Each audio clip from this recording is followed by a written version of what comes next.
All right, just give me 2 minutes. How you been? What's been going on in the world of paranormal? You know, the usual. The usual. Talking to spirits. That's about it. We had a lot of activity at the tower the other night for the bonus. I ended up going on about 3:30, 4 in the morning. It just started getting crazy What over happened? there. And just voices. You can hear voices upstairs on the third floor. People walking.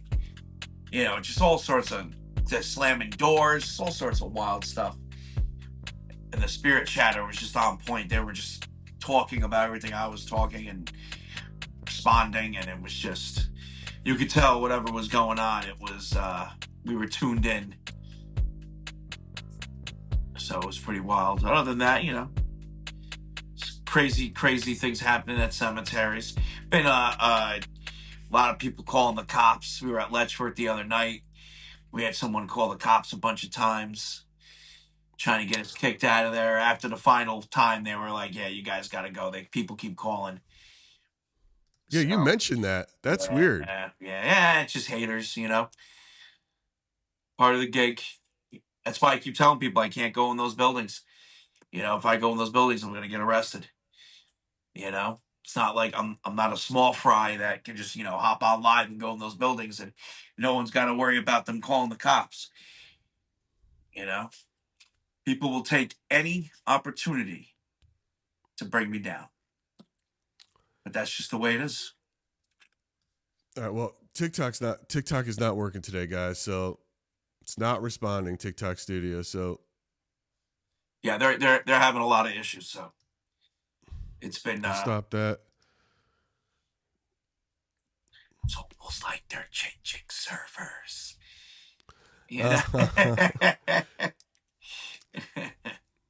Maybe. you know, it's almost like they're changing servers. I wonder if I'm getting the reverb from the OBS trying to play it. Maybe. Then how do I not hear? I don't want to hear this. Check. Can you hear me if I do talk like this? Yeah. Oh yeah. I hear you just fine. So weird, man. Yeah. We'll have to figure this out some other time, but it's distracting me, and I might have to just stop it and let it go where we normally go so we can get into the business of Splintered Spirits. Yes. Yes, we have an episode for them. Yeah, man, listen, sorry for the delay here, guys. As I'm trying to figure things out, I'm going to... You know what's... Well, this is crazy now. Check. Probably right, everybody. So let me ask something. It's clearly an OBS issue. Yeah. What I see on my screen, right? They can see. Correct? No, they're looking at it. It's however YouTube looks at it. In like the main screen. They can't see the side chat or the full. Or maybe no, they can see their own chat on YouTube. You know what I mean? Well, because I was wondering, they're probably scanning this room right now because they probably have never seen both the mirrors at the same time and the wide shot. Oh, that's possible. Yeah. Maybe you guys can finally see how small this place is. Yeah, everyone thinks it's big. It's not. So yes, small. Look, welcome. Sorry for the delay, guys. I know there's not a lot of you, and maybe because of all the noise and the distractions, we're trying some new stuff and always trying to get technically savvy when we're trying to figure it out, but it doesn't work. So welcome to Splintered Spirits, the podcast hosted by yours truly, Gary, and my nephew, John Santa from Santa Paranormal. John, welcome to Splintered Spirits. What on this Thursday. Going on, yo? We had a hell of a week on social media, that is for sure. Yeah. I don't know if you guys are following us, but man, we just blew up. Both Santa Paranormal and Splintered Spirits blew up on Instagram the past week. I think I went from 200 followers to almost 20. I think I have almost as many followers on Insta as I do on TikTok now. Wow. And you jumped from two grand to over 100 grand in like 36 hours. Yeah, dude. I think right now it's like 155, 156K, something like that. Might even be more. You That is know, insane. I haven't even checked, which is uh, wild. How yeah, well, like why? we just had a hell of a blow up. Uh, So thank you for that, guys. Keep yeah, sharing, keep liking, keep subscribing, tell a friend. Um, it's really interesting, dude. And I'm looking at it, and I like Instagram, so I want to make the lives work over there. I got to figure out now why I'm getting that kind of reverb into everything, which I'll dick around with and test. Um, but what's what I'm starting to notice about TikTok, and I'm going to say it since we're not on there today. It's like TikTok doesn't work for you. You work for TikTok. yes, And everything is designed for you to be secretly promote. Not even It's not even so secret. It's just to make you think you're doing it for yourself, but you're really doing it for them. you're a And if you hundred don't percent. You're really and doing if it. you don't do it for them, you don't get pushed, you Yep, don't get the things. It's yep, not yep. it's all about them, which is Yes, very because of China. yeah. And it's like, so that's and it feels It very much is. that way. It, You got it, to but help the it is. It really. It's all. It is all about them. And I've been saying it for years with them too. It's about how you look. They want a certain look. They want a certain type of way you speak. They want certain visuals. It is all about what they want, not it's what even you want. dude, it's even beyond like how you look, but it's just sort of, I pull up the TikTok studio just now, which didn't work, and kept quitting, and it starts off like, don't forget you set your goals. Oh, you should be saying this. Hey, should you tell anybody about any place other than And then TikTok? TikTok. Yep. Yep. It's Yep. like, it's so Yeah. weird. Yeah. It's so weird. So I'm hoping I would love to make YouTube and sort of Instagram the homes for at least Splintered Spirits, and and Spotify and everywhere that podcasts are, and just not worry about that nonsense. It's funny. I actually, literally, well, not last night, because last night I was done. Um, the night before, I was on the phone with Netzel, and he said what I always said, and that we regret building everything on TikTok and not other platforms, because I didn't start with YouTube or anything until the blackout, until we went dark for a bit. And then I'm like, you know what? Just in case, Yeah. and we were saying it, and it's so true. And if I feel that way, he feels that way. I can imagine how other creators that are solely on TikTok feel. Well, You the know? thing about the thing about TikTok is, honestly, it is, when it comes to being a live creator like you are, the user interface couldn't be easier. Oh, It oh, is the it's a cut above. It's a cut it above is definitely everything. it's a great for for a user, it is an absolutely wonderful platform. Yeah. For just an observer, for Yes. someone who absorbs and consumes content, it's fantastic. But Yeah. for a creator, for a live creator, it's never you're literally can broadcast to the world in a push of a button, and it's simple. Nope. It doesn't get easier. For Instagram, I can't even find myself when I'm live. If you try to find a live on there, it's really hard. I think Yeah. it's really difficult. Yeah. It's YouTube really hard. YouTube is is getting better, but the shorts it's not a place for shorts really no. yet. No, You and know, and with the lives, they have a lot to work on, because a little drop in signal will make it go crazy. You can't see the chat. They did that on purpose. They want you to send super chats, but they did it on purpose. However, they should also think about maybe making, when somebody, signs up as a member on there, which is the equivalent of subscriptions on TikTok. You think they would make the members a little bigger in the chat so you could see them too. But it's YouTube's got a long way. They're getting there streaming wise, but they got a long way to go before it's anything that can compete with TikTok. And there's nothing that competes with TikTok. I'm sure right now in the chat, someone's like, favored, rainbow, get, say no. No. You yeah. could say it all you want. If you actually look at the numbers, there is nothing that competes with TikTok when it comes to going live. Right. Nothing. There's Right. nothing even in the ballpark. YouTube's getting close, but it's nowhere near close enough. So it's Yeah. it definitely has a stranglehold on creators. You know, and you know what we have to do. I can't even say YouTube while I'm on TikTok. I know. That's the thing, right? You I'd can't say even say certain YTs, yeah. things. You will get and their AI that's scanning through everything will it will jump on you real easy and say, your live is suppressed because you're promoting going off platform or like some like you garbage like that. No, God, it's it's nuts. yeah, it's nuts. Well, look, we're not having that problem today because No, we're on YouTube. We're yeah, actually on YouTube and Facebook today. And guess what? Now, if you feel like it, guys, you feel free to super chat Splintered Spirits. yeah, You can that's do right. it. You can be a hero. Yeah, We like it. We like money at Splintered Spirits too to keep this thing going. yeah, Helps us yeah. get better guests. Helps us get better equipment. Not that we pay our guests. I don't mean it like that, but it helps us find the time and the outreach to help us pursue better guests. All of that research is heavy, and it takes a consider. People don't get back to you right away, folks. Um, Speaking of guests, our last guest was Myra Rath about past life regression, and then we had Heidi Kemper, who was absolutely fun. How fun Yeah, was yeah, that, yeah, man? yeah, She was a yeah, yeah, trip, yeah, and that yeah, was our last live. You can catch both of those out on YouTube and yeah. Spotify.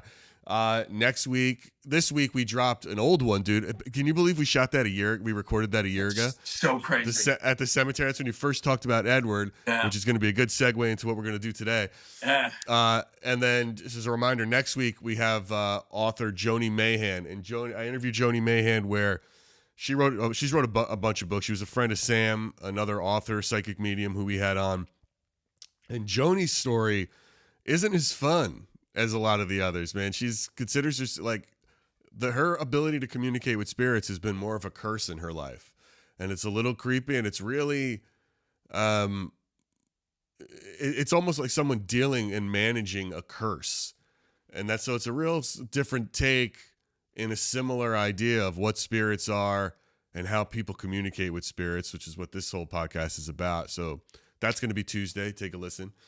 But anyway, back to Edward, the fireplace room. This space is kind of where a lot of it started. Yeah, John? yeah. This is so. Well, I always say this is the third spot that I ever streamed from.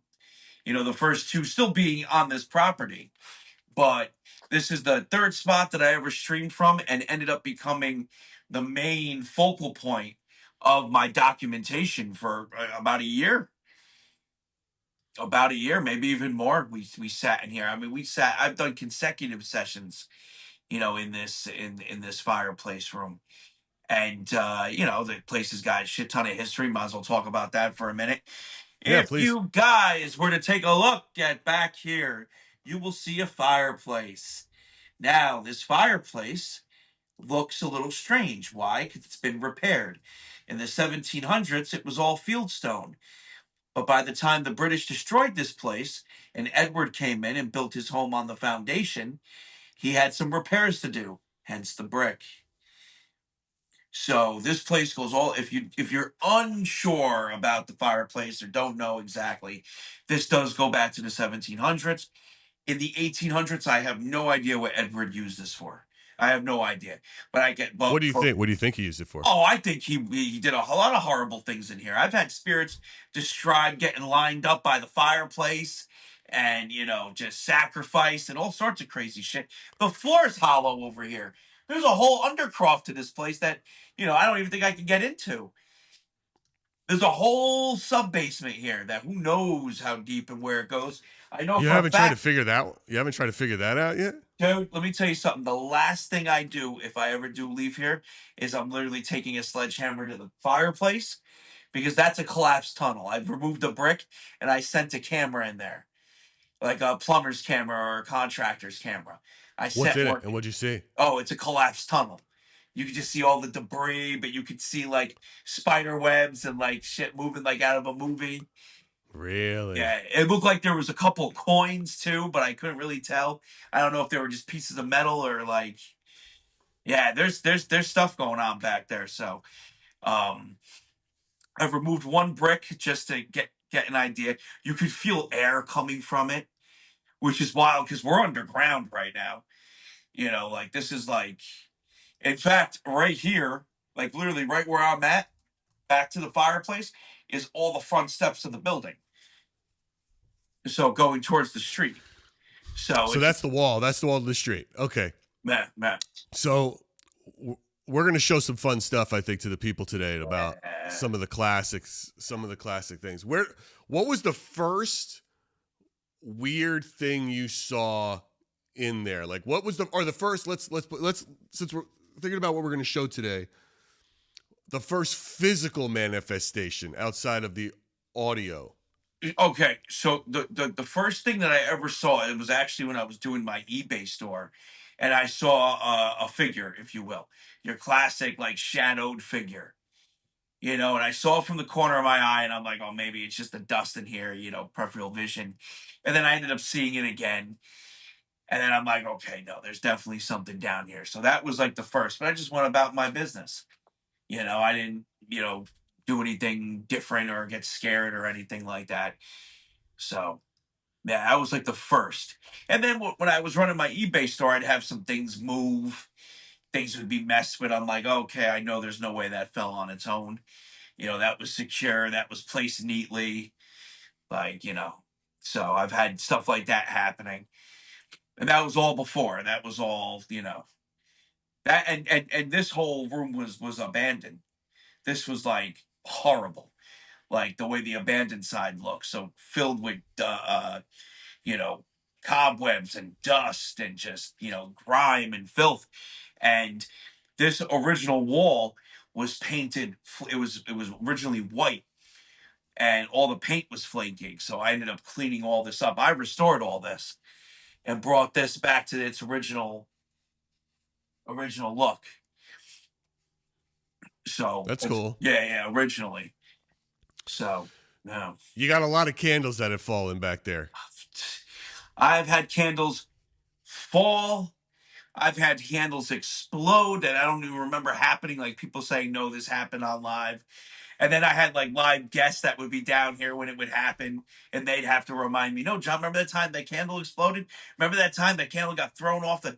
And I'm like, oh yeah. You know, because things happen on and off camera too. You know, on and off live. So, but yeah, Well, we've had candles fly off multiple times. You know, let's take a like look at this one. Let's take a look at this classic because I like this video because they warned you first. yes. They gave you a quick warning that they were going to break something. Let's check this out, guys.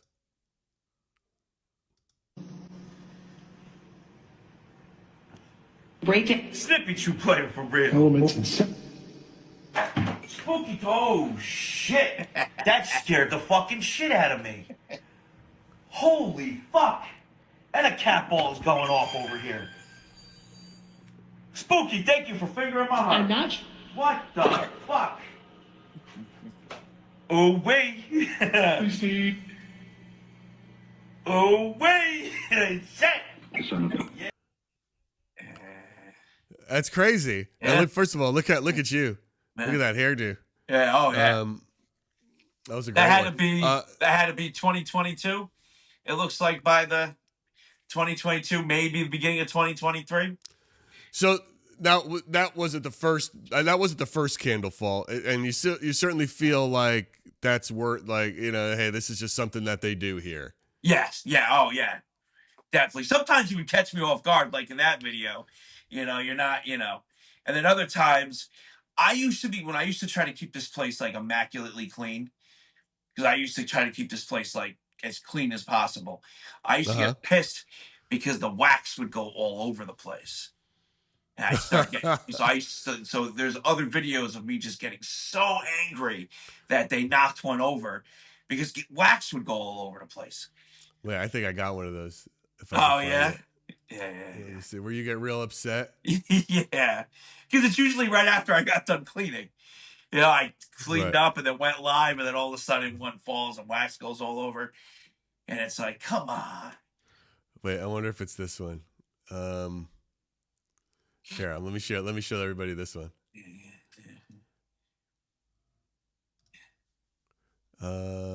see. I think it's this. I think Fell we can apart. add in this. Original to the 1800s build. Let's see. The 1860 Oh, build man. of this place. Original to the 1800s build. So the 1860 build of this place. Finished build. So that window just completely fucking go. Spirits. Here we fucking go. Are we really starting this? You literally just took out 3 candles. Are we really starting in one shot? Again. No, you're not doing it again. You literally just took out 3 candles. Not do it again, spirits. In one shot. Again. No, you're not doing it again. Do it again. Do not do it again, spirits. Wax goes everywhere. It is such a pain in the ass. Do it again. Please. Wax goes everywhere. It is such a pain in the ass to clean. Damn. Who is that, Zach? Zach, are you knocking down candles again? Who is that, Zach? Zach, are you knocking down candles again? Even Eddie Boy doesn't do this. Even Eddie Boy doesn't do this. No. It's made It was you? Who's you? Oh, shit. using this. No. Spirit, who are you? It was you? Why did you knock down my candles? Using this. Why are you Spirit, here? who are you? Why did you knock down my candles? Oh, Why you're are gonna you start. here? Start. Take us with Louder. you. Oh, you're gonna start. Take us with you. Louder. You know why I'm here. Anyway, that's a guy like. Yeah. That's just That's classic back in the day fireplace room, you know? Now, who was Zach? So Zach is definitely a spirit that, well, I don't know if he's still around, but he used to like to knock over candles. Like he admitted that it was him doing it. We have no idea. I couldn't find anybody who named Zach who lived here in the building, so I don't know if it was maybe a hospital spirit or someone from before. But he called himself Zach, and that's all we really knew. Oh, and his mother Teresa too. He had his mother. It all started with him when we saw a woman in the mirror, and it was his mother. He claimed it was his mother, and he was upset that his mother was stuck in the mirror. And I actually have a video on my YouTube going all the way back, I think, to 2021 or 2022 about that. It was a private session. It's called Mother in the Mirror. It's actually it's a wild one. They're knocking over candles, and it was all. Wow, that's weird. I haven't heard about Zach. Yeah. And then what? When did that for you stop coming through? Oh, well, I would have to say probably maybe 2023.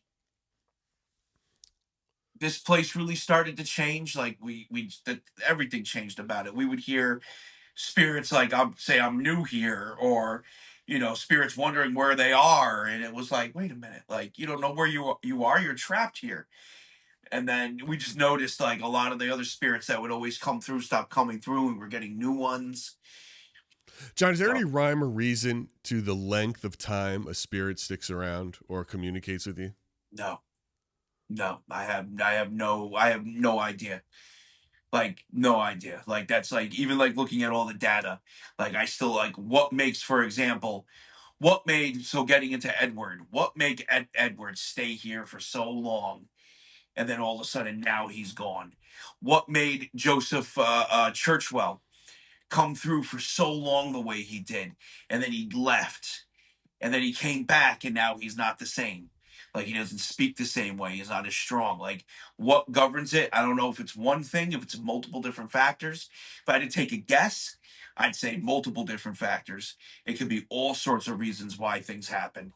I don't think it's one particular thing, but as for what those reasons are, I have no idea. I have a question. What was the longest span of time since your discovery of Edward to when you were not in the fireplace room? Meaning, all right, you go down there. Were you going down there every night, every other night, Every once night. a week? Every night. You're going down there every night. and you had Edward there, and then you Yep. started to slow down a bit. And then what was the longest stretch when Edward was a regular that you would not be in the fireplace room or in that area? Months. So you've been gone. You've not been in the fireplace room for months. And then come back. He's still been here. there. Yes. Now, after that ban you had, you took some time off from there, yeah? Yes. Yeah. Now, was that when you say you were off for months? Does that mean you never went in there, or you just never streamed from there? No, I'd come in here still for various things, but I wouldn't I wouldn't spend any more than like 5 minutes in here. You know. And when you were banned, did you still go in there? No, I can't remember. I don't think so. After that last ban? Yeah, I don't think so. I think I was like, yeah, I'm done. I was pretty anti this place after that. Well, here I am. Let's talk a little bit about energy and the need for energy. Is there a possible connection that your absence for an extended period of time after that ban caused his need, or this spirit's energy or ability to be fed? Could that be? I mean, listen, anything's possible, right? Sure. Anything's possible in this. Probable. Seeing the fact that I have left before and have come back, and he's been here, I don't know. Like, I don't know if it has to do with me. But here's the other thing, too. I've, since realizing that Edward isn't here, I've done 3 streams in here. And nothing still. And I'm going to do one tonight in here. We're doing the fireplace room tonight. Leading from this. Do you like it? Does the overall vibe of the place feel better, or does it? No. No. The vibe doesn't feel better. It's just great. Oh, that's weird. It's just great not listening to Edward, talk shit.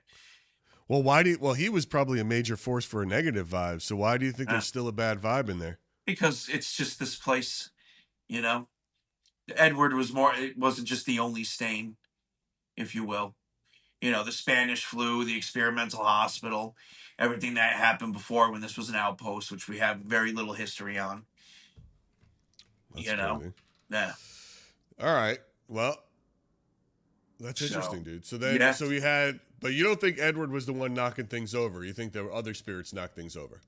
I think there were definitely other spirits knocking things over, but I wouldn't put it past Edward if he had his hand in that or was knocking things over as well.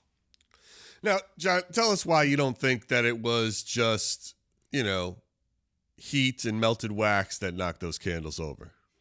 So the very, very simple fact is some of them, and I don't know if you have all the videos, there's even one video where I even straight up say, hey guys, I melted the bottom of the candle and stuck it down so it won't get knocked over. And then all of a sudden one of the spirits just knock it right over. And I'm just like, come on, really? So I do pretty well to make sure they are balanced, to make sure they're not going to tip over. I put them right in the sweet spots, if you will, so they don't go flying off. And and most of the time when they do fall over, if they are a little uneven with wax, they'll actually fall over rather than forward because of the way the fireplace is pitched. All right. Well, tell me then, what the hell knocked this thing over?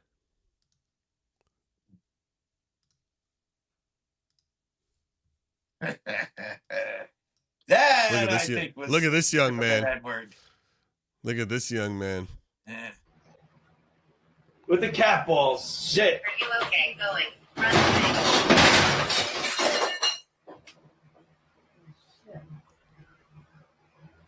Well, they didn't like that very much. That's for goddamn sure. Look at your name, They Wesley. did not like that very much. 24. close. All right, so a couple things real quick, because some of you might be confused about this video. First off, that wasn't a disembodied voice you heard say shit. Okay, because I know you can hear that. That was my friend Laura. You guys know I have my driver Matt. That's her boyfriend, right? And she's my friend. And so she was there with me that night when those fell over. And I'm so happy that she didn't get freaked out and run out screaming. She waited to see what my reaction was before she. So Sure. I had an actual human being in there that night with me when those fell over, right? The second thing is it looks like a different interface because it is. It's not TikTok. That was on Clapper. That was one of the times I was banned, because remember I used to get banned on TikTok all the time. And I had to go on Clapper to do the session because I wasn't allowed on TikTok. And yeah, it was under Wesley Manor, not, Santa Paranormal. So that's how far back that video goes. As the CCP does not like your actions, young sir. The chairman does not approve. Nope. They thought I was going to be a Manchurian candidate, but Oh my God. they're trying to snuff me out real quick. But yeah, Dude, so that's crazy. now in that video, let's talk about in the video, you hear the same voice, right? The app's the same voice, believe it or not. That was GhostTube original before they upgraded and they had a dynamic setting. So every spirit sounded the same, kind of like the way Necrometer does it, right? Every spirit sounded the same. So that's why it was that same continuous voice.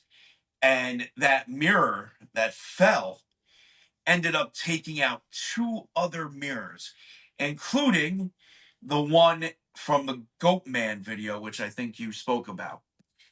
And that Goat Man in that mirror used to catch so many different spirits in it, and the spirits just took it right out in one shot.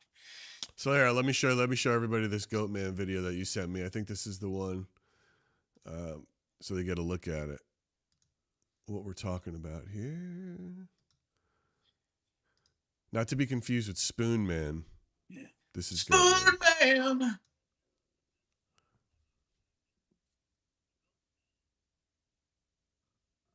Oh yeah, look at that. Man, I missed that mirror.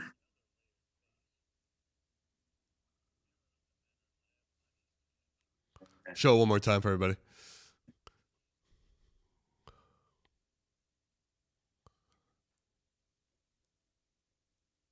Oh yeah. That video goes into the multiverse, by the way. What does that mean? That entity claimed to be me from another universe. This? That. Wait a minute. What is it? What are you highlighting here? This pink thing? No, or this hood? I don't know what the pink thing is. If you look at it almost looks like it's eating or breathing it out. If you look at the hood and you look at the figure, if you look in the face, you see a skull. Yes, it looks like a skull here. It looks like a skull. Now that entity claimed to be me from another universe back in the day. So go figure. I guess like an evil version of me. Do you see the face? Looks like a skull. Void, empty. Right, and then the Goat Man though. When let me just go back to the Goat Man. So let's go back to. So these two little these two little dots on the top. Is that the eyes? That's supposed to be the eyes. Yep, and you can see the horns above that. Now the Goat Man is an entity that is many people have seen it. So I don't think it's that particular entity is actually the Goat Man. I just think it's an entity that personifies itself as that, if that makes any sense. Because multiple people have seen Goat Men before. So I don't think this is the same Goat Man seen in other locations. I think this is a particular entity that was here or is still here. Who knows? That was years ago. Got it. Can you guys see my cursor on here so you can see what I'm pointing at? I think you can. So these two little dots are eyes. I think this is what he's referring to as Yep. horns right here. Right? Yep. And then it's like legs down here. It's like this is Goat Man. Goat Man. So, Goat Man. and you know, those who've been following for a while know there's tons of other things that have been caught in these mirrors in the past. So, you know, And now that mirror, I guess we went out of order. Like we were not linear here. That mirror is then something that destroyed when that thing fell over. Yeah, when that other mirror fell over. That mirror got including the original door mirror. You see this mirror I have here? Yes. This is a door from the 1930 build, when this place became an apartment building. They swapped out all the doors for these door mirrors in the 30s. I had another one that the spirits ended up destroying in that video. It takes out all three of the mirrors. The one that fell, the one that the Goat Man was caught in, and then the original door mirror. That is it's a lot of bad luck. Yeah. I don't feel it though. I mean, Not yet, bad luck anyway. for somebody. That Well, and it doesn't technically, seem- I didn't break any of them. You know, it's not like Right. That's what I mean. Exactly. You technically you did not break any of those mirrors. They would threaten to destroy these mirrors all the time. You know, I got other videos of them shaking, them trying to move them, all sorts of things. You know, it's just something that they were threatening for a while and finally did. What does the future of the fireplace room holds here, John? You know, that's a great question. I don't know. I'm still trying to figure that out. I mean, listen, strategically, I would want multiple places in the winter for when the weather's bad, right? And this place still, to anybody doing the paranormal, is a gold mine, right? You're streaming here enough, you're gonna catch something. Something is gonna happen. Something is gonna pop off. So, you know, I don't want to get rid of this place, but I definitely don't want to be stuck here.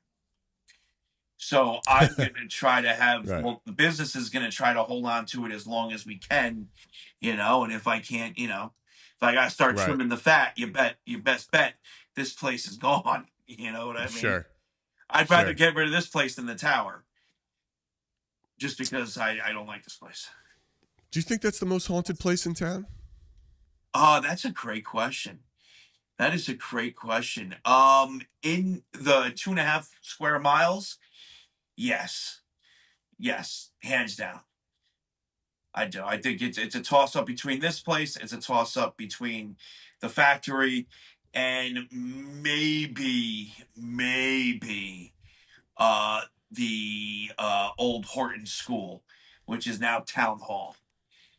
You know, there was an old school on Midland Avenue that they ended up making the town hall. And What do you mean, City Hall? Yeah, What's Town Hall? What are you talking about? Well, the town hall in the area. You mean like where's City Hall?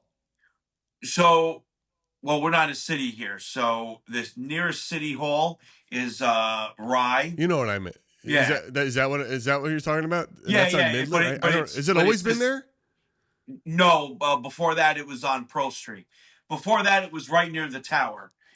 And then the building had a bad fire or a flood or something happened to the building and they ended up having to move. Where's the police station? That's on North Main. And where's the courthouse? Also on North Main. It's one and the same. So Man, I'm blanking. Yeah, I'm yeah, just North, blanking on the whole thing. North Main is if you're going to Greenwich. Like Right. you know the Greenwich border over there. That's North Main, yeah. right? And then that's where the police Towards station. Is there still a Carvel over there? Like towards Carvel?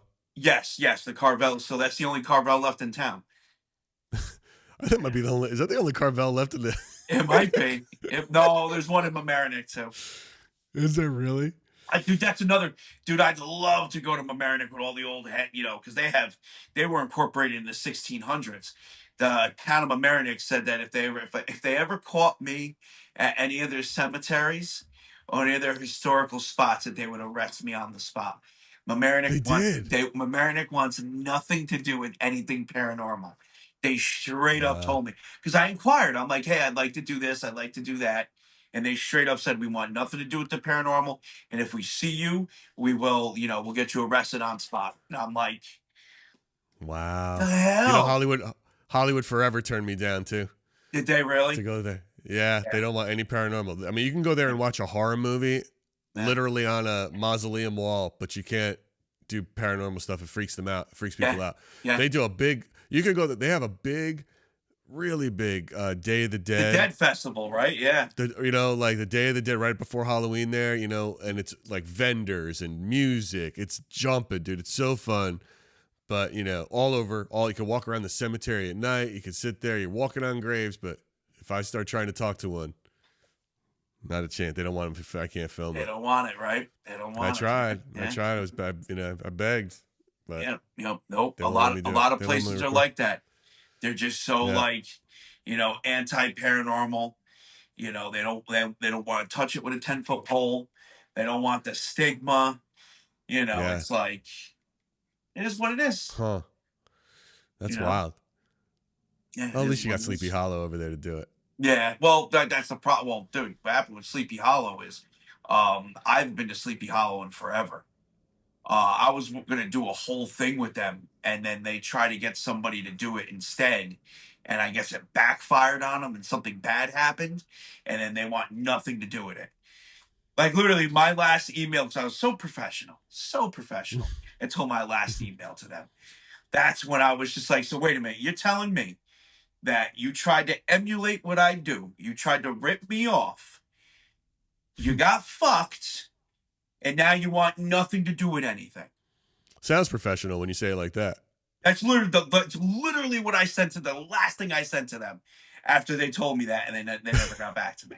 And I was like, next time I go there, I'm just gonna go. Well, that, and I had the whole. I don't know if writing "got fucked" is the best professional. Dude, I had it up to here. I was being so nice. We were going back and forth. When you realize there's no, I was like, all right, that's it. Well, then I had the whole Rockefeller issue. The whole, going up to the mausoleum and knocking on the mausoleum door. And then they got in contact with me. And they were like, hey, listen, thank you so much to the representation of that family for not asking me to take the videos down. I appreciate that. And I still do. Sure. And I will keep that word and not, not go up to that mausoleum ever again. It was great, dude. We started talking money with one of the Rockefellers. Wow. That was great. I was asking for financial advice. All right, so we're adding Gettysburg to the repertoire for documentation for yourself. Yes. Going back. That's a good ad. That's a good ad. A good add-on. What's happening? Any movement with the Capitol? How about studying that place? Capitol's going to be in the winter. That's going to be, once the weather starts getting cold, it's going to be one of the spots. I'm going to end up doing when, it's just look ahead in the weather, hit them up, be like, hey, does this date work? It's going to be super cold and windy. It would be perfect if I'm inside. So that's going to be definitely in the winter. Okay. Yeah. Winter location, winter locale. Any other local spots you have never hit that you need to hit that you want to hit? So Our high school. I've contacted a local museum. There's a museum? Yeah, there's a museum. Well, locally? This is in Connecticut. This is because I'm at the border of New York and Connecticut. Yeah. So we don't I was like, what the hell's in our museum? Yeah, a local museum. What would do? First of all, time out. What would possibly make the cut for an our town museum? Probably corrupt ledger books. This is a cheeseburger that so and so dropped in the street. Forgot to finish eating it. Yeah, right. What's his name? Janis Joplin was. This is a cigarette butt that she once used. Yep. On her way through town. Yeah, she might have. There's a heroin needle. Out, Yeah. Here's a heroin needle from so and so. Yep. Here's a black and white photo of a crack deal gone bad. Right. Oh, Right. shit. Oh, this represents the 80s. Here's a pair of like Cavaricis. Yeah, right. Yeah. Here's what's it called? Here's hey, this just came out of somebody's fucking car window. We don't know what it is. We don't know why they Right. threw it out.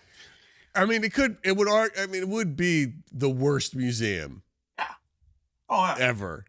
Like, what kind of, Nothing. I don't even know. What a stupid thing. So, of course, where is it? Like in Greenwich? Is this there? Yeah. Is that the museum? Sure. Yeah. So Will Greenwich let you go? Will Greenwich let you hang out over there? So I actually have a meeting with them next week.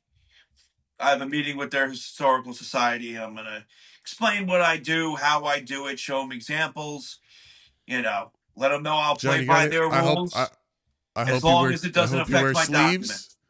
I hope you wear sleeves Yeah. at this meeting. Yeah. It'd be great if you got that tooth fixed. It's gonna help you. I'm gonna put a chiclet in there just for the just Put for a the chiclet in that fucking tooth. just for the. I'm gonna get fangs, dude. I decided I'm gonna knock out the other one and get fangs put in. No, I'm just fucking with you. Imagine. Either way, if you're trying to instill confidence, I think it would help to wear sleeves and have teeth. Yes. I'm just saying. Yes. Yes. You know? Well, that's the thing. I'm not trying to distill confidence. I don't need the confidence. I just need them to know that I'm serious. Trust. And I'd like them to be serious. So that's the biggest thing when doing this. It has nothing to do with any of that. It has to do with, hey, make no mistake, dude. I document. If they want, I know, but I'm just you know what telling I'm you, saying? Like that's it'll the eventually first hurdle. It'll help. It'll help you though, dude. It will when you walk in on a meeting and it's like if you don't look homeless, they'll be like, okay, he doesn't know what he's doing, and it's like, yeah, and then they know that this is for this. And everybody, my uncle thinks I look homeless. Yes, I do at times. Yes. At times. At times, I'm a homeless looking guy. If you're going to a business meeting, I mean, you should see this kid when he cleans up. It's super handsome. So trust me, I got it all taken care of. All right. That's not even the number one hurdle is saying, hey, I document the paranormal and I'm serious about this. That's the biggest hurdle because of course, historical societies, they're just like, wait, what? Like, we don't believe in this. We want nothing to do with this. Every other historical society we should think about a way. Well, look, we should figure out a way to phrase it so that they understand what the lens is, right? I mean, there's probably a better way to explain. I break it down to them. Because they have questions. I break it down to them and whatnot. And it's just all about, basically it's all about them understanding that I'm willing to follow their rules, but I'd like to know what those rules are. Because if those rules affect my documentation, then it's not going to work out, and that's fine. There's been places I've turned down. Saying, hey, we need this, we need that. What wouldn't they let you do? What did I turn down? I turned down the Colonial House in Lions Park because they wanted to go they wanted to go through all of my live footage like some places do before I posted it. They would only give me like an hour. It was all and I needed somebody there with me, like not even like waiting on the property, like somebody in the room with me. I needed to be accompanied, chauffeured, if you will. And it's just like, I don't need some stick in the mud standing there or starting to get involved, asking questions, ruining the documenting. So I turned them down. And there's been other times over the years too, other places where I'm like, yeah, this isn't going to work out. So they wanted. I mean, who would have been that person? I mean, you're out there. And that's the other problem too. Yeah, who's going to be morning. that person? Like, and how annoying are they going to get? What if they hear something? I mean, why can't it? What are they concerned about? Isn't it like, listen, I'll put down. Do you need a security deposit, or is it like, what are they? Are they worried about damage? These places don't even. A lot of these places don't even care about money. They care more about their image. And then I just want to turn to them and be like, well, you're not going to really have an image until... What image do they think they have? You'd be surprised. When it comes to small town politics, people think their little piece is like the size of the Empire State Building. And it's just like, you ain't shit. No one's going to know. They can't, right. They can't see it past their bubble for sure. Yes. Yeah, I get that. They can't. Nobody sees past their bubble when it comes to stuff like that. So I'm always dealing with that and being like, hey, it's I've tried to throw some money at places. They want nothing to do with it. They want nothing to do with it. I tried that Could you route go too. in? Could you go in and not like say where you are, just like the undisclosed location, and be, listen, I'm not going to tell people where I am. Yeah, And I see the problem is I do that with so many spots. These spots that I go to, I want them to have a name. I want them to have a name. Like there's enough spots that I go to where I'm like, oh yeah, we're not telling you where I'm at. We're not telling you where I'm at. I'm not gonna tell you where I'm at.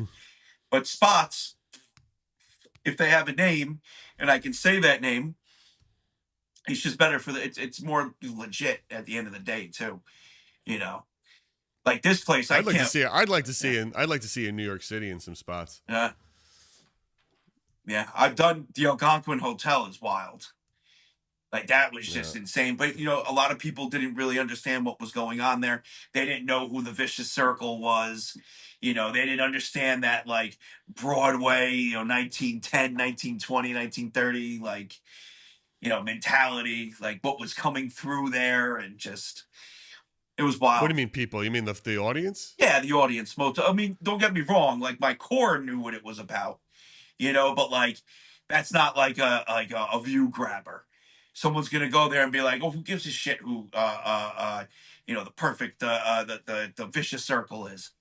You get what I'm saying? Like, it's. I guess. I loved it. I thought it was great. The problem is that the response from the people compared to how much it costs to get in there. Dude, Henry Ford said once. It didn't. Listen, don't worry about the work. people. As Henry Ford said, if you ask the people what they want, they'd say a faster horse. Yes. No, you understand what I'm saying? Yeah, but that's not what I'm. Yeah, but you're missing what I'm saying. I am not they talking don't know about. I'm not talking about. They don't know about what they want. No. That's not what I'm talking about. I'm talking about. Okay, for example, if I spend $2,000 on a location and 150 people watch it, and I make $100, what does that mean? That's what I'm talking about. If nobody knows what I'm doing there and it makes absolutely nothing and I eat that, don't even bust even, because that's what you hope for. You hope to bust even with things. If you make yeah, right. That's it's what not I'm a big talking enough. about. Well, it's not. You have to promote it. It's not enough. It's not enough of a draw, I guess. Exactly. And you can never ask the people. Don't disrespect, guys. You can never ask the people. I've asked them questions full knowing the answer, and they've just said the wackiest stuff. So, and you can't, you know what I'm saying? Well, yeah, listen, I love the people, but it's everybody. The individual is great. The mob is not. You know what I mean? Oh, the mob mentality can be so brutal. It's like, so all of you all you fans on your own are great. Together, you're a mess. I'm kidding. Oh man. Yeah. Sometimes except for Brian the Mod from Pennsylvania. That guy has trouble all around. Brian with the group, good. without the group. Brian Tender's good. But yeah, the mob mentality. I'm teasing, Brian. Yeah, you get, like, for example, I'll give you a prime example where it drives me nuts, and everybody knows this.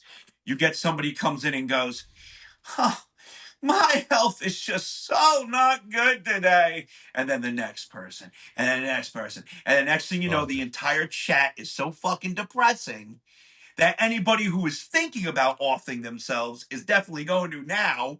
You know what I mean? Dude, listen, the worst, Reddit's the worst. So, we're on Reddit. Where if you're not following or joining our community on Reddit for Splintered Spirits, please do, because it's fun to sort of have those conversations, right? And I put on there, I joined a Past Lives subreddit because of all the Past Life stuff we did last week, and I wanted to post and promote. And I wrote down a question, right? So I didn't start by dropping a link, because a lot of these mods on those things, you want to talk about tough mods, like they just, I've been banned from 2 subreddits, but at least 2.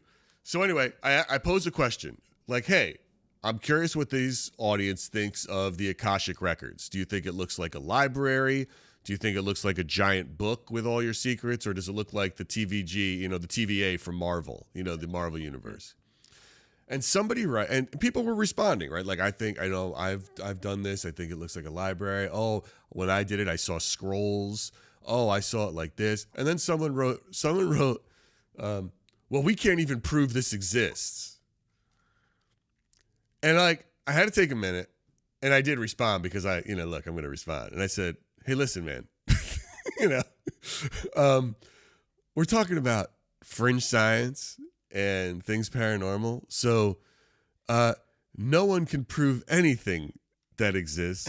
So saying that is so wildly unhelpful to the conversation. I said, I am writing in the past lives subreddit, asking the community of the past lives subreddit what they think of this. And I care about what they think of this.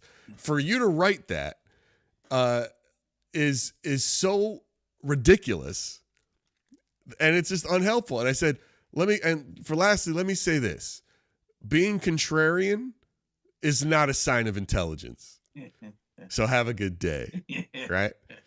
And it's just, people just have to be difficult and say different things just to get of course, to make themselves feel smart. But anyway, it's that whole thing, right? You're just sitting there listening to people, and they have to jump in and they have to chime in, and in a way that is, dude, what are you doing here? It's like, listen, guys, you're watching a live right now called Splintered Spirits with two dicks talking about ghosts. If you come in here and start saying ghosts aren't real, that's my favorite. Ghosts aren't that. It's like, what are you doing with yourself? Like what? Go somewhere. Like, why? Well, are you really that lonely? One of my favorite things to do when these people come in and they say ghosts don't exist this is a great way to end it, right? When somebody comes into the chat now and says spirits don't exist, I literally turn to him and say, hey, you know what? You might be right, but I was laying with your mother last night and we were talking about it too. And we had another troll come in that said something that got me like not pissed, but made me go, oh shit.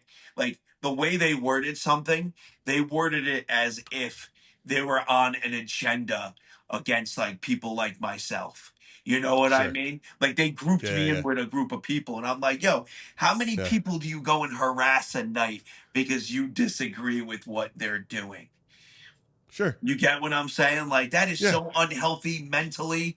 I was like, I feel bad for you, but your brain is shot.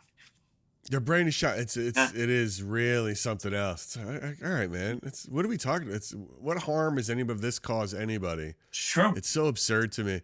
So yeah, it's like, we don't mean to group all of you fans in with that, but sometimes it happens. Sometimes it happens. You get a bad habit. Yeah. But we love you all. We just don't love you all together. Yeah. Yep. Don't love you all together. Yep. Sorry. I'm kidding. I joke. I don't. I don't. Well, John, look, we hit an hour here. I know we got other things to do. Yep. Guys, as a reminder, please, if you're new or you're listening, or if you're watching here on Facebook, be sure to like, share, and subscribe to Splintered Spirits wherever you get your podcasts, especially on YouTube and Spotify.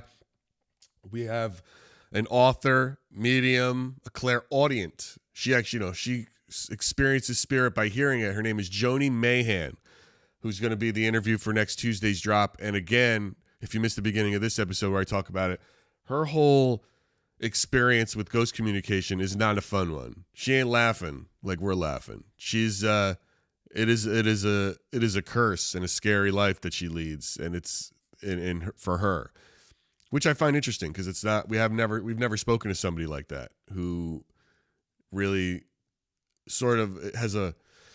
I don't know. It's like I asked, like, why do you still do this, man? Like, why are you still doing it? And there isn't like a sort of a morbid attraction to it for her.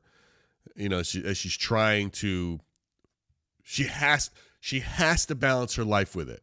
She has no choice other than to balance her life around it, and keep doing it until she gets better at it. But it's anyway, it's a really interesting one. That'll be Tuesday's drop, and we are going to be re-releasing.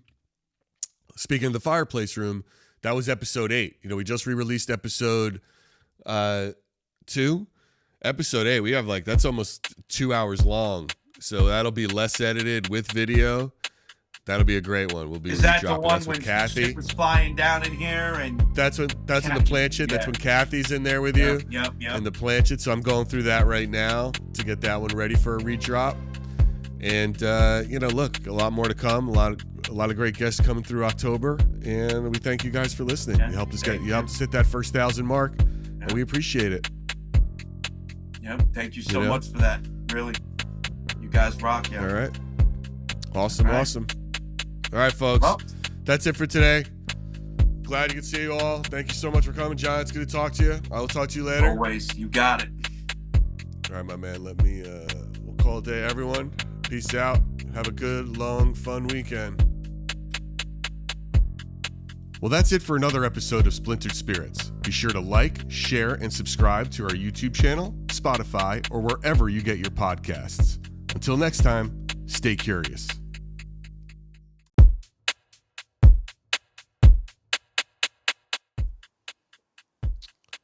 Oh, there you have it, my friends. We are live. Oh, we're live. We are. This is like, we're live. We're just getting started. Let's see who jumps into the mix. Who's jumping? Who's jumping in? Who's jumping in? Dive in feet first, yo. You'll get used to the water real quick. We promise. People jump in. Oh, yeah, we're live, and we're live. Welcome, TikTok. Welcome, YT. Welcome, Insta. Welcome, Facebook. All of yous. All yous from all over. All of yous. You are all here. Welcome, welcome, welcome to Splintered Spirits. Let's give them a minute. We'll chat. How's your day going so far? How's the weather Good. over there? Rainy. Oh, really? Just rainy. Yeah, it's just rainy. The past 3 days have just been in and out rain. You know, like, yeah. I try to make the best of it, Try to make the best of it. So, having a little fun here. We had a little fun last night, the night before. Tell me, anything cool About it. in the world of God? Just the usual for the tower, to be honest with you. It's always, the same stuff, them getting involved with the conversations, them talking about the shadows, which we've caught in the tower before, all that stuff. It's pretty consistent, that Sam, the entity Sam, Oh, yeah, sure. that was acting up a little bit. Well, that, and I do, every now and then I like to do the stupid things. Hello, Alexis. Hello, Miss Tennessee. Go ahead, John. I'm just going to say hello. Yeah, keep going. Yeah, the stupid things, so the things I shouldn't do. And I used the Sam mask as a pamphlet on the spirit board. Oh, that's a the great other night. idea. And listen, visually, content-wise, sure, great idea. Yeah. Physically, Monica, what's up? Physically and mentally, probably the worst thing I could have done in the past couple months. Like I felt like I was getting drained, pressure on my chest, like I couldn't believe. I was hearing auditory responses to things that weren't coming out of the spirit box, whispers, the works. Like a connection was made that I regret. Oh my God. So it was, it was, but what a great idea, that's sick. Yeah, go for it. What's the worst that could happen? Yeah, what's the worst that could happen? I had to pull myself off, I had to. I was like, nope, been down this road before, Man, that's great. Yeah. It's still great though to use. I agree. That's a cool thing to do. Yeah. And it's perfect too because the mouth is open and you can see through it like the eye on the pamphlet. Mm-hmm. It was perfect, except it wasn't. How many people on this chat have listened to our past life regression episode? I'm just curious. I did that for you guys, and I happened to learn a lot from it as well. Yeah. Well, all right. So what have you learned so far about it? Like what? Well, what's the most fascinating thing about it? I'll tell you exactly what the most fascinating thing was. That the whole idea, the whole calling it past life regression is a misnomer. That it's not about a past, like I always looked at it like, oh, this is me back in the day. I'm like reincarnation or something. Yeah, but it's not. The belief is everything, everywhere, all at once. There are multiple timelines happening constantly. It's not from 1,000 years ago or 100 years ago. It's happening right now. Right now. That's the thing. Yeah. Which is interesting. Which That's kind of what I thought was wild. It kind of falls into my whole multiverse theory. Well, yes, that's part of and what spirits are. And the whole thing is it's a different. It's this it's a more of a leans into this idea of quantum paranormal and quantum physics and quantum mechanics and things like that. And it's they enter through hypnosis, which is another sort of avenue for it. Now, our guest today, we have a guest. She's in the waiting room. Her name is Heidi Kemper. Heidi is a psychic medium who really practices within this space with the Akashic records. She does that as a reading for people, reads their records. I want to get her interpretation of what she believes that is and what that looks like and how she does it. It's just a little bit about Heidi for all of you. If you don't know her, she's on the circuit a lot, man. She hits a lot of these Paracon conferences. She was introduced to us. She does she goes on panels with Sam Baltrusis, who is another guest on the pod, author, psychic medium, about ethics and mediumship.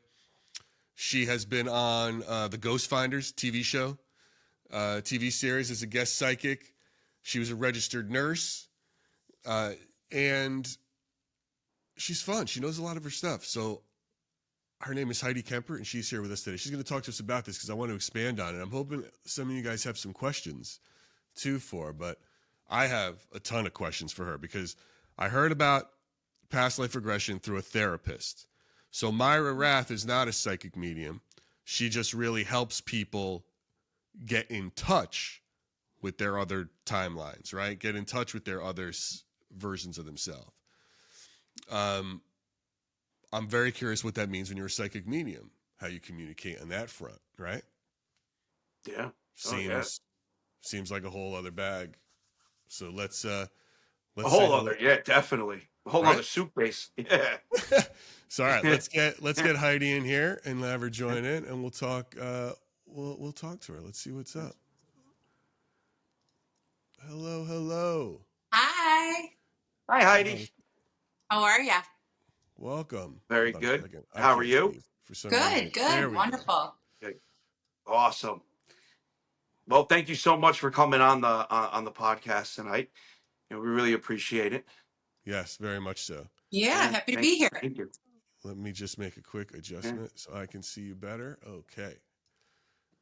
Heidi, thank you so much. Yeah.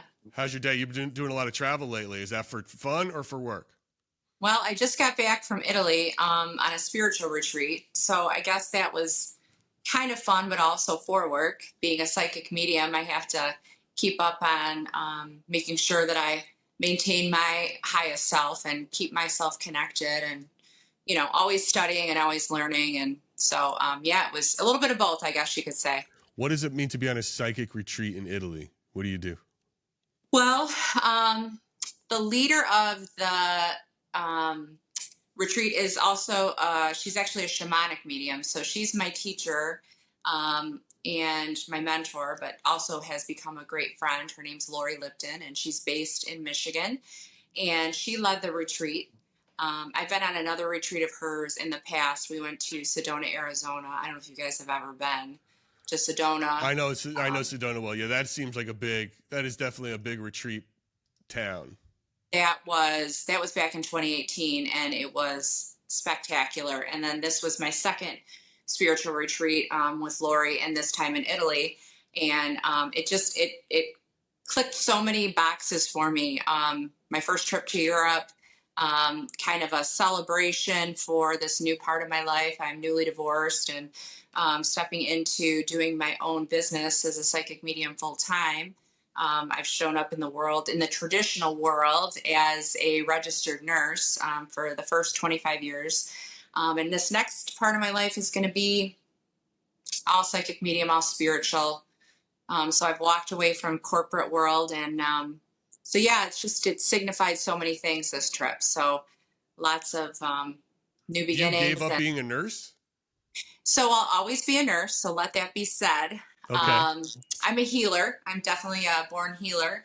Always been drawn to the healing profession, got my nursing degree, and the last 25 years worked as a registered nurse full time. The last part of my career as a nurse manager. And I just kept getting called that this was the next thing that I was supposed to do. So I've been doing readings probably about 7-8 years out of my home. But I opened my own business officially 2 years ago, and I was trying to juggle both. And then it got to the point where once I got into the paranormal world, that just opened up so much for me. And I've really been traveling the last, 2 years around the country with that. So, God and spirit, I use those words interchangeably, has been pushing me to do this. So, well, good. Listen, Italy's a great place to not only sort of have a spiritual moment, but to be single. yeah. Yeah. It's kind Well, of Italy, let me tell you, those Italian men, but it's not just those Italian men. I think I had an Italian man, a Chinese man, a couple others. One wanted to make me a traditional Chinese dinner. Another wanted to take me to a couple wineries. yeah, they So did. yeah, so seeing the world definitely is really fun. Yeah, Really man, have fun fun with it. to do. Yeah. We have, how do we have some similarities in our backgrounds? John and I, we were both raised Catholic, and now we're sort of very atheist. I think we went to Catholic school for many years, and then we're both sort of like, all right, let's just really take a look at these things a bit focused. I also lost my brother in a car accident, which I understand from you is where you sort of first got or recognized that you might be a psychic. Is that correct? Yes. Yes. So so you did your research. So I like that. I was 20. My brother was 19, and he passed away in a car accident. Him and three of his fraternity brothers were coming home from South Padre Island back in March of 1996, and the driver fell asleep at the wheel and lost control of the car, and three of the four guys passed, including my brother. And so that was a turning point for me. I had just started, learning tarot. I just learned tarot and was learning horoscopes and starting kind of my spiritual journey then before he passed. And after he passed, things started to open up. And even then, it's so funny because since 2013 is when I really started like owning who I am, owning the fact that I'm a psychic medium and not, kind of keeping it a secret. And even still, it took me even really longer to really put myself out there. But looking back on my life retrospectively, I've always been a medium. The first year after my brother passed away, he came and visited me in dreams. Like once a month or so, he'd come and do dream visits and would tell me and give me messages to tell my parents, my brother, his friends, his fraternity brothers. And so, retrospectively looking back, I've always had this gift. I just didn't know what it was. There wasn't a name for it. So yeah, that's really when I really started to learning about the afterlife. I began studying everything I could, any book I could get my hands on. What was your go-to? What was your the go-to? Afterlife. What was your go-to book? What was your go-to book? What turned you like? What was the one thing that you say, okay, this is what I'm going to follow? What is it called? I can see it. I can see the cover of it.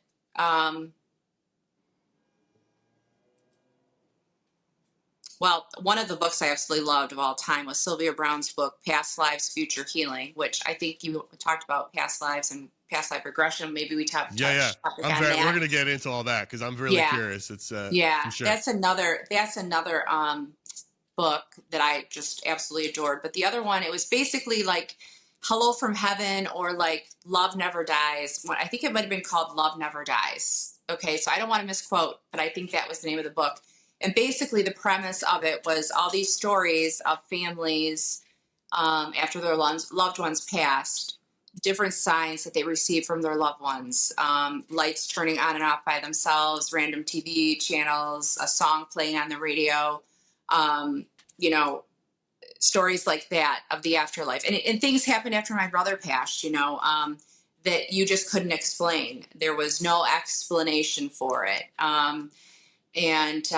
So that's when I really started to study the afterlife and what it meant to have past lives and what it meant to access somebody's Akashic records. As a psychic, I access everybody's Akashic records, their book of life, and understanding. All right, so wait, I want to ask you this on that for sure, and it's Because first of all, when my brother died, I got a midlife crisis, and when your brother died, you got like superpowers. It sounds like, which is amazing. I'm sorry about your brother. How long ago did he pass? Like 10. How long ago was that? Like 10 years ago, right? I mean, I went through a He's midlife laughing at you. crisis That when is it kind of happens. funny. She gets this, she gets to like talk. She gets superpowers. What is it? What else would you call it? Listen. I mean, I guess you could call it that. Yeah. I mean, I didn't, I get shit. But so what I'm fascinated by because it sounds like the books you're reading and with your nursing background that you really want to use your gifts to help people. Is that are you primarily doing that in your practice? Is it a lot of grief counseling or healing or or your clients people who just want to like solve a problem of their own, not going through some loss? I get a little bit of both. Okay. Believe it or not, not everybody wants to make a connection with somebody who's passed. There's a lot of people that haven't even really had anybody close to them pass. It's not always that. Sometimes it is just insight about their life, like career or love. Love and career are probably my two number one questions, Sure. other than they want to make a connection with somebody. But to answer your question, yes, that is my goal. My life purpose is to use my gifts. I believe if you have a gift that you should use it and you should share it with the world. And I use it in a way that my intention is to help other people and to bring healing. So I am truly a healer. When I give my readings, it's beautiful because I can see healing happening in the moment. So I can have a client come in and I can read their energy as they sit down with me, and I can see the transformation and the healing happen right in front of me. And it's such an honor to be able to hold a sacred space for somebody going through that, but also to, it's humbling to be the channel of the information coming through and to witness the degree of love and the degree of humanity, to be there in those really intimate moments with people. It's such an honor to serve in that way. So, traditionally the first part of my life was healing as a nurse and being a healer in that way. But this next part is, utilizing my God-given gifts.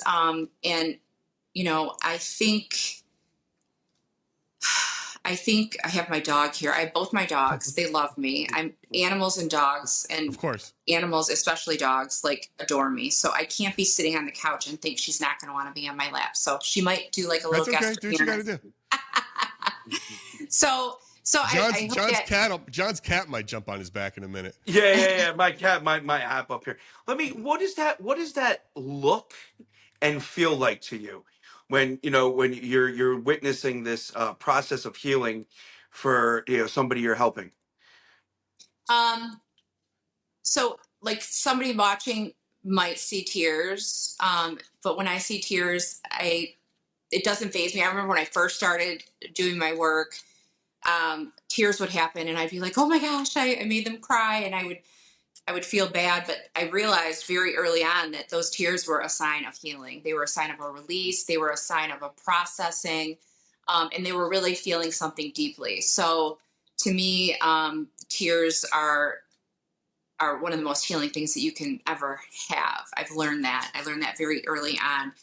And what does it feel like? It, to me, is just this immense feeling of love.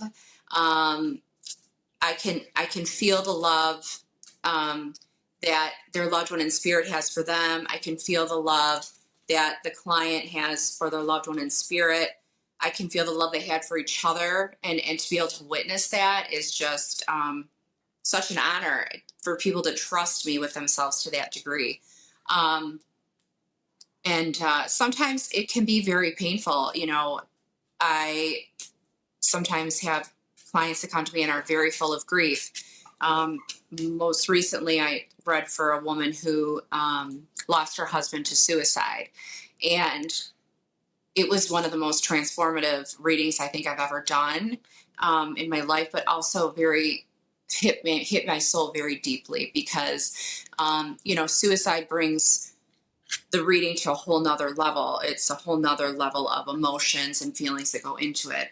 But it was probably one of the most profound readings I've ever done. And the message that this man had was that, you know, he wanted his wife to live the happiest life that she could. And he felt like she had stopped living. She had, you know, basically, since he had passed, has such profound soul loss that she had quit living. And she started to do the process of really working on it and finding spirituality. And when she made connection with another client of mine who also lost her husband to suicide, she said, "You must go to Heidi. I'm telling you, when you're ready, you got to go to her. It's going to be life-changing, and you'll know when the time is right."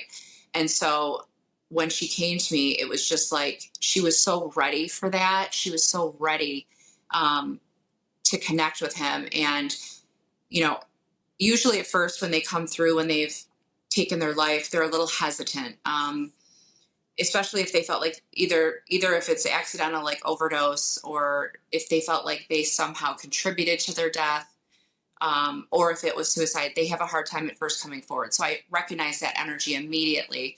And once we got past that, I can't even put to words just the level of healing that, and I was so honored to witness it. So to me, it's all the senses, all the feelings. And when I give a reading, it's not just helping the client, it's helping that spirit, but it's also helping me and helping the world heal. So you're making a bond with them and with the spirit. Now, I just got to point something out real quick.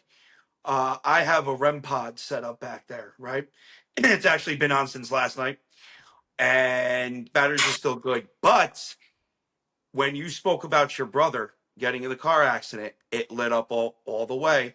And then when you started talking about the suicide and how it felt and how, you know, everything connected to it, it lit up. I've been, they're here. Oh, wow. I love that. I'm just eyeing it as it's going. So it's two powerful things you were speaking about.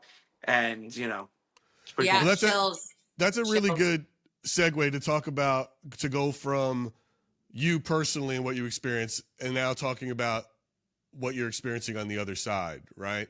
So before we get into how specifically you use that and how you're helping them with their other lives or getting into that spirits, Heidi, what do you think spirits are? Well, I believe that when we are on the planet Earth, when we decide to come here, we decide to come here because we go to a school, the Earth School, the School of Earth, and we come here to learn duality. Planet Earth being one of the only planets, one of the few planets that have duality, meaning love and fear. You know, your highest vibration is love or authenticity, somebody like living their life purpose. That's your like highest vibration. And then fear, anger, you know, shame, those lower vibration. You know, you can come to this earth plane and you can experience all of these. Coming from where? Heaven, the other side. So I do truly believe that that in the afterlife, I believe there is a place. You know, my Catholicism upbringing and the education that I got, you know, I went to Catholic school from kindergarten through 8th grade, and I saw both of my kids all the way through, you know, and I still believe in, most of the things that I learned in Catholicism. When it comes to some of the other things, as far as, you know, gay marriage or abortion and things like that, I'm not as black and white. As I grew up and I started to because it's learn nuts. my way. They're nuts. It's cool. You could say it. They're crazy. They're nuts. Yeah. It's so when you say heaven, though, do you mean it from a religious sense, or you just mean it from are you just using the word heaven because you're not sure what that afterlife can be? I'm using the word heaven as non-religious. So okay. I'm now at the point where, yes, I was born and raised Catholic. my basic beliefs are that we are here as human beings and that there is a before and after, and that we've always been. We're energy, right? And so when we're here on the earth plane, we're a soul and a body. So I believe our soul is energy, and energy cannot be destroyed nor created. It just is. It always has been. And so I believe that when our physical body is gone and deceased, and no longer is working, that our soul leaves our body and is able to return to everything, whether that is heaven, whether that's the universe, whatever your belief is in that incarnation is what your death experience is going to be. And then the way that I see it from a medium, from the work that I do, and this is to my level of consciousness at this point, because I say things as if they're not black and white. I feel like everything has a chance to evolve, and as we learn more information, things change in their meaning. So as I understand it to this point, we return to heaven and we continue to do work in heaven to elevate our soul. But you can't learn anywhere faster than coming here. You know, you're going to learn things. And people who choose to come here are very elevated souls, because it's not easy living here on the planet. It's not easy here living on Earth, especially right now. No, so do you look at it like, and I know you're saying heaven is just, you're using just the semantic of it, and not that it's the, the religious sense, but are you looking at it from this point of view of how past life regressionists look at it, where it's a different, there's a higher self of you, and you have different fragments of you? Yep. So I can go down that rabbit hole two different ways. So I want you to go as, down the rabbit hole that you track, that you believe in. Like, what is the direction changing. you're going?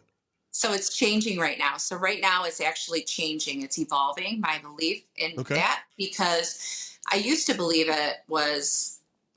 obviously, like, as a human, as a little girl, and in the school systems, I believed that life had a certain path and you lived it, and I believed you lived one life and that was it. You live, you die, and you're done, and you go to heaven and you're finished. And then as I started to study, I learned that no, in fact, we have multiple lives. And so we finish this life and then we do another. And so that's how I understood it. I understood it as linear. So one life after another after another. But now I'm at the point where I am more on what you were talking about, that you've got your higher soul, and that you've got all these lives that can come off it, like a wheel. And there's so many different possibilities and so many different ways of getting there, because we do have free will. So yes, before we're born, we come up with a life plan. We say, in this lifetime, I'm going to be a healer, and I'm going to help people understand the afterlife, and I'm going to help people live their best life by giving them a picture of their blueprint in their life and what their possible, choices are going to be. I believe that we have free will. And so when we come here, we've got these main characteristics to work with, but really there's so many limitless possibilities of what that looks like. So now I'm believing that we're living all of our lives simultaneously. And that's kind of like where deja vu comes in, and time travel. Because how I understand it, sometimes I feel like I time travel sometimes. When I remember my past lives, or if I'm doing a reading for somebody and I tap into a past life, it's as if I'm time traveling. Because I'm like literally getting a glimpse of that. Heidi, what was the change? What made you go from believing the linear to believing the higher self and the fragments? Like More studies is one of it, but also from experience, from what I get when I do my readings. And I also am very aware that the planet, the vibration of the planet, the energy on the planet, the main vibration. Okay. So just to dumb it down and to say it in a really basic way, because I don't have a real scientific way of saying it, but like the vibration of the earth is elevating, meaning that we can now create heaven on earth. So I truly believe that we have access to create a beautiful world. And it's just in our choices that is going to be able to create that. And I believe that the earth is kind of at this point where, are you guys familiar with the term like the new earth? No. Okay. So there's a concept that the new earth is here, meaning that with this increase in frequency on the earth plane, that we literally can create heaven on earth. So it used to be that the fifth dimension could only be accessed when we pass. And we live basically in the third dimension, the 3D world, right? Okay. And so the belief system is that heaven was always on like the fifth dimension. And a lot of people would say it's located like maybe 3 feet off the ground. Like if you had to like give it a What's on place. the fourth dimension? Right. It's the in between the third and the fifth. So right now, those who are, aware of this shift, it's our job.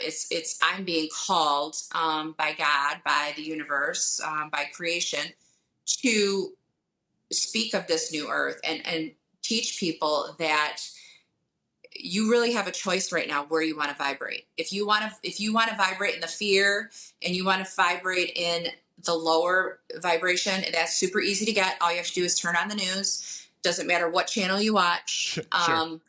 And Right. you can, walk down the street and you can see the crime and you can see the dysfunction, and you can turn on the television and you can see people being killed because of their speaking their truth. And you can see people being told to shut up and putting a tape over their mouth and trying to remove them from TV. You can see it.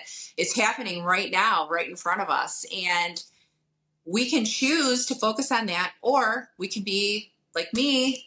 And I'm not saying be like me because I'm the way to be, but I'm just saying, like, I've been living this way for probably 3-4 years. I don't watch the news. It does nothing but bring my vibration down. I have cut narcissistic people out of my life. I have cut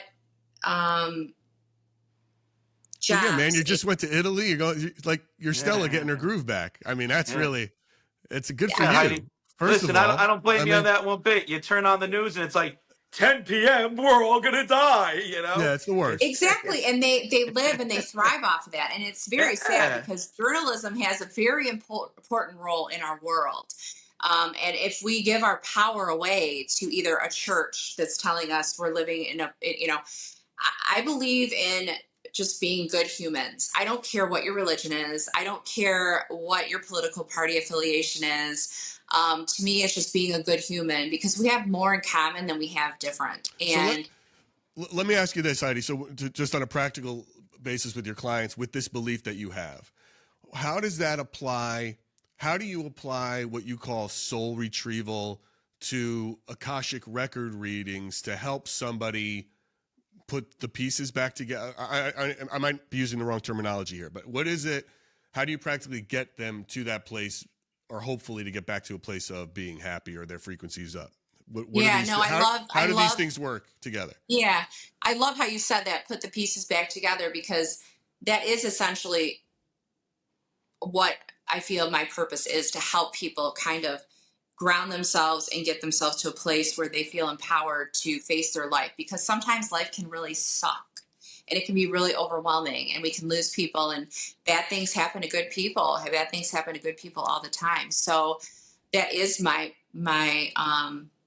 role as far as. So what goes first? Do you go to the Akashic records first, figure out what's going on, and then it's a soul retrieval bit? Walk me through those steps. Yeah. So soul retrieval is a healing modality that has been used for thousands of years, like BC, like forever, since we lived in tribes. So every tribe, we used to live in tribes. That's how we lived. We didn't have the Industrial Revolution kind of changed a lot of the spiritual practices, and we got out of living in tribes and in community, and we started to live in our own homes, and we started to join churches and religions where soul retrieval is no longer. So soul retrieval is something that has been around, and the shamans were the ones that people would go to for healing. And so they'd lose their cow. Their cow would die. They would lose their way of making a living. They'd go to the shaman within 3 days of this happening.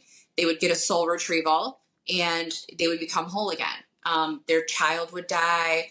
They would, have an accident and maybe break a leg. Anything that happened to the soul, the spirit, the body, they would go to the shaman within 3 days, and they'd have a soul retrieval. And that's just how it was. And people lived in community, and they would go and they'd witness the shaman healing people. And then we started living separately, and the shamans were told to go away, and the religions took over, and we quit doing it. And so for lifetimes, people are going without these soul retrievals, without these healings. And so soul retrieval is a healing modality that I learned about 7-8 years ago. I went through an intuitive practitioner certification program with my teacher, Lori Lipton, who I talked about earlier.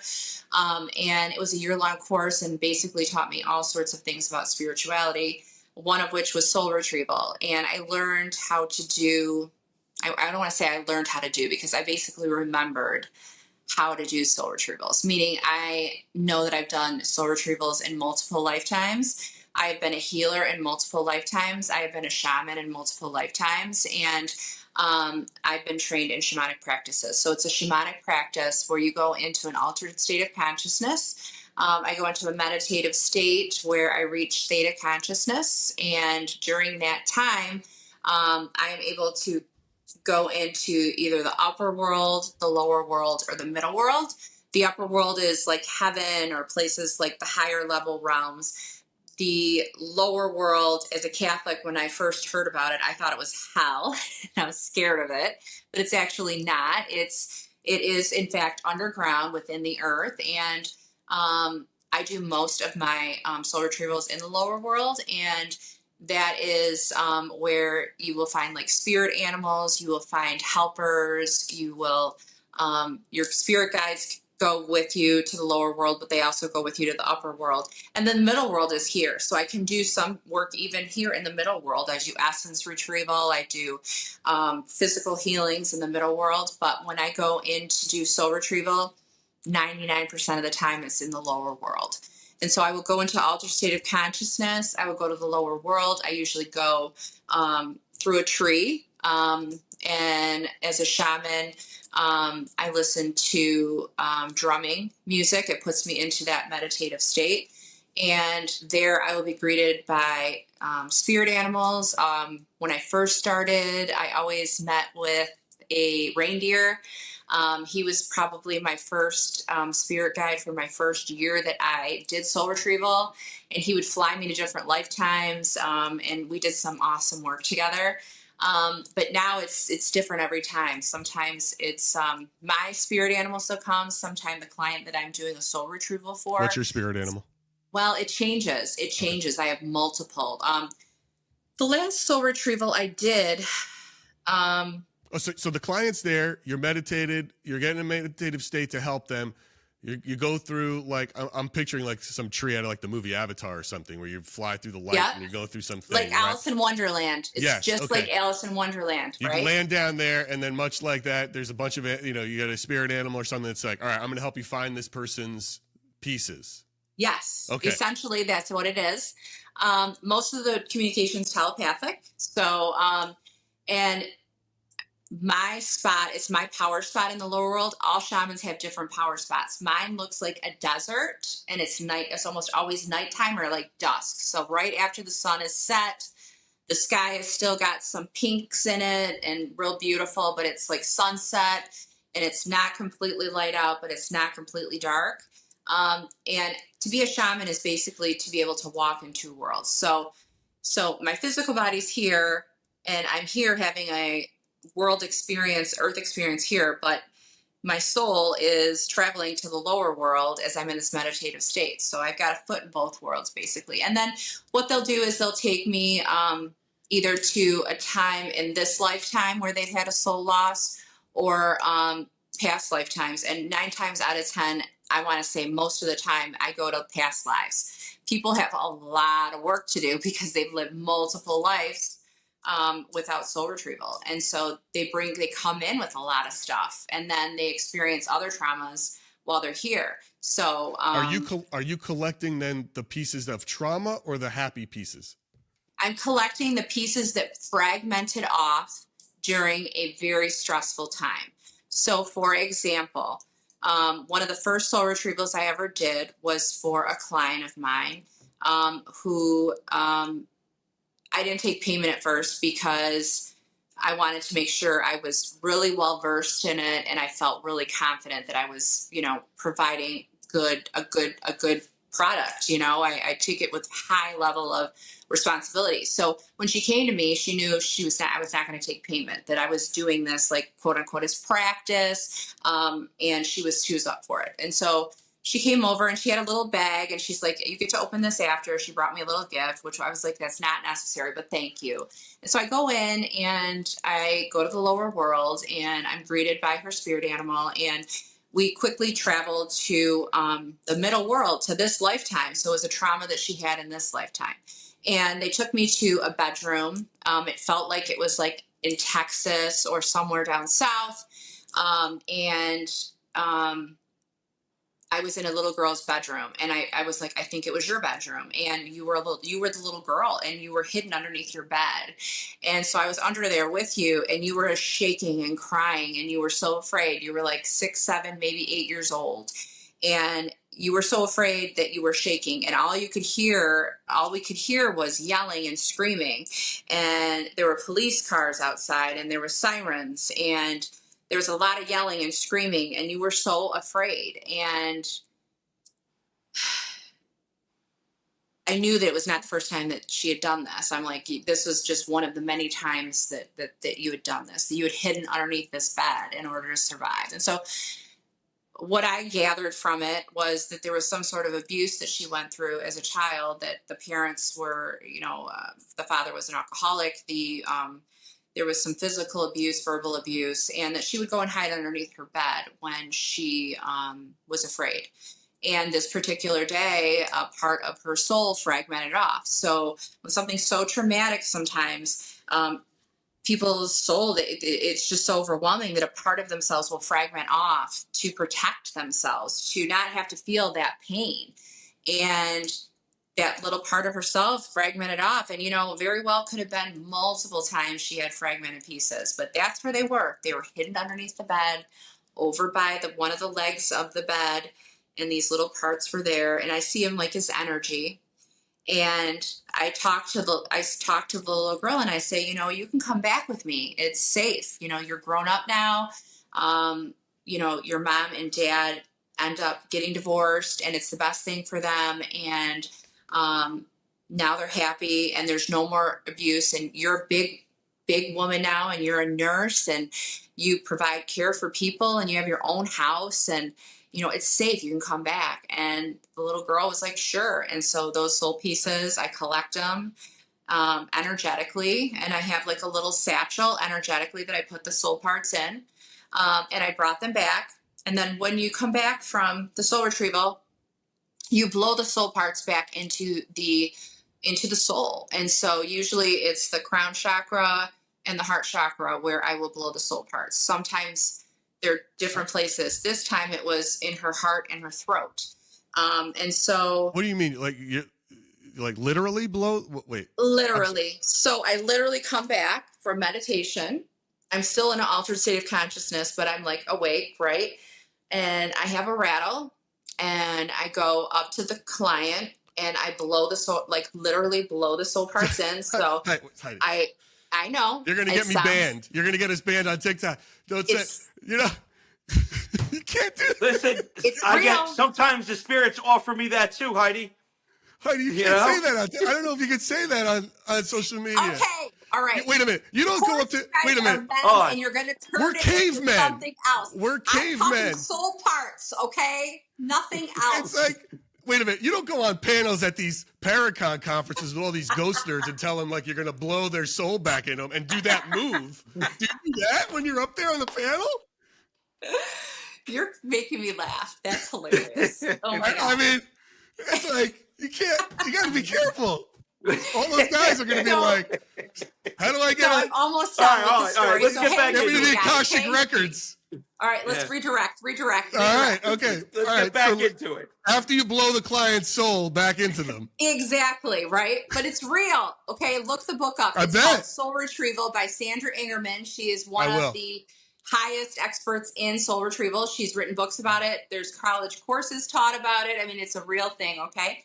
And so, She was arrested for solicitation, by the way, but that's yeah, exactly. That's a whole nother story. But when I came back, you know, I blew her soul parts back in, and I talked to her about what I had seen. And as I'm explaining it to her, she's just like, wow, just stunned. So it's funny because she's in spirit now, and I'm feeling her coming in as we're talking about this. She passed away about 1.5 years ago. Oh, wow. Yeah.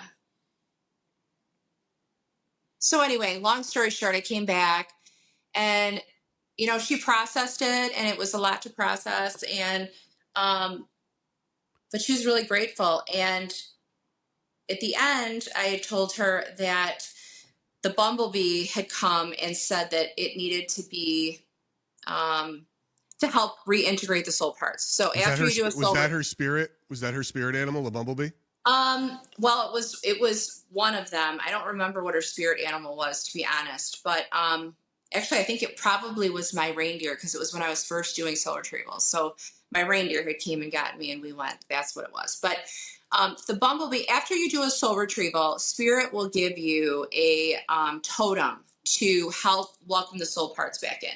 So when you've had a soul retrieval and those parts are returned back to you, they can easily go back, because they need to be grounded and they need to reintegrate. And so in order to reintegrate, you are given a totem. And so the client is asked to focus on this totem for a week, and this totem will help them reintegrate the soul parts. So for her, it was a bumblebee, and the bumblebee was helping her remember to use her voice, helping her remember she was safe. And they had asked me to return soul parts to her throat chakra. And it showed that in her childhood that she really felt like she lost her voice, like she wasn't able to speak up for herself and her rights. And it had a lot to do with the fact that she had all this fragmented soul parts. And now that these soul parts are back with her, the bumblebee wanted to help her keep those soul parts. And so the bumblebee was saying, focus on me. And then also it was encouraging her to do anything that had to do with the bees. So like honey, like drink stuff with honey, or, you know, get a bumblebee pin and wear it for a week, or get a picture of it and put it on your computer. Somehow or another, reintegrate the bumblebee. So every day you're really focusing and welcoming those soul parts back. And so I'm explaining this to her, and she's like, okay, so we're done. And she's like, all right, well, I want you to open your gift. She goes, you're not going to believe your gift. And I'm like, okay. So I open up my gift, and it's a mug, a pink mug, a big one that is it's my favorite mug to this day. And it said love on it, LOVE. And then inside of the mug were all these different teas. And then what was right next to it but a jar of honey. Wow. And it was... That's wild when that stuff happens. That is wild. And it was local. It was local honey. She had gotten it at the flea market earlier that morning. And it was like synchronicities like that. Like, you can't make this stuff up. Like, it's real. And I love to share that story because it really explains what soul retrieval is, how powerful it is. And no, I love it. That was a wonderful story. It really was. And it shows when you make a connection like that. That's part of the reason why we do this podcast. It is a great story because when you see, look, the whole thing about this is trying to get different perspectives on what spirits are. And when you're telling me this is how you have connected with someone's, a version of themselves, really, in a spirit sort of way. Now, how does that tie in to the Akashic Records? I've heard of them. When I think of the Akashic Records, is the way I've learned it, is like some giant library, like the Library of Congress, where it's like, here is everything. But how do you see it? How do you visualize it? So I've traveled there in meditation multiple times, and really every time I do a reading, I essentially am going there. But it's not, it's like when I do a reading, it's like I go into that altered state of consciousness and I'm just there. So I don't travel there anymore. Like I just go there. It's like an instant transport. I've been there enough times that I just have like a free pass, and it's like, you know, it's the fast pass to get to Akashic Records because I go there so much. No kidding. You're right. You've got like Kind of frequent like at Disney, flyer miles. At Disney, you get like the fast passes, fast for pass. You sure. have to wait in line. Yeah. But the Akashic Records is very much that. I see it as like a big library. And it's when you walk in, it's like miles and miles and miles and miles and like forever. And there's bookshelves, and then as you walk down the aisles, like there's little coves, little alcoves that go off of the main hallway.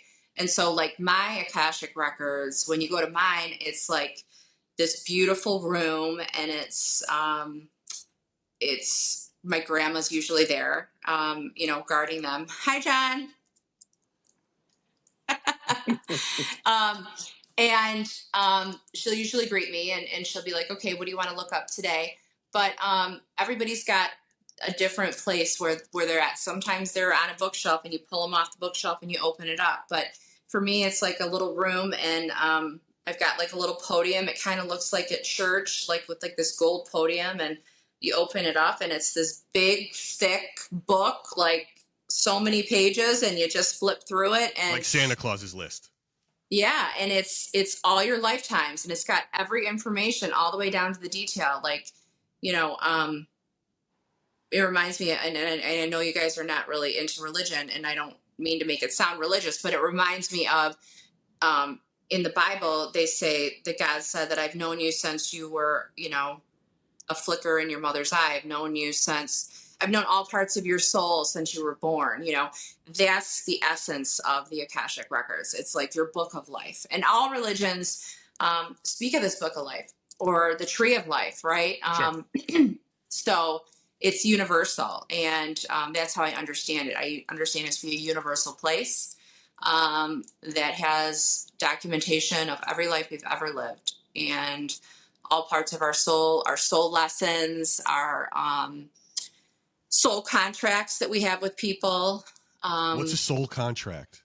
What does that mean? So soul contract is before you're born, you agree with your guardian angels and spirit guides and the council, because there's a council that counsels every soul before they're born. They come up with what their life's going to be. And they're, okay, for me, it was, okay, I'm going to be a girl. My name's going to be Heidi. I'm going to have blonde hair and blue eyes. I'm going to have 2 children. I'm going to have 1 daughter that never made it to Earth, but I'm going to have her. And I'm going to marry, a man named Matt. We're going to be married for 25 years, all those like high points. But then each person in your life, you have what's called a soul contract. So my ex-husband. Don't forget that you're going to ditch Matt and then party your ass off in Italy. You don't forget the good stuff. Exactly. So that's like the fast forward version. But that was a soul contract that we had, that we would. And who's that contract with, though? Your higher self? My higher self. Well, our higher self is like the all-knowing part of ourselves, right? That doesn't forget where we're from, doesn't forget the past lifetimes, remembers everything. This version of me, when I was born, I forgot. Like until I was like 7, 8 years old, I remembered. But then when we're about 7, 8 years old, 5, 6, we start going to school, we start forgetting all of that. And so like our generation, we're born and we forget, and we have to remember everything, right? The children that are born now, and even my children, my son is 22, my daughter's 17, like they're pretty much born like remembering who they are. Like they know who they are. They're so smart. They're so advanced. They can see things at such a higher level of understanding spiritually. Like that's what gives me hope for our future as a country and as a world, as a planet, is our children. Like they're born awake. They know what this shit is about. They know that we should not be letting religion and politics and bullshit get in the way of, being good humans. And we have more in common than we have different. Like, what are we doing? Does that mean, but when you say, I agree. I mean, absolutely. There's nothing you said there that I would ever disagree listen, with. when you're going and you're doing the fragment retrieval, have you ever come across any opposition? Yes. Is it cool if we talk about that for a minute? Just give us a rundown of what that opposition has been like and could be like. It can be kind of scary. Who gives Actually, you the opposition? Like a third party or the spirit itself? it's The been a person third itself? party and then the spirit itself. So sometimes people are trapped by other souls. That's pretty rare, but I have come across that. I haven't ever read for somebody in that aspect, but I picked up on the energy of that, like drug addicts, like people that, like heroin addicts. And this is not being said in judgment at all, but I'm talking like people that are vibrating at a very low level, meaning, you know, there's a lot of shame. There's a lot of addiction. And when you have addiction to alcohol, to drugs, you know, you create energetic holes in your energetic field. And that allows entities or really anything to kind of come into your system. And so you open yourself up to that. And so I have, you know, rubbed shoulders with souls that are really vibing very low. And I would categorize it as like hell. I don't believe in hell, just from what I've seen, but I know that this earth plane can be like hell. And, you know, I'm talking like Skid Row. I'm talking the people that are living on the streets, that are doing heroin, that are selling, not even selling their bodies, just giving their bodies so that they can get drugs. I mean, So living at that level of drugs lower your protection is what you're saying. yes. And then that allows for something else or whatever else to come in and keep you lower. And same with soul retrieval. Lower. Same with soul loss. Same with soul loss. So if you go through a lot of soul loss, your energetic field has holes in it and it opens you up to that, right? So the more trauma you go through that is not healed, either through traditional or non-traditional methods. So traditional would be like therapy, you know, going to a therapist and getting psychological help, or being medications to help balance you if you have like a mental health issue, all the way to non-traditional healing modalities like soul retrieval or Reiki, or, you know, there's so many different things. So unhealed people like really open themselves up for more crap, and those negative entities are drawn to that. That's why you'll hear a lot of people that are addicted to drugs or alcohol, they become very depressed, and a lot of times it's definitely like hormonally, and like as far as like your neurotransmitters, if I look at it scientifically, it makes sense why you'd be depressed. But then spiritually, a lot of times that depression is because you are at such a low vibration and you're being affected by these lower vibrational beings that you are rubbing shoulders with. You know, I'm talking crack houses. I'm talking like low of the low of the low. Okay. I'm not around that as much. So, I haven't actually done a soul retrieval in that aspect, but that's how I would liken like the darkness and people. And I have gone to soul retrieval, and souls have been so traumatized that it was really hard to get them to come. And usually you can get them to come asking like a helper spirit of theirs to come in. So a deceased grandparent or a spirit guide or somebody that can help kind of get them to come. But sometimes it's extremely rare that I can't return something back to you, but it does happen. Heidi, is this the same process that you go through if you like go to a haunted house or a haunted location? If you're tagging along with the paranormal investigator team or something, that you have to get into this state, or is that a different hat? So I would say that's a different hat, but it's similar but different. So getting introduced into the paranormal was something that I couldn't have ever seen coming. I didn't see it coming.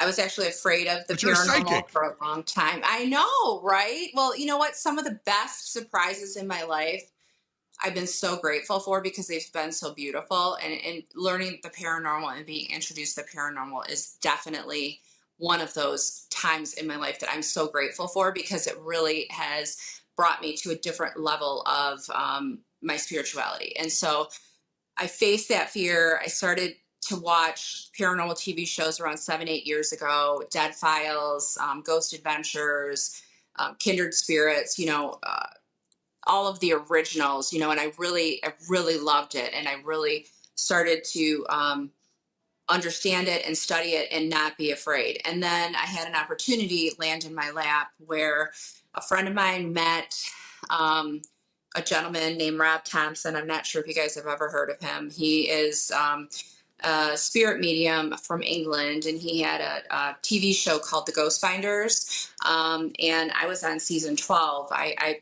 basically met Rob and his partner, Heather Bordelin. And their TV show, The Ghost Finders, was one of the longest running independent paranormal shows. And it started right around Blair Witch Project time. So like when they first started out, it was like, boom, huge. I mean, they filmed in that capacity, and it was like nothing else like it on anywhere. Like they were on Apple TV and Paraflix, and they've had a really great run. So I got invited to come and be the guest psychic medium on one of their episodes. So it was episode 2 of season 12. And I went and I had the most amazing time. My world was opened up immediately. And I started to really step into the higher version of myself. I mean, it really. What was different? How did you feel something different this time without having to put on the drums or get into that state? And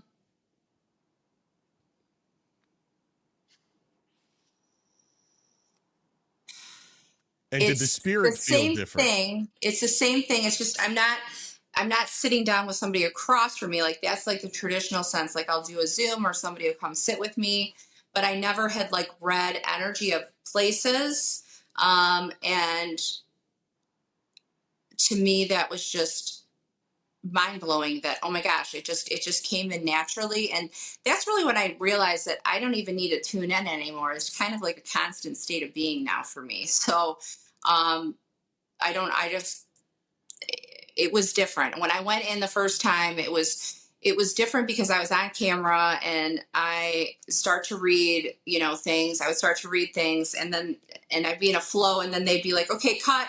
All right, let's back it up. All right, go back, say that again. We didn't get it. And I'm like, hold on. So I had to kind of learn how to do that piece of it, but I learned that pretty quick. And, it's been, fascinating to have the ability to be a voice for the voiceless.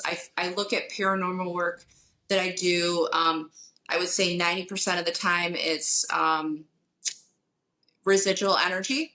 And 10% of the time or so, it's like a true haunting. I see. Okay, sure. You mean like an apparition versus an imprint of energy, right? Imprint being like, yep. Yeah, and then the actual like intelligent, like real haunting. Yeah. I've been able to experience both of those now, and once you like really know, like, okay, that's not just what I'm seeing on TV, but you're like actually in the moment living it. It's like there's nothing like it. Like that's what I mean when I say, like going to the dark side, if you will, or the scary side of it is not very different than the work I always do. It's just one is done with like a bright light and the other one's done kind of in the dark, and it's learning how to balance both parts. And it's been an honor to really step into it and have a great respect for it. Well, Heidi, it's been an honor for us to have you on today. I mean, we're getting close to our time here together. For the hour, I could go on for another hour. I feel like I could talk like hours with you guys. I would love to have you back on. I have so many other things. I have so many other questions. I barely got through half of them. I would love it. So first of all, everybody can find Heidi, and I'm gonna I repost these lives. It'll be part wherever you get your podcasts. I'll be redropping this tomorrow morning. So if from Spotify to YouTube, everywhere podcasts are, you can find Heidi Kemper at HeidiKemper.com. Book a session. Take it out. Heidi, how would you leave us with this? What do you want people out there to know, to walk away with, if they're in a situation, and how they should look at what their situation is based on how it could connect to their past life? What's a message you can leave with them, or something that how they should recognize it or not? I think there's a feeling of familiarity. There's a feeling of remembering and just knowing that there's something significant about this place or this person. Like you meet somebody and there's this instant connection. There's an instant recognition. Sometimes just looking in the eyes, there's just a feeling in the soul. A location like Italy. I was always drawn to Italy. I always wanted to go to Italy. It was on my bucket list. It was the first country I wanted to go to in Europe. And as Yeah, soon it's as I amazing. touched my feet on the ground there, it was like, I've been here before. It's my just favorite to know. place. It's my favorite place. And it's, just talk about Italy real quick. It's like, you go, everywhere you go in Italy, it's like the food is awesome. Like if you stop, you could just stop at some, like, because you're doing tours, like you're walking around, there's so much to see. So you just want to stop and grab someplace quick at some cafe and it's delicious, which I would say is better than like Paris was, where it's, you have to go to, of course, Paris has wonderful restaurants, but Yeah. you have to like go, you can't just stop at a quick cafe in Paris. You're going to get like a ham and cheese sandwich and that's what you're going to get. But in Italy, you can get delicious, right? It was incredible. The food, amazing. Yeah. Like I ate whatever I wanted when I was there, and we walked a ton, and I actually came home and I was like down 5 pounds. So I was like, sweet. Like the food there is like amazing. You don't have that inflammatory response in your body because it's all real ingredients. Yeah. Like, oh my gosh, since I've been home, I'm like, I don't want to eat anything. Everything tastes like cardboard. Yeah. Right. After eating there. And to tell you, but you also felt like you were home. It felt familiar. And that's sort of what people should recognize. When you have that sense, then that might be something. That might be a That's your connection sign. you have. When you have this emotional reaction or this deep feeling that you're like, why? Same way about New York City. Like, why? Why did I have this feeling about New York? And I go to Central Park and I'm like, oh my gosh, if I walk straight down this walkway and I turn left, there's going to be steps and I'm going to go down it and there's going to be an angel fountain there. That's what happened to me. Like, and my husband at the time, he was like, what the hell just happened? I'm like, I don't know, but I told you I lived a past life here, and obviously I was here before when Central Park was just built. So we're talking late 1800s, early 1900s. So what do you want? I don't know. Good So for yeah, you. it's a Heidi, beautiful thing to experience and to look into. So no, listen, we definitely have to have you back. I have so many more questions, and I want to hear so many more stories. It was really fun to have you. I really appreciate you taking the time to talk to us about this. You guys too. And friend request me. I'm on Facebook, you guys. So friend request me. I want to keep in touch. And then, yeah, if anybody's interested in, a reading or to connect with me, I'm all over social media. And they said my website. HeidiKemper.com. Yeah. I will put her information will be in the links when this is posted, Linktree in my bio. Thank you so much. Thank you, Really, guys. Heidi, thank you. Really You guys enjoyed are everybody. amazing. I hope Thank we you. get to meet in person one day. Oh, I would love Yes. Yeah, it'd it. be I would awesome. love All it. right. We'll That'd figure be that awesome. out too for sure. Heidi, where are you from, Heidi? You Yeah, where are you? Right outside of Detroit, Michigan. Okay. Oh, wow. All right. Cool. Um, New York and Cali. Yeah, love it. I love California. I love New York. Yeah. Both my favorite places. So What's not to love, man? It's awesome. I know. Heidi, Well, we'll Heidi, see again, you. listen, thank you so much. All right. Thanks, guys. All right, bye. Take care. Bye-bye. That was wild. That was really Yeah, interesting. yeah. And funny. She's a good sport. Because Yeah, no, that was great. it's interesting. When you sort of look at everyone's perspective, what are the commonalities, right? Vibration, frequency, all these things are the same. What's different is how she sees whatever she sees, like the tree, right? Gary, Or you how know she what's sees- different? It's very simple, and I say it all the time. The human perception by That's the what she person that needs to see. it's that human perception. Anybody that has any sort of true gift, they describe it. There are similarities, like you said, but it's like the actual human perception of what they're experiencing. And it makes me think I would love to like line up like a bunch of people with gifts and be like, okay, this Right. scenario, what do you see? Right? You know what's funny, dude? You know what it reminds me of? This is a totally obscure reference, a movie reference. It was a Robert Zemeckis film with Jodie Foster where a Contact. Have you ever seen the movie Contact? Yeah. Right? And at the end, she's in that gyroscope and then she falls through and she's in this place. And it's her old house. And she sees her dad, right? And it's an alien. It's like, what is this? It's like, well, this is the form I'm taking because you wouldn't be able to understand the form if you saw me in my true form, right? And then she comes back to Earth, and it's like it really in their world it fell. She fell straight through in the real world, but she was trapped there, and then there was like a little side bit about there was hours of static while she was over there. But anyway, but it was that idea of this is what I'm showing you because this is what you relate to is interesting. Even though those commonalities of frequency, vibration, and all that stuff, a lot of people seem to be in that philosophy. Yeah. Or she would say that modality of their thought process, right? It's crazy. Yeah. What do you guys think? Is everybody there like Heidi? Check her out. HeidiKemper.com. Anyone have any other questions? I really appreciate it. There's a lot of you, and I'm sorry we can't get to you in these chats when we have guests, guys. It's just hard to see you all. But I really appreciate you being here. We had a lot of folks checking us out. Cool. Thank you, everyone. But that's it for today. SoCo Paranormal. Thanks for stopping in. Love it. What's up, Jolly? Jolly's great too. Jolly's mom is online too. It's funny. She has her own feed. She does her own lives. Yeah. And sometimes they're in there talking, and it's great. It's so sweet. It's like the sweetest thing on the internet. Yeah. It's wholesome. I feel like he should be bringing her on Ghost Hunts.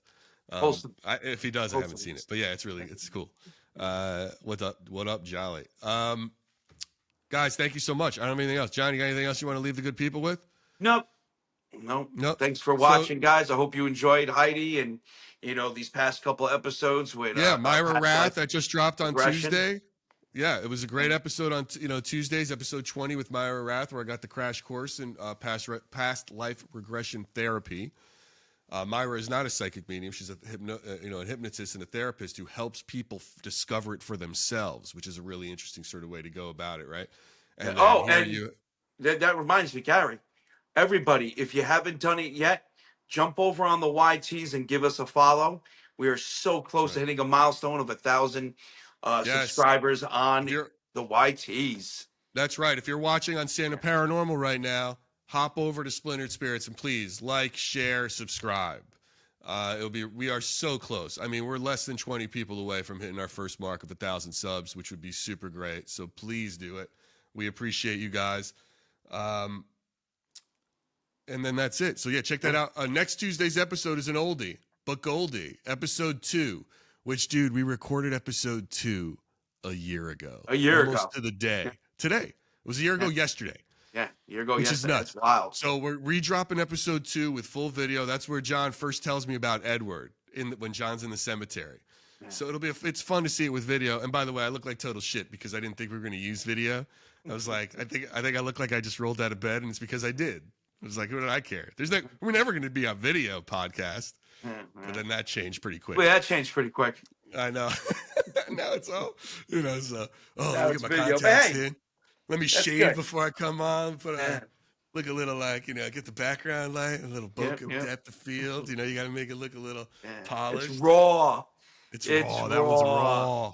That one's raw. It's raw. Oh, Megs, thank you so much. You're so sweet. I love it. Listen, flattery gets you everywhere. She said you're still handsome, which I love. She's my new favorite for today. I appreciate you Gary, so much. This has been fun, man. It's a great really episode. Fun. Everybody, thank you so much for joining Splintered Everybody, Spirits. thank Go about you. your day, and we will talk to you guys soon. Yeah. See you guys Thanks, later. everybody. Well, that's it for another episode of Splintered Spirits. Be sure to like, share, and subscribe to our YouTube channel, Spotify, or wherever you get your podcasts. Until next time, stay curious. Gary, in this body that you're in right now, there's simply a fragment of the higher self soul in you. Just a piece. Does the higher self soul make a couple more dollars than I do? Because I could really...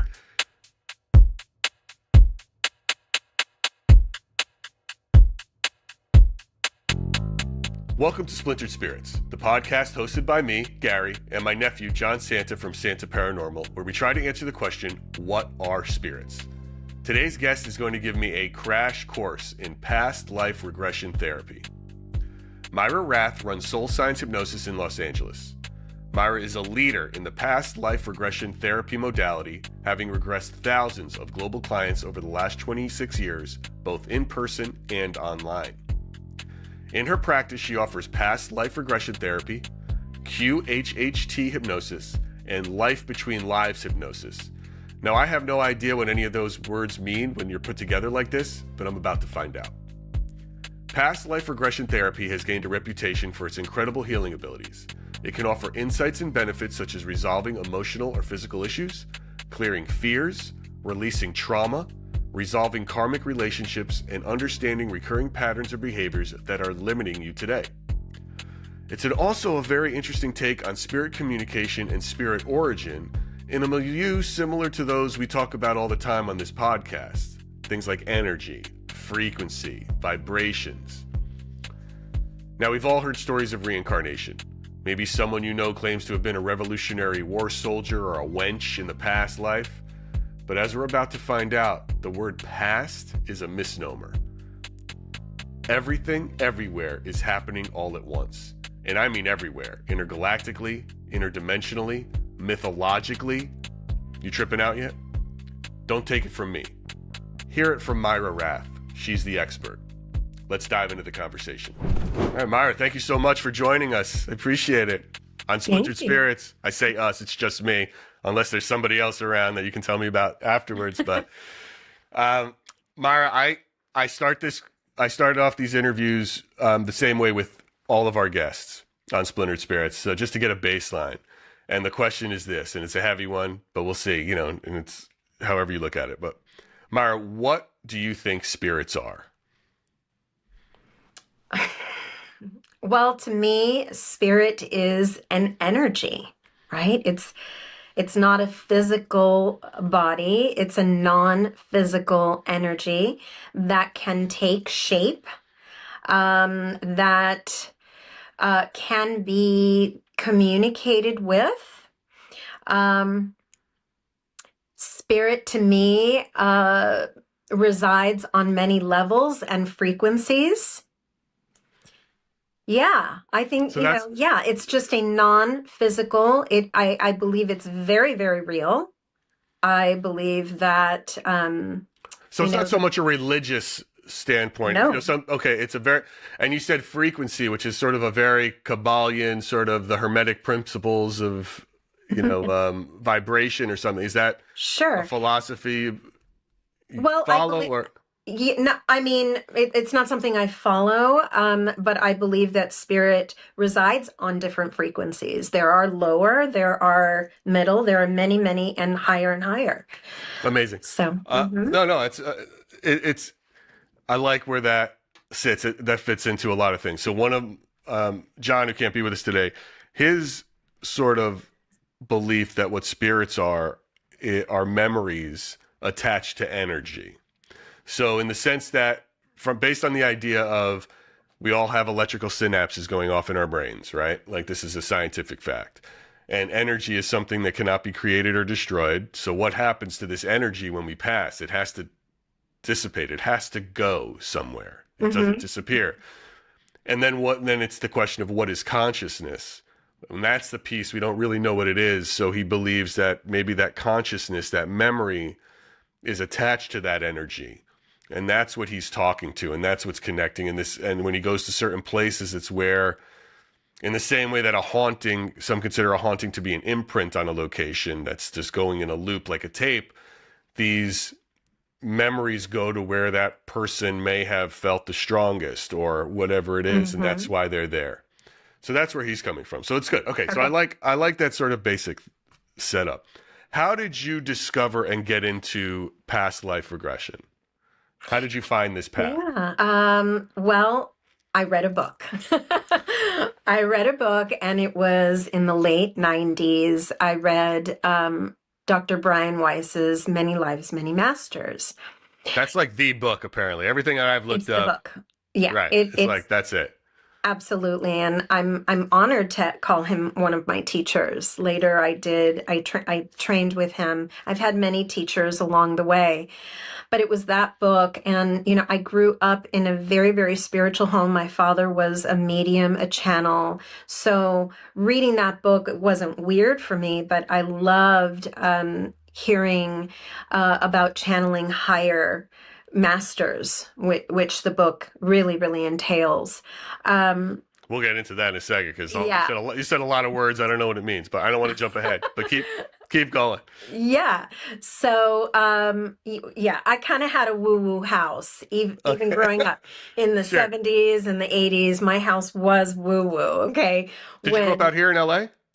Yes, in the valley. Okay. Yeah. All right. So for Mhm. LA 70s for sure. I get it. Yes. Yeah. Yeah. Okay. Yeah. So, I read that book, and then a couple years later, I think it was like 1998, my brother reached out and invited me to a weekend of it was a like an expo on not just past life regression, it was hypnosis, but past life regression was going to be in one of the halls. And of course, that's where we went. And we spent 2 days being regressed by Dick Setfen, who had written many books on past life regression. And it was put out by the American Board of Hypnotherapy. They were there. And I just, after the 2 days, I'm like, I want to do this. It was just like, I know I can do this. And I signed up for their program. And in 1999, they were like, here you go, here's your certificate. So try to find people to work on in 1999, right? Everybody was in the closet. No one believed in this. It was really, really hard to find people to even practice. It's like, wow, I have this really cool tool in my arsenal. Like, don't you want to know who you've been, where you've been? And it was like, no. So it was really hard in those early years. It was, and there were times where it was just like, I didn't even do anything because it was so hard to find people. And on occasion I would meet someone, and if the conversation ever went to a spiritual place, I would say, well, I do past life regression. And I was like, oh my God. So there we go. I was able to practice. So it was a slow beginning. What is the difference between reincarnation and past life regression? Or are these things hand in hand? They are hand in hand. Reincarnation is like the word, the original word that was used to describe that we have been here before. Past life regression is the actual modality that gets you there, right? I got yes, that makes sense. And past life regression is hand in hand then with hypnosis. Is that true? It is hypnosis. So it is. It's right. It is hypnosis. Got it. Okay, so it's a type of. So all right. So then, this is already enlightening for me in this crash course that you're giving me. All right. So then, what is, from what I've read about, and I'm trying to understand, like people use a lot of these terms, and maybe you can walk me through. Like, what is QHHT? Yes. So QHHT stands for Quantum Healing Hypnosis Technique. It is past life regression, but QHHT, it was named after Dolores Cannon. It's her method of past life regression. Dolores Cannon didn't invent or, discover past life regression, but what she did, she discovered something really, really special that set her apart. And that is through her work in past life regression, some of her clients started leaving Earth and going to other planets in their past lives. That's what set Dolores really apart from other hypnotherapists that were doing the same work. Brian Weiss never talked about it. Now he does, okay? Because I saw him in August last year. And it's like, oh, now he's talking about, the star seeds and other planets and past lives. But Dolores was the first to do it. And I think that's where, like, the universe was just sending her a lot of clientele where she was able to write books about it. And she's written, I don't even know, 30, 40 books, a lot, about, how Earth is not it. This is a baby planet, right? This is just a baby planet. And so ever since I started doing her method of hypnotherapy, the universe said, okay, Myra, you're ready. And we're going to start sending you clients from other planets. So right now, about, I would say 35, sometimes 40% of my clients are exploring lifetimes on other planets. So. Okay. And we're going to get into this too. So that's in this, is that in this realm, or are you talking about interdimensional things? Interdimensional. It's not just like they're from another planet, like in a galaxy a long time ago and far, far away, like a Star Wars opening, which is in here, or is it like you're in another, like, is this Marvel universe another spot? Yes. I'm not, and I don't mean to be making a joke. I'm just trying to explain it in a way that helps me understand it. Yes. I'm the dumb one here, so I want to explain. Like, that's what helps me say it. But you know what I mean, right? Mm-hmm. It's like is it because you say past life? I think it's a long time ago. So are these from aliens in our galaxy space from a long time ago, or are you talking they're from another dimension, like they've gone through the Twilight Zone? It's kind of both, because, I know right now when people want to explore this modality, we are calling it a past life regression. But to be honest, there is no past, right? Everything is parallel. Everything, past, present, parallel present, and future, right? So today I took a client through multiple lives, and one of them, she was on a ship and being promoted to come to Earth on a mission. And it was just so interesting. When is that? So that was really interesting. One of the things I asked her, we can't tell what year it is. They don't have years, clocks, and calendars the way Earth does, right? Right. So one of her missions was to come to Earth on their ship. There were 4 of them on the ship. And when they didn't land. They hovered and sort of transmuted themselves to the ground where the cows were.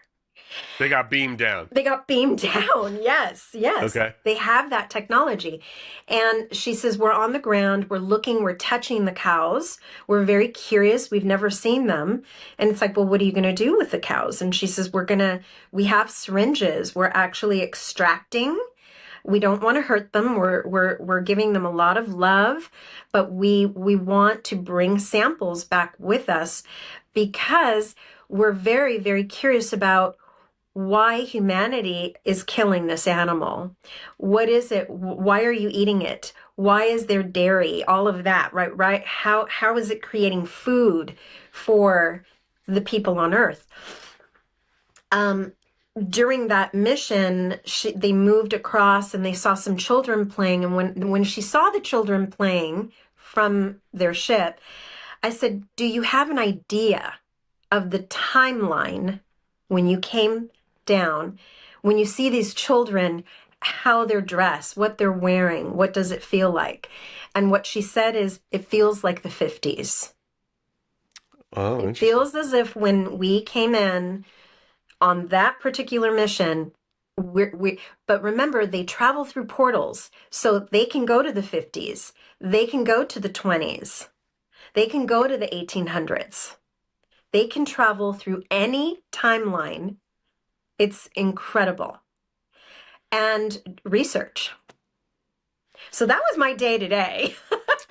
That's wild. Yeah. All right. And again, I'm trying not to jump around, but I'm going to get back to that too. I'm taking notes because there's some questions I have. So, all right. So that's QHHT. That's I guess what the quantum part is, right? The idea Correct. of okay. And the H, the healing, is the whole point of this to then try to overcome something? what is the healing part of that eight of the Yeah, eight? that's a great question. So this is again Dolores Cannon's technique. The healing part is once we see in a QHHT session, it's a long session. It could range between 4 and 5 hours. You're In seeing one time? yes, Okay. yes. That's in one setting. You're taken to multiple lifetimes, not just one. Okay, so typically I take my clients to 3 different lifetimes, and in each one, it's a completely different timeline. Okay, then after we see that, we connect with the client's higher self. Are you familiar with what is the higher self or the oversoul? No, I have no idea what that means. Okay. What is that? So- Is this getting into like when you or in this world like when they talk about a spirit guide or a master spirit, or is this something different? Something different. Okay. So this is higher self. Yes. Okay, So, what's that? so Gary, you actually have a higher self. It's your higher soul. Gary, in this body that you're in right now, there's simply a fragment of the higher self soul in you. Just a Does the higher piece. self soul make a couple more dollars than I do? Because I could really Yeah. like hopefully That's pass the it big down. guy. The higher self right. is the big guy for sure. And okay, so this is going to get much more broad. I want Okay. you to think that there's no time at all. So the higher self, there's no clocks and calendars. So the Okay. higher self, think of it like an octopus. Okay? Sure. Intelligent, right? Yes. Wise. I believe octopuses are aliens anyway, but that's Me a whole too. other story.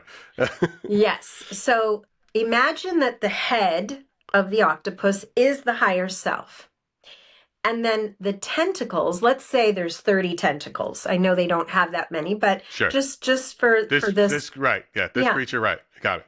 Each tentacle is a lifetime that the higher self is projecting itself out to have an experience. You, Gary, are one tentacle Right. to the higher self. This meat Yeah. sack that I'm in right now Yeah. is one version that he's testing out for some reason. Yeah. If I had to guess, it's to be like, let's see what it would be like to suck on Earth. And then he's picking me right now to be this one. Like, let's just make this guy go through the grind. It seems. I'll have Well- words with him in the end, but we'll talk about that. Okay. You could, All right, but so- it's going to tell you have free will. It's all you. No, I Gary. know. I get it. Sure. So, okay. So I understand the concept. I understand. So that's the master self. So you're in this. So, okay. So then continue for the healing part then. So you're Yes. with them in this session. You go through 3 lifetimes and you're trying to figure out what needs to be healed with the master self. Well, the master self, the oversoul, higher self, whatever you want to call it knows everything about you. Everything. Okay. I don't want to skip something also really important in between connecting with the higher self and leaving the past lives, because we do make a stop. The first place we stop on the 3rd life, we do see the death. Okay. We do take you through the death scene on the 3rd life. How did you die in that life? Okay. I have a question. Mm-hmm. You're saying 3rd life, but you're saying there's no time. Is this a chronological order of some kind, or There's you're no just picking order. so you're just picking a random third one of the Well, I 30 don't tens- pick it. The higher self chooses what to show you. Okay, but it is a random third thing from the multiple that you probably have. Right. Is that what you're saying? I just Yeah. want to understand what we're saying. It's not like this was the 3rd time you lived and now this is No, the no, death. no, no. This No, is all not in okay. not in order. It's no, I not got it. linear. I just wanted to clarify. Yeah. Okay. So, then whatever you go through that death of that whatever. Okay. right. You go through the death and then we move you up, up, up. And the first thing I'm going to do is bring in those spirit guides, because I know you mentioned them earlier and I don't want to forget that it's part of the experience is to connect with your spirit team. Okay. There's a team. There's a team. Okay. There Are these, usually is. Are these human spirits or are they? No, Do you know what I'm don't call saying? them spirits. Don't call Oh. them spirits. They are guides. These are your They could be angels, they're your guides, they're not spirits, but they're spirit guides, right? They reside in the spirit realm. They have been with you, they've been watching over you, they've been helping you in whatever incarnation you're in. And in many times they offer themselves as your guides through multiple lifetimes that you've had, right? You don't have an idea of who they are, but when you're on the other side, you're like, oh my God, bro, hi, you know them, right? You're very familiar with them. But they are not human entities. They never They're not were. human. No, Got it. no. Okay.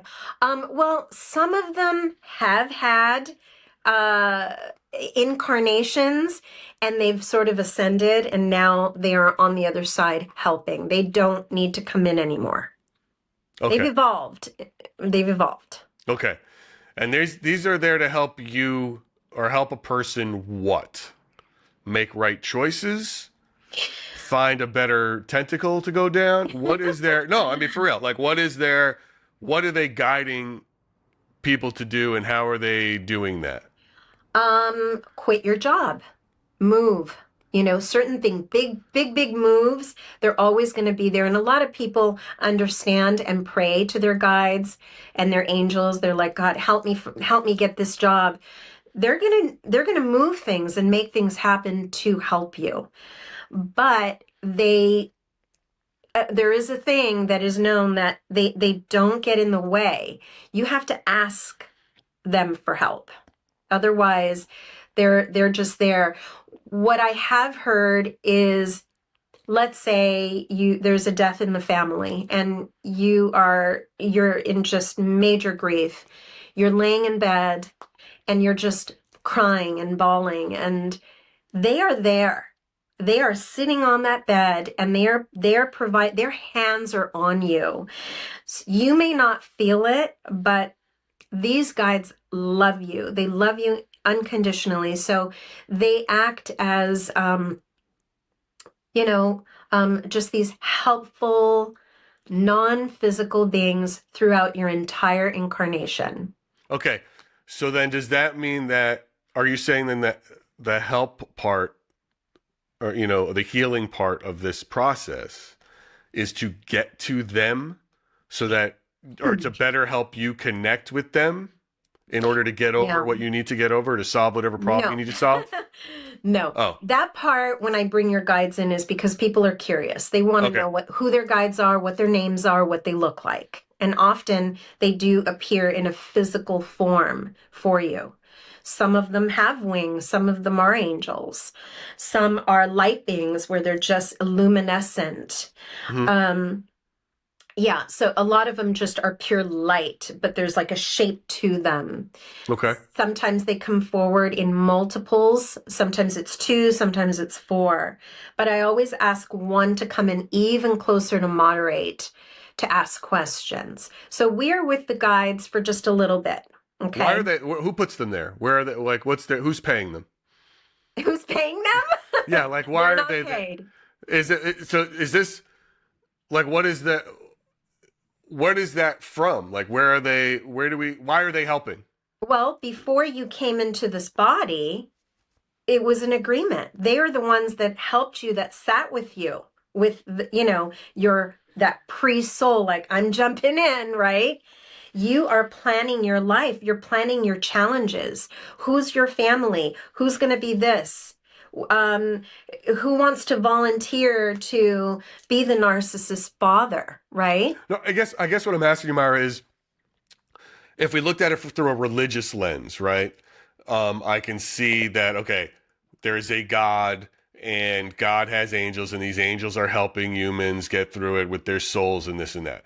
But if we're not saying it's like a Roman Catholic God and these are these angels, what are we saying these beings are that want to help people get through these various different I call them my spirit guides. I don't, Okay. and there's a lot of people that are going to listen to this and say it's bullshit, right? It's No, I get that. I don't believe in it. Yeah, no, we're not in the bullshit. We're not in the bullshit. But like, please, and we get caught. That's not where we're here. I just want to understand like this, like the hierarchy of it. You know what I mean? Like I'm just trying to get a handle on to how that, like what is it? Do they report to a god or a even higher spirit? Like, or is it, were they always there and always were? Is it that Yeah. sort of idea? Okay. They are there for you. Whether you believe they're there or not, they are still there for you. You'll learn the truth once you're on the other side of it, right? You will learn the truth. So after Right. we connect with the guides, that's when we make contact with the higher self that we had talked about. Okay. Now Yeah. we're getting into the healing, okay? Okay. Yeah. Yeah, we're getting into the healing. So in QHHT, a client arrives with a list of questions. What do they want to know? They can ask anything about their life, their past, their future, and what's going on with their body. But do you know what they're doing there beforehand? Like, hey, I'm coming to see you because I'm either grieving over a family member, or I want to quit smoking, or I want to, like, do you have like a baseline with a Yes. client? Okay, so that's like your starting place of something like a tangible problem that they have. Well, that 4.5 hours. First, I do a consultation the week prior to their Okay. session on Zoom, so I'm able to see them, and that's the first thing I ask. What do you want out of this? Why are you Right. doing this, right?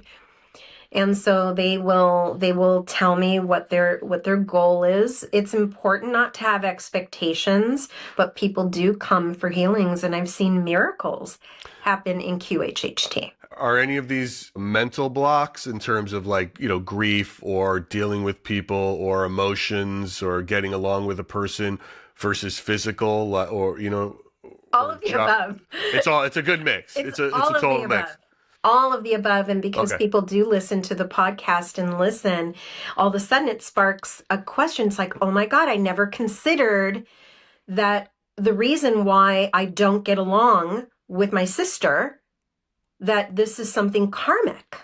Her and I are like this. We all we do is fight, fight, fight. What is going on? What's really happening here? So sometimes it is about relationships. And do they use that knowledge to change or to justify their behaviors? No, definitely change. Okay. Yeah. But you see what I'm saying, right? Yeah. Oh, yeah. Yeah. Yeah. People that come in, they're ready for change. They are ready. They don't want to keep doing the same thing, and they realize they're getting sick. It's making them sick. They're not evolving, and this is the one thing that they really want to, move on from. And Okay. so, yeah. Okay, that's super interesting and helpful. Now, what is life between lives? What's LBL work? What is that? Is that part of the process to get to the higher self, or is it a whole separate thing? Okay, so that's a different session. Okay. That Life Between Lives, that was created by Dr. Michael Newton, who also has written many books, Journey of Souls. So very, very interesting collection of books that Michael Newton has. And what his method is moving you through a past life, just one, okay?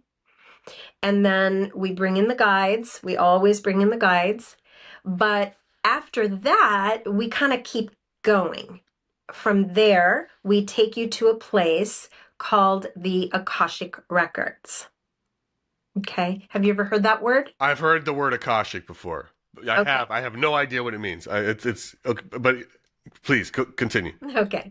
So the Akashic Records, I want you to think, okay, what would it be like if I handed you a book and I said, Gary, in this book is every life you've ever had, every life you will have is in this book. Would you want to look at it? I'd be terrified to look at it. Well, I would be terrified to look at it. it's in your records. So the Akashic Records is where everyone's records are kept. A hall of records. It's etheric. It's not like a physical place, but it is etheric. And the cool thing is that when you're in sessions, because you're working in the quantum field, it's a place that we can visit. and my clients can get their books, open them up. Today, my client, without even me asking, her guides took her there. After the third life, the fourth one, she was in the records, and I knew she was there. And she says, I see people like studying. I see them in little corners, like people are looking down and they're sort of reviewing their own records. So we pulled her records. And when she opened it up, everyone perceives different in the records. For her, it was like a movie that was playing, right? For others, it may be impressions and pictures that come based on some of your past lives, right?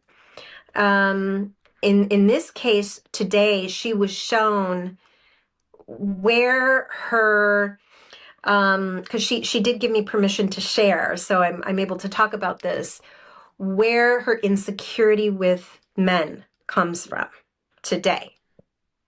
And it was really interesting through this, movie that was playing out.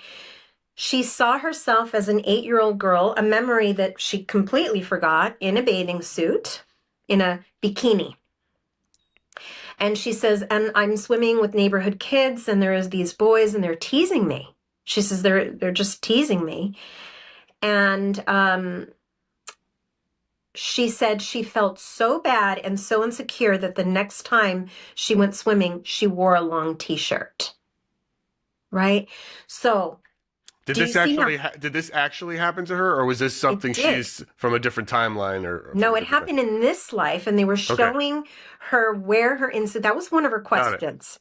Got it. And it's like we were going to ask the higher self that question anyway, but the guide said, we're going to show it to you now, where it came from. And so where you can recall anything in the Akashic records. It holds every possible, even future possibilities exist in the records based on decisions that you might make.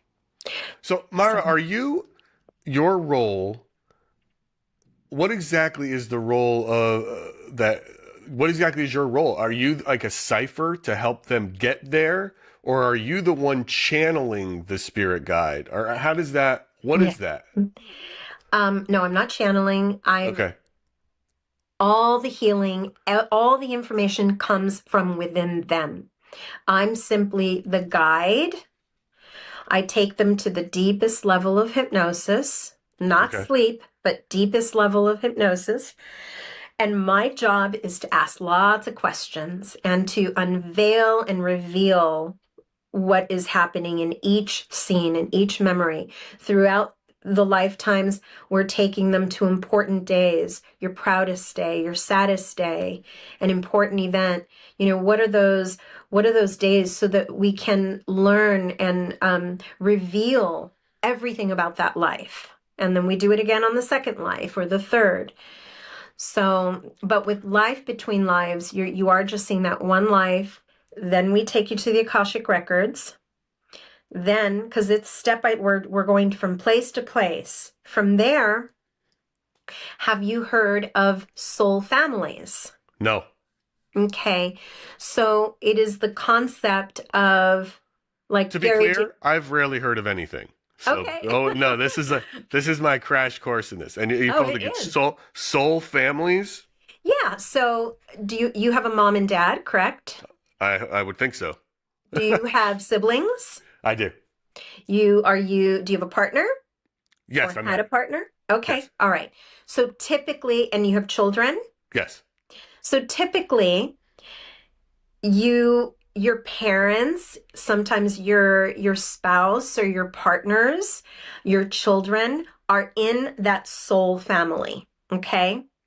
And you've all agreed to come into this life as your family. I'm going to be the mom. I'm going to be the dad. But what happens in the next life? Well, maybe you and your dad, you may trade. Maybe you'll say, I'm going to be the dad in this time because X, Y, and Z, right? There's a reason for it. Maybe you need to trade these roles for a certain reason. I work with a lot of clients that come in, and it's almost as if they already know. They'll say, my daughter, my little girl, I know my daughter was my mother in a past life, because all she does is boss me around. Bossy, bossy, bossy, telling me what to do. And generally, they're correct. I have a question because I'm a little, I'm just trying to get my head around it. We're talking about a higher self and tentacles with different sort of tracks, right? These different lives. But then it's like, but in the next life, we're going to do this, we're going to switch, which then says to me, there is a timeline, there is a linear place. First we're doing this, then we're doing this. Is that just a misnomer, or is it in another timeline we're switched? In another It's timeline. not after this we're going to be this, or before Correct. this we're going to be that, right? I'm just trying to clear up the vernacular here so I get my head around it. It's like, There is no even though- linear. There is no linear. Forget okay, linear. so even when we say like, I know in a past life I was this, that could actually be happening right now somewhere. Is that the Everything idea? is everything is happening. Everything everywhere right all now. at once kind of thing, Yes, right? Is that what yes. we're talking about? Right. So that, but I just want to be clear about that. And I think that kind of clarity, trust me, I know our audience, Yeah. they're going to be tripping out, trying to figure this out. Like they're going to need a degree or something, but they don't. And so we're just saying past life. We're saying in another, but it's really in another life. I am this. All right. Right. Like, Right. as opposed to I was or I will be. Yeah. People don't talk like that. Yeah. Right. And I think we'll continue to call it past lives because it's just easy to. Easier. Right. But the truth easy. is what I'm saying is really how you think of it, and what the people in your field think of it, right? This is all happening, everything everywhere all at once. Absolutely. Okay. You got it, Gary. I'm trying to get it. You're a good You got teacher. You're a good teacher. So the soul family, Yes. you move from life to life to life to life, right? So let's say when this is over, right? When this is over and you're all up there and everyone's sort of deciding, okay, maybe it's time to come back. Here's the cool thing. Remember, it isn't linear. So you can decide if you want to come to Earth, you can come into Earth at any timeline you want. It's not, well, we lived in 2025, and we don't want to do that again, although you could and do it differently. But you can say, hey, who's up for Nazi Germany, right? Who wants to do that? Or who wants to go and be a Viking? You guys want to be Vikings, right? Two words why I would never want to live in the past, by the way. 2 words. Modern dentistry. But go ahead. Right. I do not want to go anywhere. That's not it.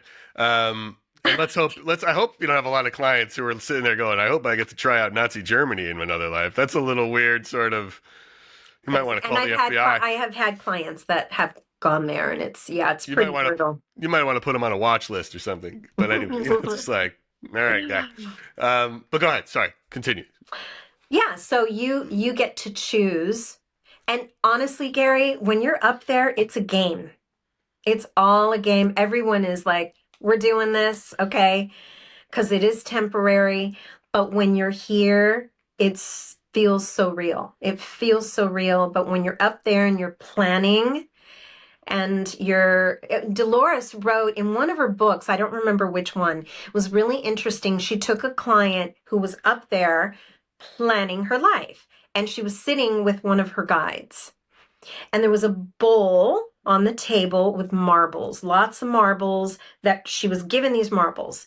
And she says, okay, so for every challenge that you want to experience in this incarnation, I want you to put a marble in the bowl. And she was, okay, I want to experience, grief. Okay, throw that in there, right? And she just kept on with the emotions. I want to experience this. I want to experience that. And she's like, I just want to get it over with. I just want to get there and get this all done. But the guides really try to talk you out of it. Okay, they really say you're taking on too much. But we can choose the life. I want to choose some of the tougher things that I don't even want to put words to it. Okay. And you can throw a marble in. It's like, why do we do it? Why do we do it? And it's really to evolve faster.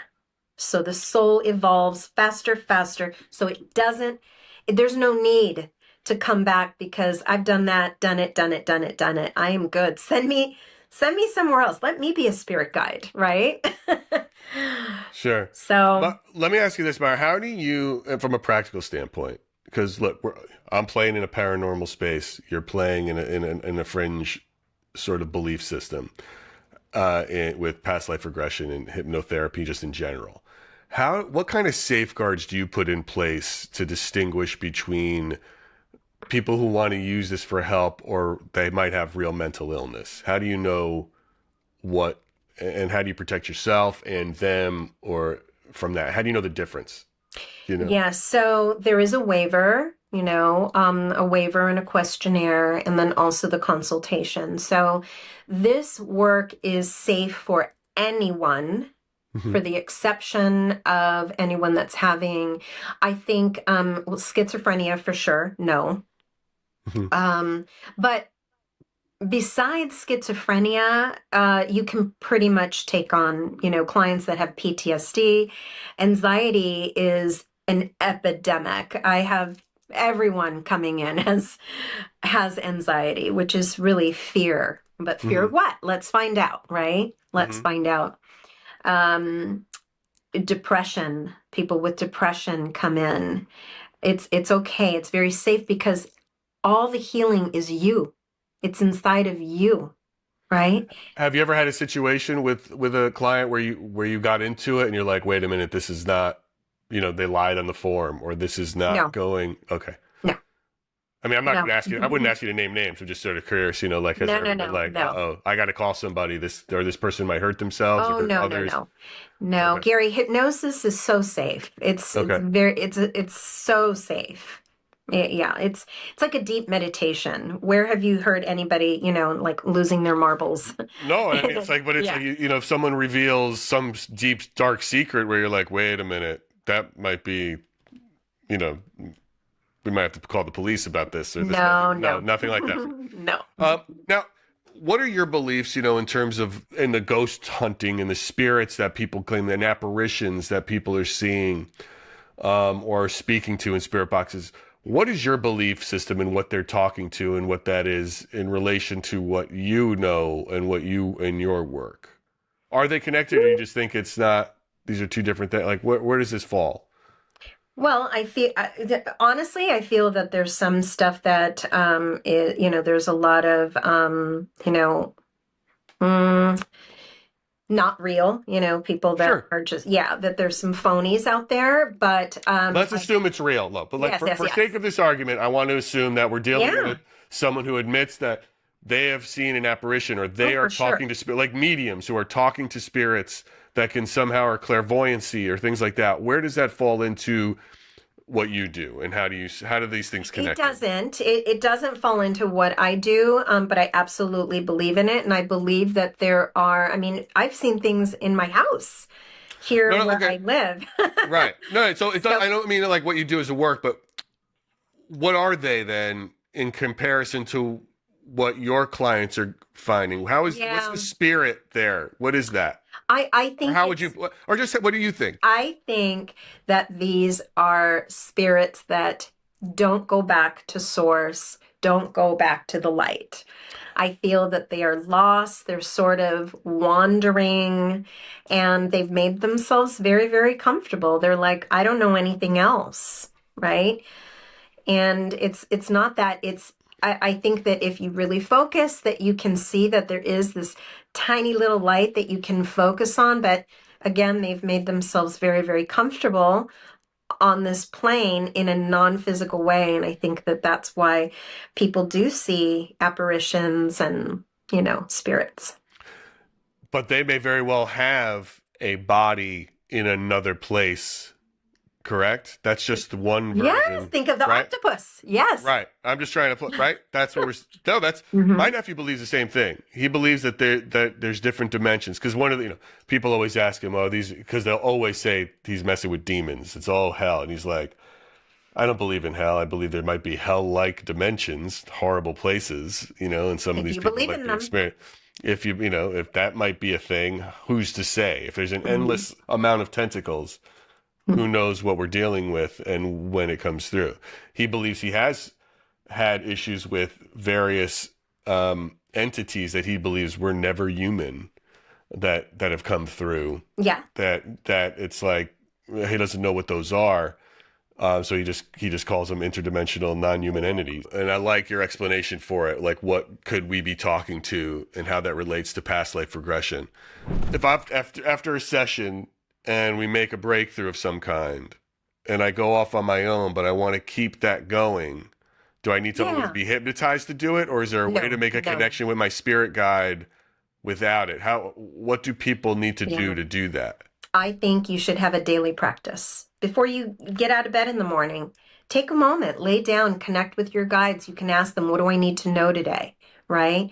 Or just sort of, just ask them to bless your day, right? You can ask them for anything. Can I share a story? I'll share a cute story. I love it. that happened with a spirit guide. I had read a book about how you can ask your guides for favors, all right? Like a favor. And I had lost this locket. It just disappeared. This locket disappeared.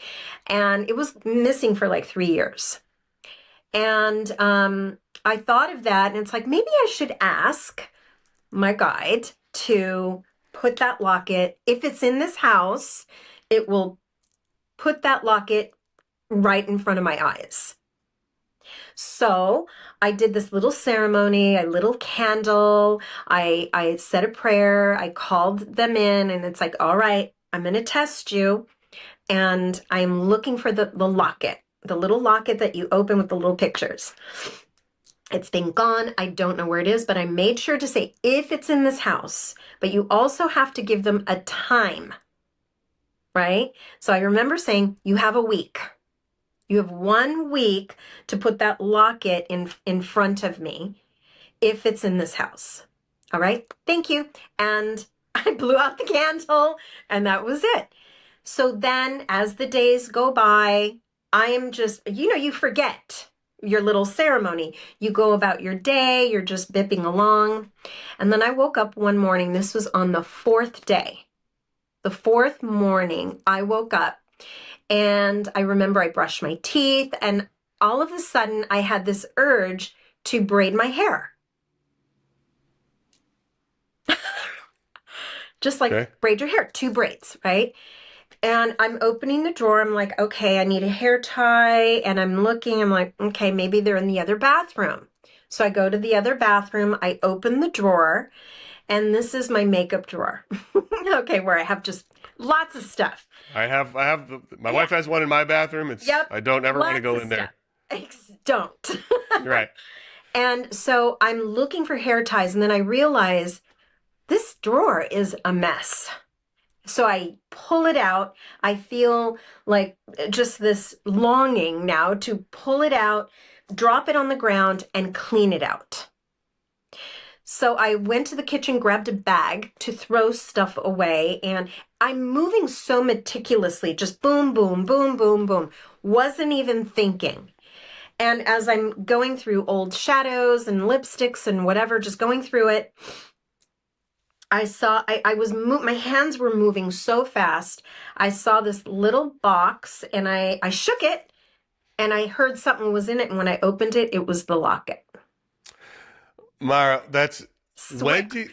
no, it's amazing to me. But you know what's more amazing to me actually is like your realization or your connection that was based on your asking your spirit guides for help. Of course it was. But can you pinpoint when in your life, because you've been doing this a while, when in your life you realize like this is what this is, and you start recognizing it for what it is, as opposed to coincidence or anything else? Like what was that moment where you said you grew up in a woo-woo house. I did. Maybe it always was this way, It but always was. For me, it got it. was. Yeah. For Got me, my dad taught me a lot. And, I saw a lot of things and through him, learned a lot of things. He's the one who told me about past lives when I was like 11 or 12. He talked to me about it. And it was like, when he said it, I was just like, yeah, why wouldn't we come back over and over and over again? It seems like, why just once? So, yeah, it's just always been there. Got it. It's a really, I'm really liking the perspective on what the spirit is. It's just amazing how energy and frequency fits into these theories in a really interesting way. Okay, so then earlier, just to take a jump back, you talked about extraterrestrial consciousness or starseed, right? The word is star. What does that word starseed mean exactly in past life regression therapy? Yeah, it's not really a past life regression therapy word, but a starseed is a soul that originates from another star system and planet. Okay. And they are all coming here to Earth to volunteer to help bring light to Earth, to help Earth in many different ways and many different occupations that they have, right? So now, I listened to a couple of your episodes. One of them, the client was like an elf. It was like he went to Middle Earth. Now, I certainly believe in extraterrestrial life. If we have an infinite galaxy, I can't believe there's not life somewhere. I firmly believe that. But now we're talking about mythical life. mm-hmm. How is that? How do you approach that? When was the first time you ever came across that? And were you like, was that like a dog whistle at all? Did you tilt your head a little bit? Like, you know what I mean? How do you hear something? Curious. Okay. So but how do you guide them now? Now they're dealing with a world that we can't, how do you guide somebody to say, oh, there's a troll there and the king of the elves? Like, how do you even, what do you do? Like, how do you, I'm Ask serious. questions, lots of questions. Just keep asking. And I want to say my first elf was maybe 7 years ago. I had an elf. I've had mermaids. I've had giants. There are unlimited realms, and we are completely oblivious. That was a really fun one, the one that you just listened to. And my client, he's brilliant. He's brilliant. He's a brilliant, smart man. And that was just one of his lives. In a second life I took him to, which I will be sharing, he is actually Pleiadian from the Pleiades galaxy. They are very human. They can pass as humans, many of them. And he is on a ship with the man that's his best friend here. They're both on a ship doing Earth missions right now. Whenever there are rallies and riots, they are coming down disguised as humans. They dress as humans, boots on the ground. They are not part of the rally. They are observers. Careful. Someone in the government's going to take that as, see, Antifa. They came here to start trouble. Yeah, they are. Someone they political is are going to take advantage of that story. Now, what is the most, what is the biggest reason clients are coming in? What would you say there's any one or high-end reason why they're coming in to go through this process? I'll give you 5. Okay. Yeah. Because, they are so many. Curious. Okay. Curious. Fears. Fears. Mm-hmm. Like to get over a fear. Yep. Certain right? fears. Yeah. It's like sometimes your fears can pop out of nowhere. It's like, I was fine. Now I'm not. And now I have this. Now I have a horrible, I can't even get in an elevator, a fear of heights. Okay. Fear of driving. It could be any fear of swimming, fear of deep Okay. waters, fear of flying. Sure. So lots of different fears. Relationships. People want to know about how they connect. Sometimes maybe someone passes away. Maybe they have a child that passes away. Grieving mothers come to see me because they want to connect. I think grief across the board in this space, in mediums, from mediums to hypnosis to the paranormal, is a very big. Grief seems to be always the top. Mm-hmm. Yeah. And unfortunately, a lot of people take advantage of it. Yeah. A lot of people, like I said, have anxiety. They want to know where it's coming from because they're done taking medication. Their therapists, it's like they're done. I don't want to talk about my issue. It's like not found. And to be honest, I work with therapists that come to see me. Sure. And they recognize that they can't help everyone. They can't help everyone when the issue is coming from a different time. There's no amount of therapy that's going to find it. Right? Yeah. So it could be that. It could be about I kind of said relationships, grief, and then also relationships, why you don't get along with certain people, right? And yeah, sometimes it's just they want to know who their soul family is. So they'll specifically pick, a life between lives, or they want to connect with their higher self. They want healing. They want to correct some things that are happening in their body. But the higher self doesn't just say, okay, let me just cure your IBS, right? It's not going to do that. It's going to show you where it's coming from, why. The why is really important. And that allows it to release because it's energy. It's stuck energy. And we've had a lot of healings here in my office. That's amazing. No, that's wild. It's very interesting. I asked you earlier how you discern and protect yourself against, mental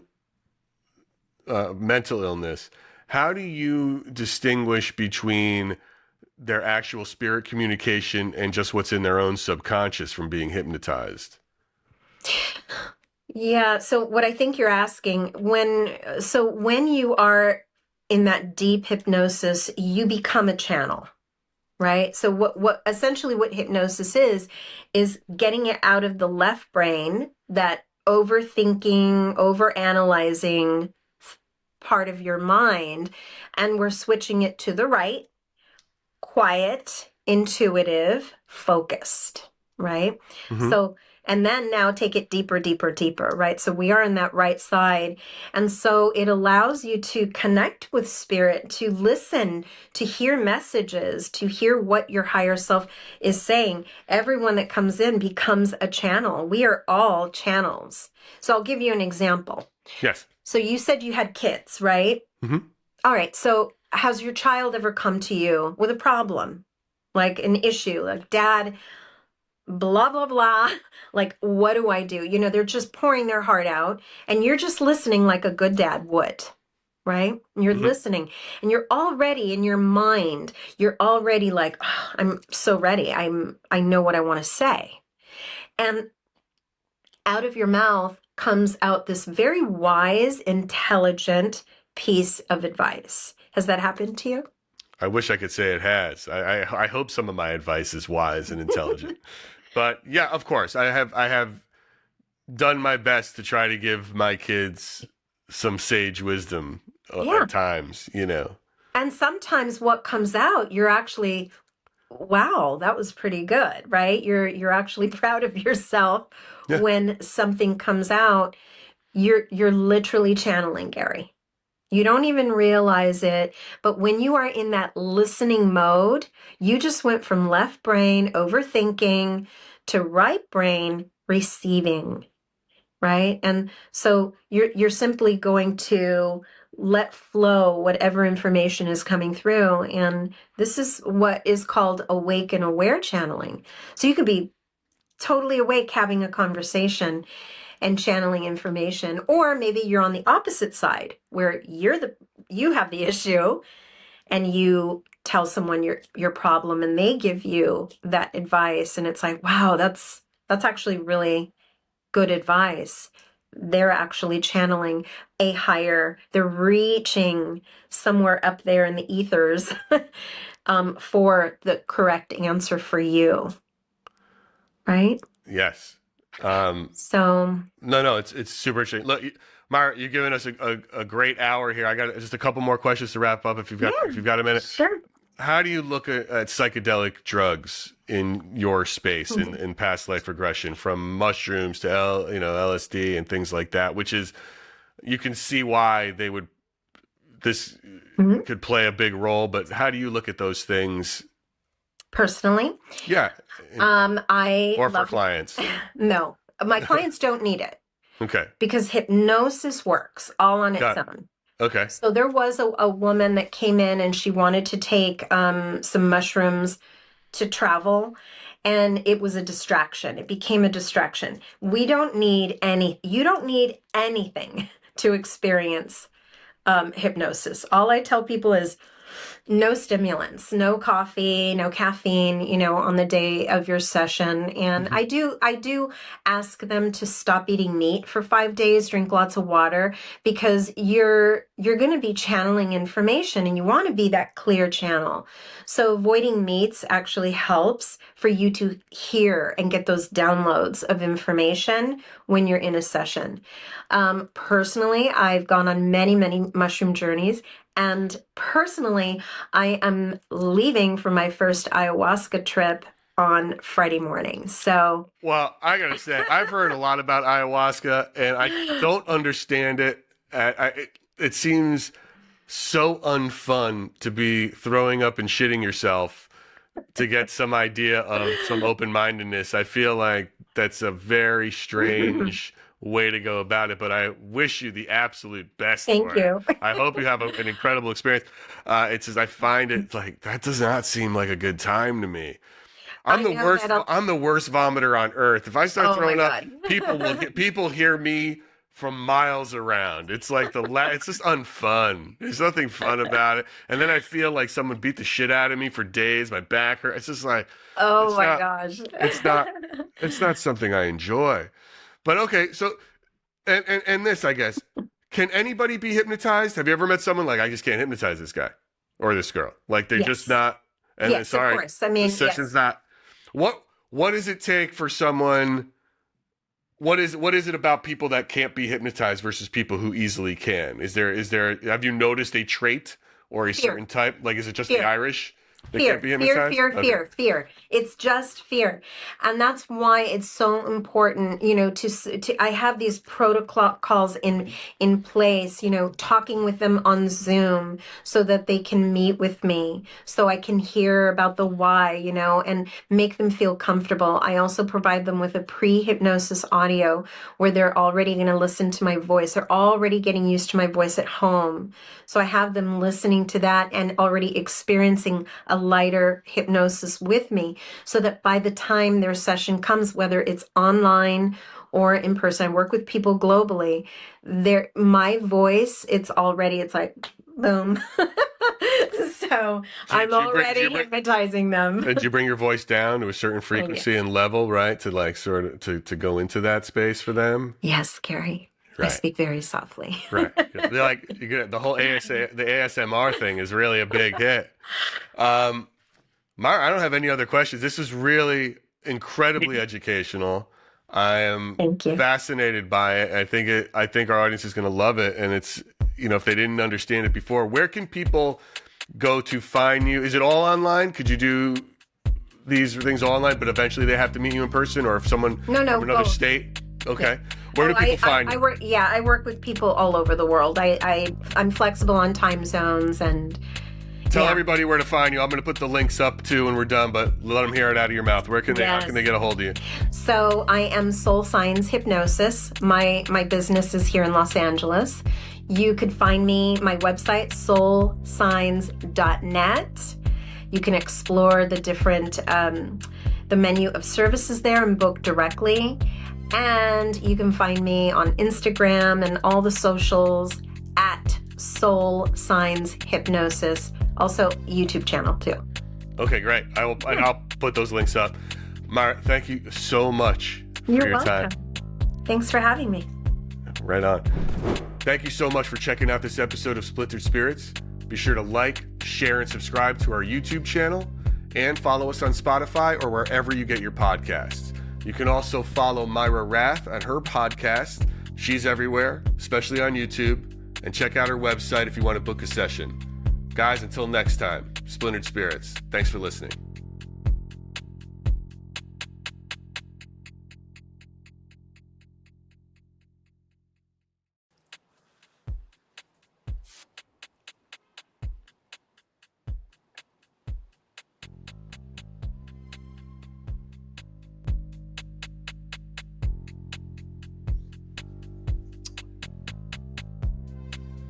Let's see how fast these people jump into the Splintered Spirits live, John. All righty.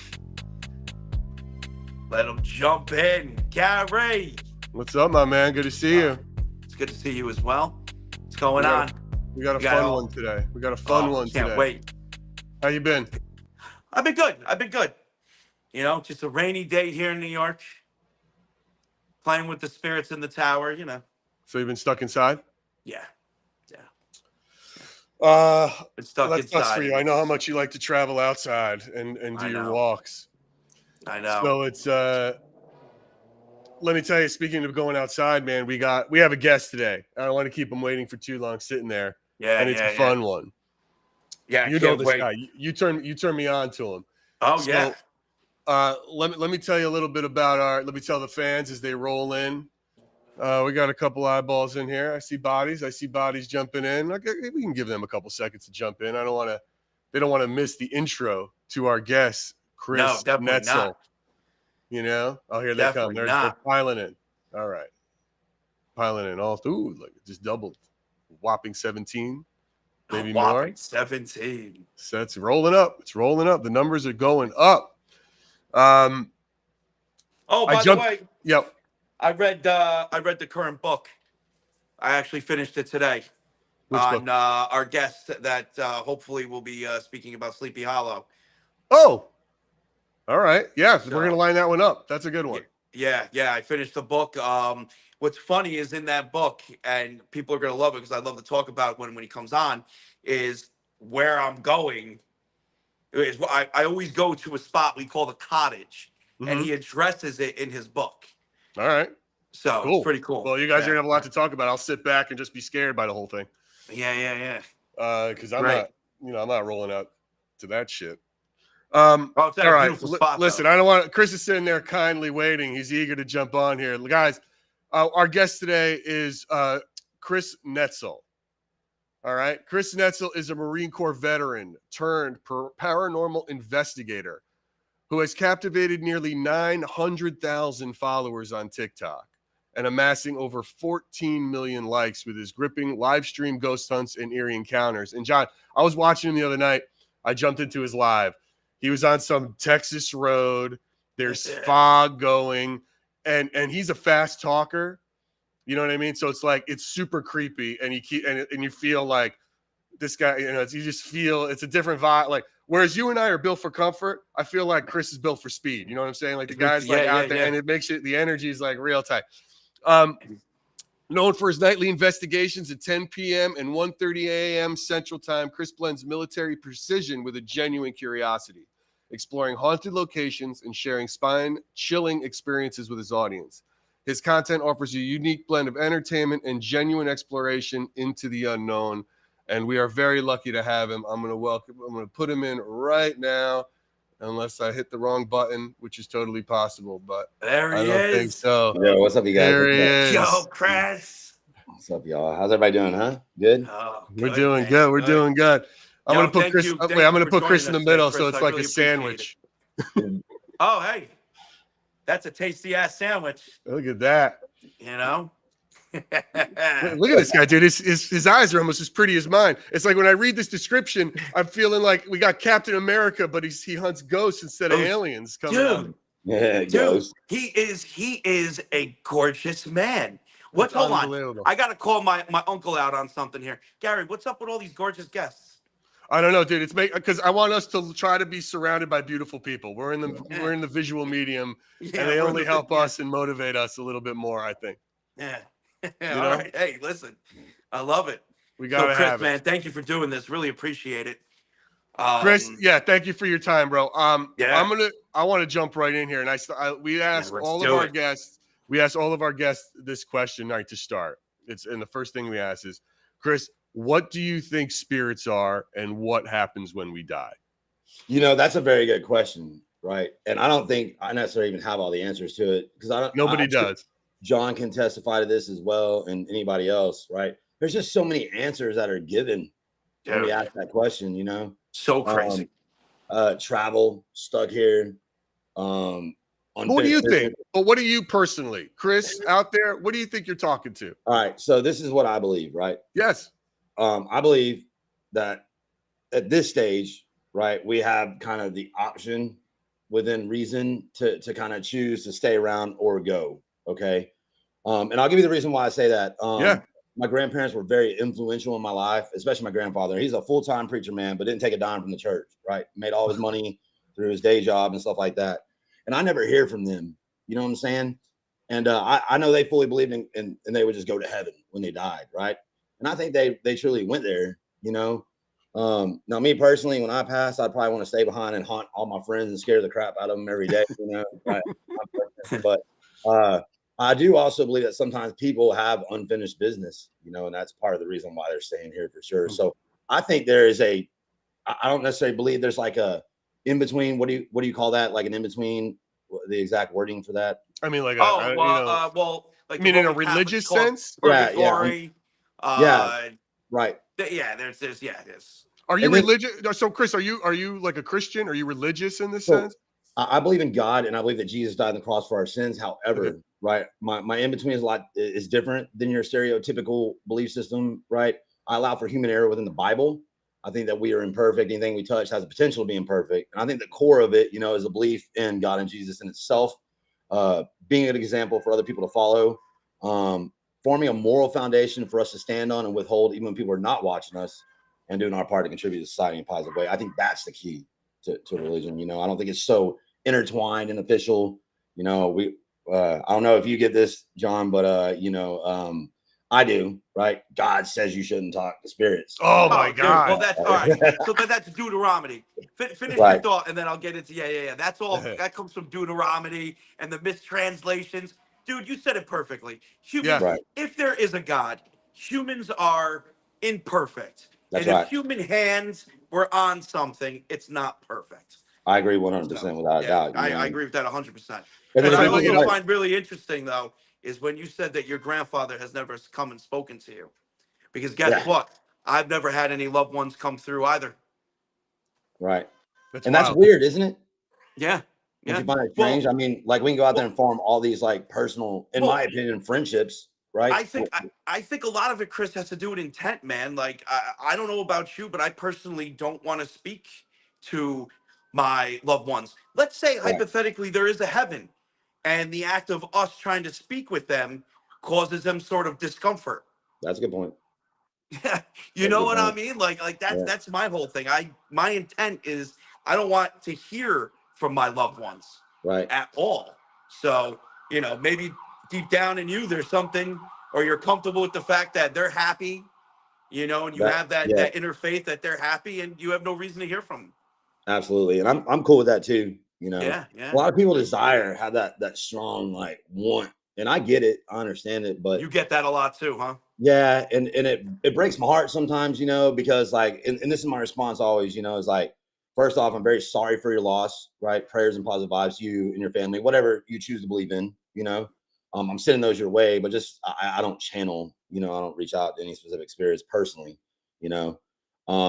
but you hear people's stories all the time, and it's just, some of them are really, really sad. You know what I'm saying? Yeah. So I understand why they want to reach out, but I just, if it happens, it happens. If it don't, it don't, I feel like grief is a big emotional pull for this world that we're talking about, the spirit communication. I mean, and from whether the spirits that are coming through on these apps that you guys use, or literal phone calls, which we're going to be talking about next week. But it's like grief seems to be a very powerful motivator and also decipherer in terms of, is it real or is it paranormal? Like you have to balance that, find that weight in it.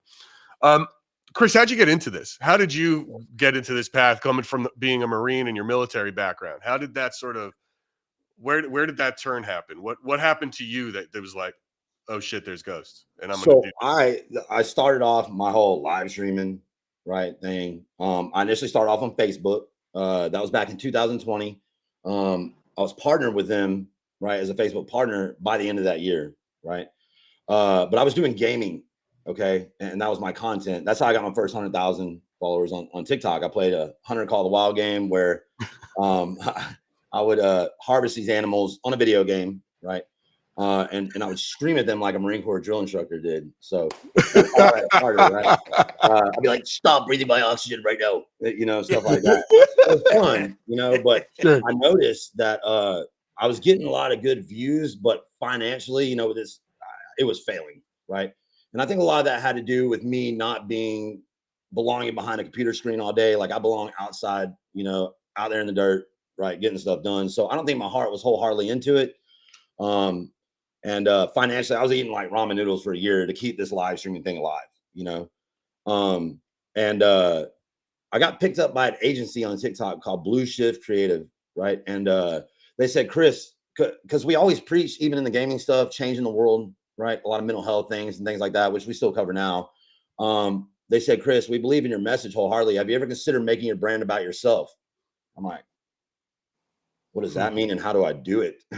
So it just so happened at that time, I was catching an algorithm of paranormal stuff here on YouTube. And I saw people doing what we do. And I'm like, there's no way everybody's lying. 100% they're lying. I was open to the possibility of things being out there that we did not understand, But I was like, you know what? Let's try this. All right. I had a friend who they were like working with A&E and stuff to possibly start a TV show, but their team fell apart years and years ago. But she and her husband were into the paranormal.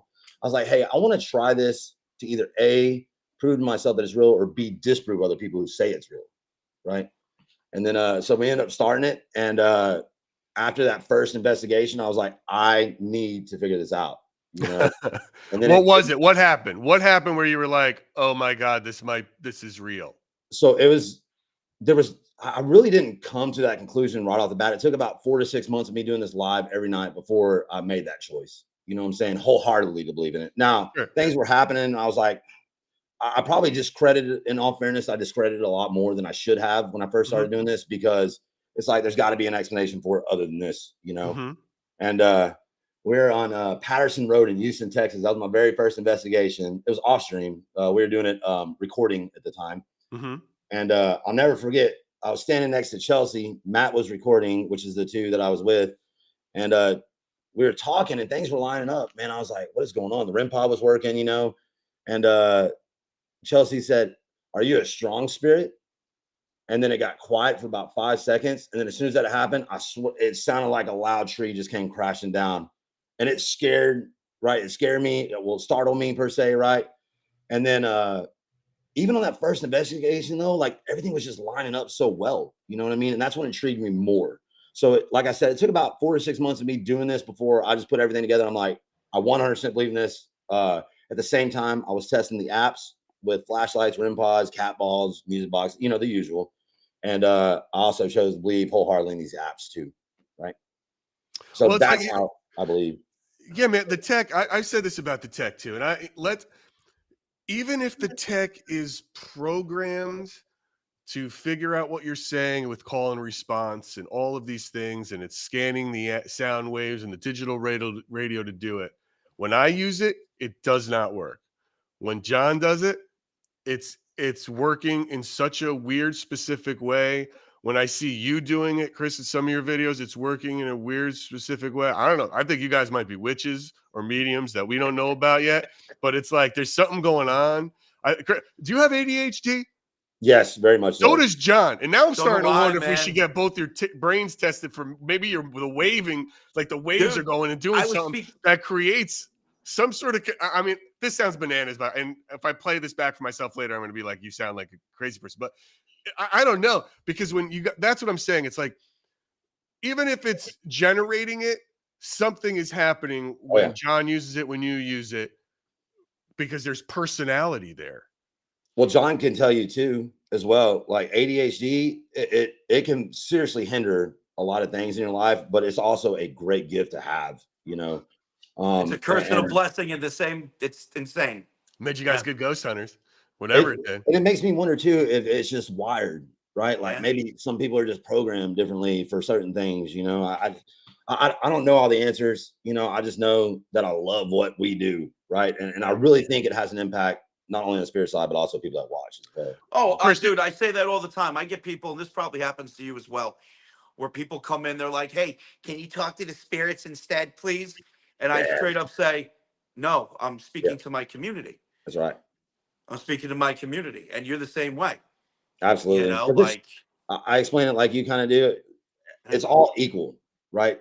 The value of communicating with spirits is not greater or lesser than the people that are living and watching. Yeah. It's all in I agree. conjunction together. And I truly believe, John, that if you conduct yourself in the way that we do when it comes to that, I think that's why we get the increased activity that we get. Because listen, you can't convince me otherwise. These spirits, number one, know what's happening.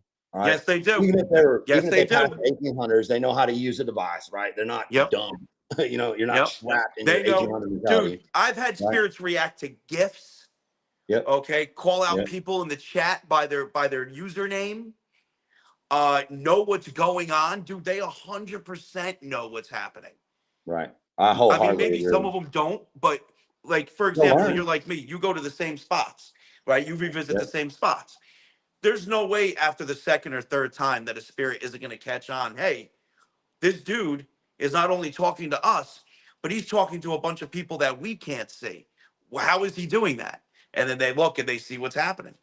Yeah. So, Chris, with that, Yeah. when you're talking about your chat like that with so many followers, how do you manage that within your, walks and your investigations and you're walking around? Sort of, how do you deal with all of it? Do you have mods filtering people, or do you Yeah. what is your how do Moderate. you manage it?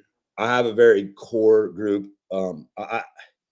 It's you never want to like over moderate, right? And you want to have this tight group of people who are on the same page, because trolls come in and I'm bantery by nature, so I enjoy a little bit of back and forth, within reason, right? Yeah. Uh, my moderators are so perfect, right? Like they're so on point. It's because they know where that line is in the sand, right? Because I have people that follow from when I first started doing this who showed up acting a fool. You know what I'm saying? Well, you're right, And because from gaming to ghosts, I bet, right. did you get hazed a little bit? You know what I mean? Is it like, To a degree, it actually it was a smoother transition than I thought it was gonna be. I was really scared, to be honest with you, right? To watch all that disappear. But it went really well. But you always get them trolls, and if you're witty and you can respond back and you can kind of check, them without necessarily being rude about it per se, a lot of times they'll stay. And they'll just stay for a long time. You know what I'm saying? Yeah. Some of the viewers that have And been around the longest. they'll end up gifting you after a while. Absolutely. Which is, 100%. and you know So what's funny? I like to give them at least 5 seconds of fame. If their banter is worth it, the 5 seconds of right, fame, 10 seconds right. of fame.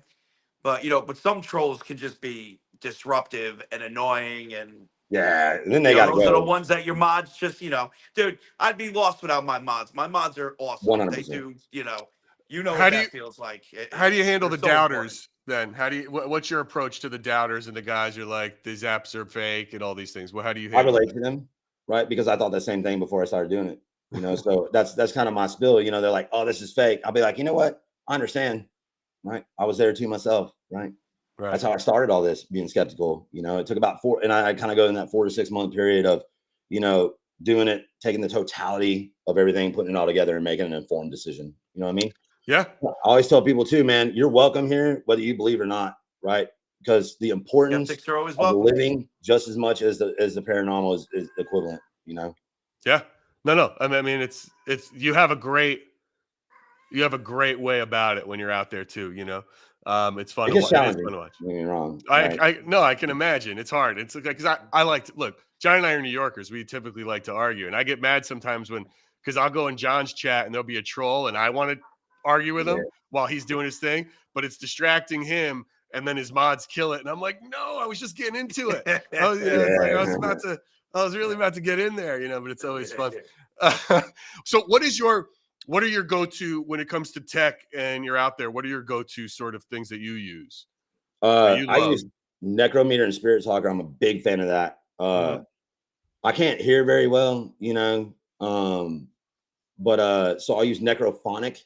Like towards the end of the stream, we'll go to the truck and I'll set up everything in the truck, and then we'll put Necrophonic over the Bluetooth speakers on the truck and use that because there's just so much carry around already. You know what I'm saying? Right.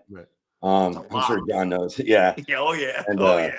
I wholeheartedly stand behind those. I love them. I also love, one of my other favorite things is flashlights, getting them to, we go to places, right? There's this abandoned schoolhouse that's here.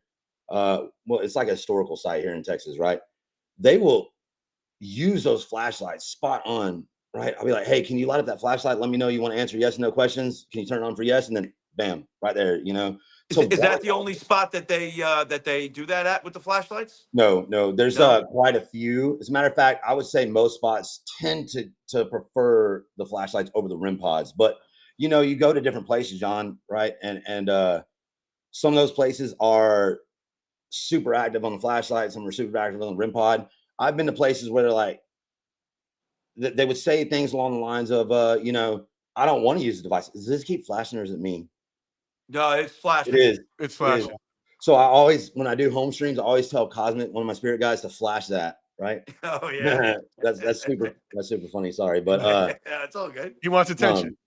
Some places, they're like, we don't want to use the devices. So then I just walk around and have conversation with them. Right? All right. Cool. That's wild. It's so when you're out there and you're doing and you're investigating, how do you differentiate between explainable occurrences and then what is paranormal? How do you differentiate? How do you tell your audience, like, no, that's not what you're seeing? Or hearing. It's like, no, guys, that's, like with John, he uses an app that does radio waves. So he'll be like, and people will be like, oh, they just said this. And he's like, that's not it. Or guys, relax. That's not an orb. That's a car. Like, how do you differentiate it? How have you cut through that mess? Well, I try to always stay very cut and dry with things. It's either there or it's not. You know what I'm saying? Now, when it comes to seeing things, I don't have that opportunity as much because I walk around with the chat on full screen, and I go to all these public places, right, where we've had people, and I don't know, John, if you ever encountered it, you get messages of threats and things like that. You know what I'm saying? Dude. And, well, that's, look, how that was going to be my next question, dude. How, when you go live, how do you maintain safety? Because I've been worried about this cat. He goes to places and he tells people where he's going. And then now we're starting to see a couple because they're famous spots, like you just said. And there's been some occurrences where people show up and then run. And with with no good intentions. Like they're not there just to get on the stream. They're there masked up, standing in the darkness, waiting for an opportunity. Something. Like who knows what they're waiting for. It's weird. So what is you're out there by yourself. I mean, what is your safety? Or is it just like, come at me, bro. I'm a Marine. Is it like that's the vibe? I don't. Yeah. I carry everywhere, bro. Yeah. Always. Even outside the stream, I always believe. So between the Marine Corps and police work, you get a lot of training and experience and how not to be a victim. And I do the best that I can to always stay alert, right, of my surroundings. I always carry 100%. And people, they know that, right? You can't talk about that on TikTok, right? Right. But I always tell people, when they ask that question, I'm like, listen, you guys, I respect TikTok community standards. I respect their guidelines. But I do have a friend with me, and her name is Gabriella.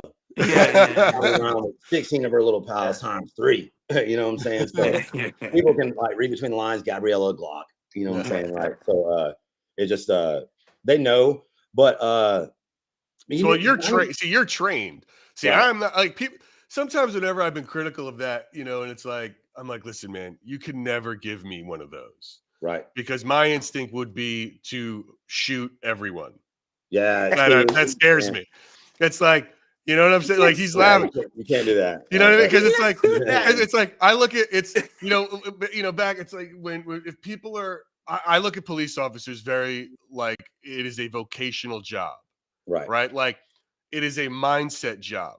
It is one like in a similar way, being a kindergarten teacher, right? Like, look, we're all pretty smart guys who could probably teach. We know what the stuff is to teach kindergarten, but like, I can't be in a room with for 8 hours a day for 30 years with 25 4-year-olds. I would hate myself and I would go insane. It takes a certain type of person, and I believe that is also with police officers. It is a difficult job. That's And right. if ever have I been critical, and like every job, there's always a bad one. And so whenever I've been critical, people are like, "Oh, let me see you be a cop," and I'm like, "Listen, bro, I admit wholeheartedly I cannot be a cop because I would not be a good one. I will shoot you straight up. If you make me chase you, you're getting shot. If you scare me, shot.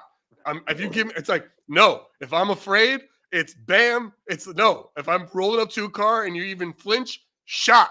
That's why I cannot be a cop. Right now, You right don't now make me a cop. the chat is saying Texas don't play, No. all that, and that you got that in your favor, dude. Yeah. Me Right. defending myself, You're screwed. I'm You know what screwed. saying? Right? I'm Yeah. screwed. No, you're right. I'm screwed, dude. Mace, throwing knives, a machete, dude. Even if a When I throwing knife- go, people don't realize when I'm on location, I'm like, guys, don't worry, I'll be all right. I'm literally head to toe, dude. I have a pen in my bag that's a knife. Right. It's like a ninja or James You got Bond. it, Dude, but you have to, right? Because have listen, you don't want somebody getting the jump on you. You know what I mean? Yeah. Right. Well, I tell this story to sometimes to people. When I first started streaming, I can't remember the name of their paranormal group, but I came across a group of guys. The first time I ever saw him, it's a guy live crying, talking about how he can't investigate anymore and he doesn't even have money for a pair of underwear because he was on investigation. People came, tied them up, then went to their houses, tied up their wives and families, and robbed them of everything. See, that's insane, and it's real, Insane, right? and it's real. If you look what happened recently with that chick in her salon, Dude, yeah, in right? Mexico, dude, that is crazy. Got shot up and So no longer horrible, around. you know? You know what I mean? So horrible. This is getting a little dark, but right. It's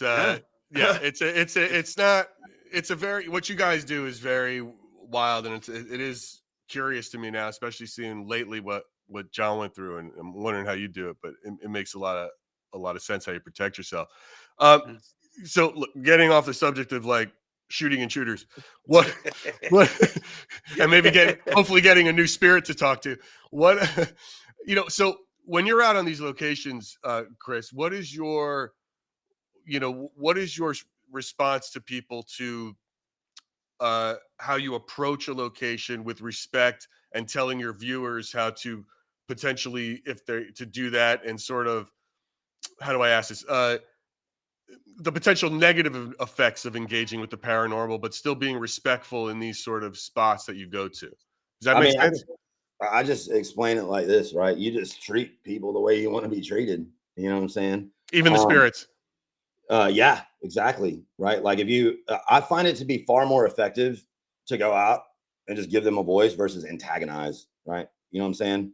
And I'll tell the spirits at times, I'm like, hey, listen, you guys just want to scare me instead of talking tonight, by all means, help yourself. You know what I'm saying? Right. So you can still have fun and still get jumpy and scared and all that good stuff, but you can still be nice. You don't have to go out there and be rude. You know what I'm saying? So that's kind of what I tell folks. And then anytime we see, it's just so crazy, right? Because I have the most beautiful family of folks that follow, you know what I'm saying? So everybody's pretty much already on the same page. We strive to like build folks of a like-minded, mindset, positivity and encouraging others. So really respect doesn't come up too much, with the exception of people who are like, leave them alone. Stop talking. You're walking on a headstone, right? And I'm experiencing around my arms not attached to my leg. You know what I'm saying? Don't make no sense. Yeah. Right. So I tell folks, I'm like, listen, I'm out here, right? I truly believe that what we do makes a difference, not only in the spirit side, but also in the living side. I'm going to continue to do what I do because I live in a free country. And that's the beauty of living in a free country, is that we can have a difference of opinions, but still respect each other, because we're all out here just trying to get by. Yeah.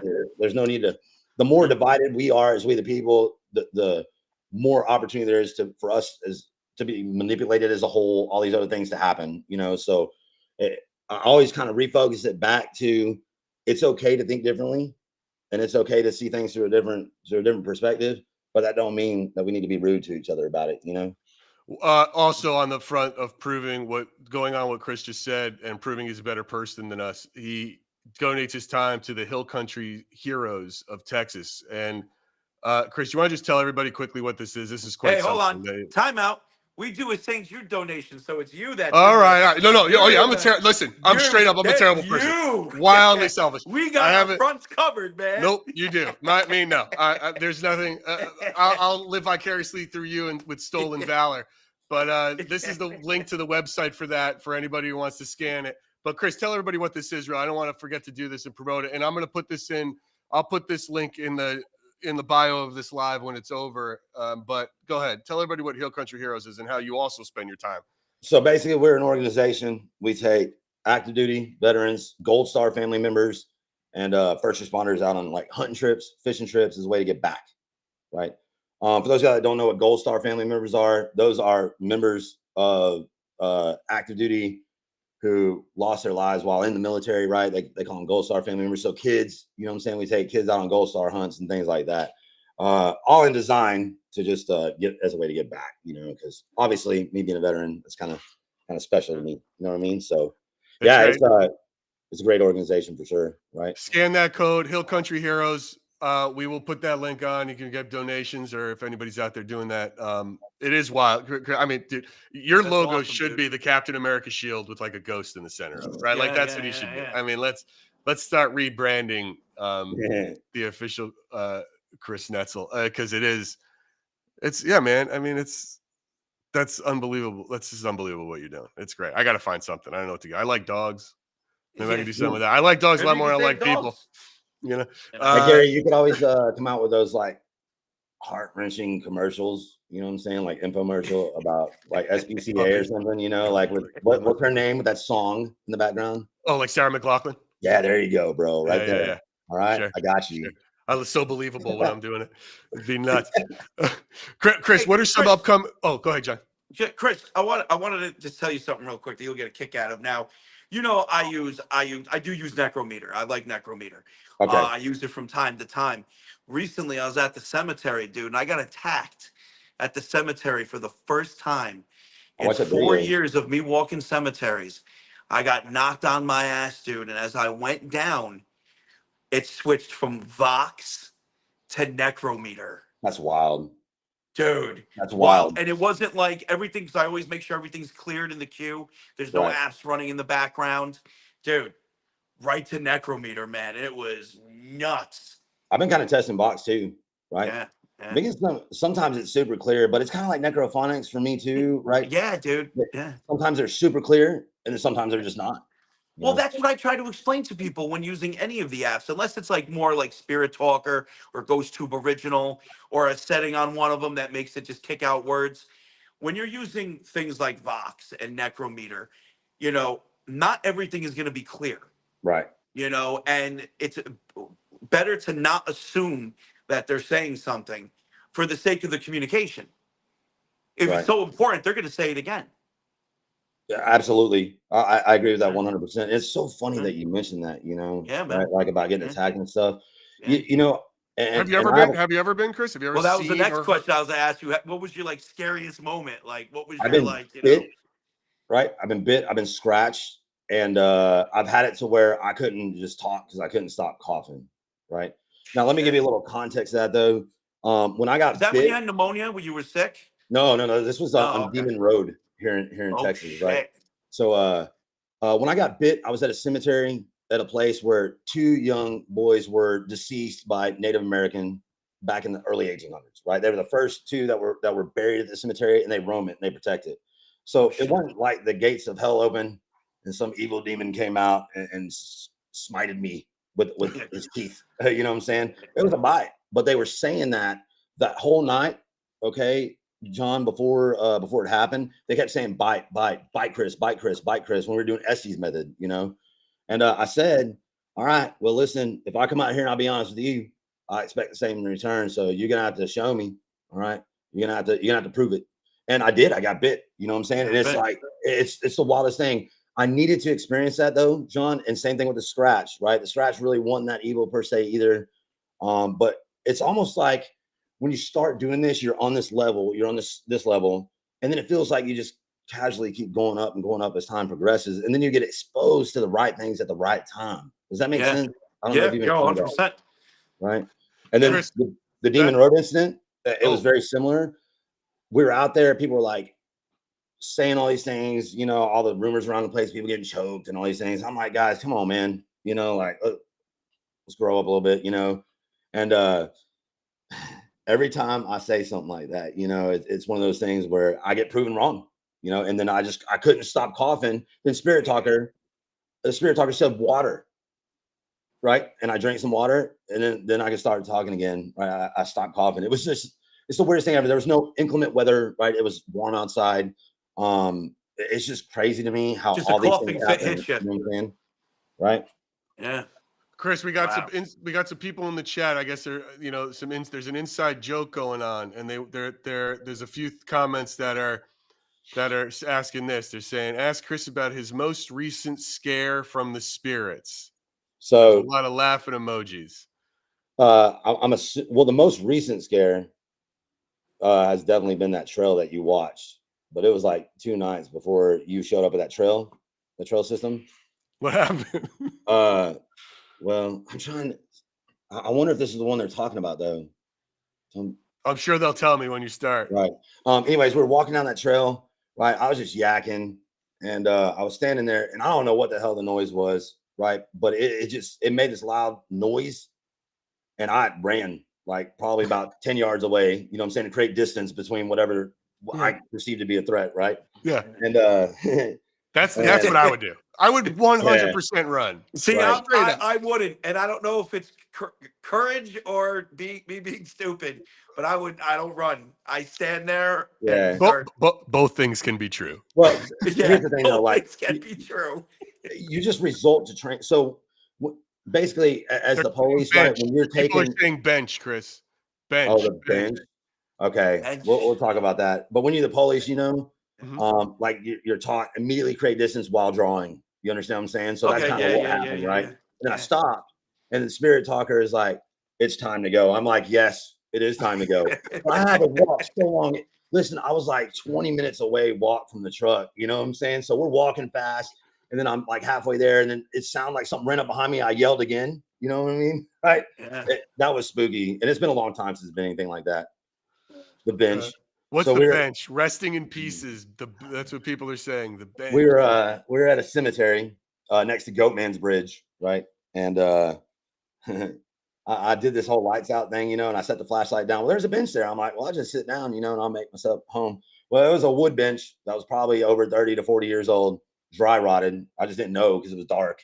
Oh Down in that shit! thing, it collapsed right on me. Collapse. You know? And I was so happy because I'm like, thank God you guys can't go back and clip this. I was telling the chat, you know, I didn't tell my editor or anything about it. You know what I'm saying? He found it, man, and made the video, bro. 100%. Oh, that's great. So when you say you do a lights out thing, you like literally you just shut the lights out and you're sitting in the dark with your audience. So I don't do that, and the reason why is because John, I'm sure you can attest to this as well. Like, you know, you have to comply with the if you want to grow what you're building, you have to meet certain standards. Sure. And like one of the worst things that you can do for an algorithm is turn every light off. Right. The brighter, the better. Yeah, absolutely. So what I do is I turn the white light, my studio light off, right? And I have like a flashlight, and it changes between red, blue, and green. But I also picked up another studio light where I can change the hue, right? So we can do different colors like purple or things like that, and we'll take the white light off, and then we'll turn one of those lights on, you know. I like how Chris looks at it like a producer, like, you know, like let's how to make this cool. You know, his backdrop's dope. It's smart. I mean, it's like you have to, you know, if you want have to grow, to. Right. It's again, two things can be true. You can be a paranormal investigator and try to start and run a business. That's successful. That's why I listen. That's why I still refer to myself as a content creator. Right. Like we don't hide the fact that, you know, we strive to do the best we can for our communities. Absolutely. And money just helps us grow and do more. And you know, I heard an interesting explanation of this. You know,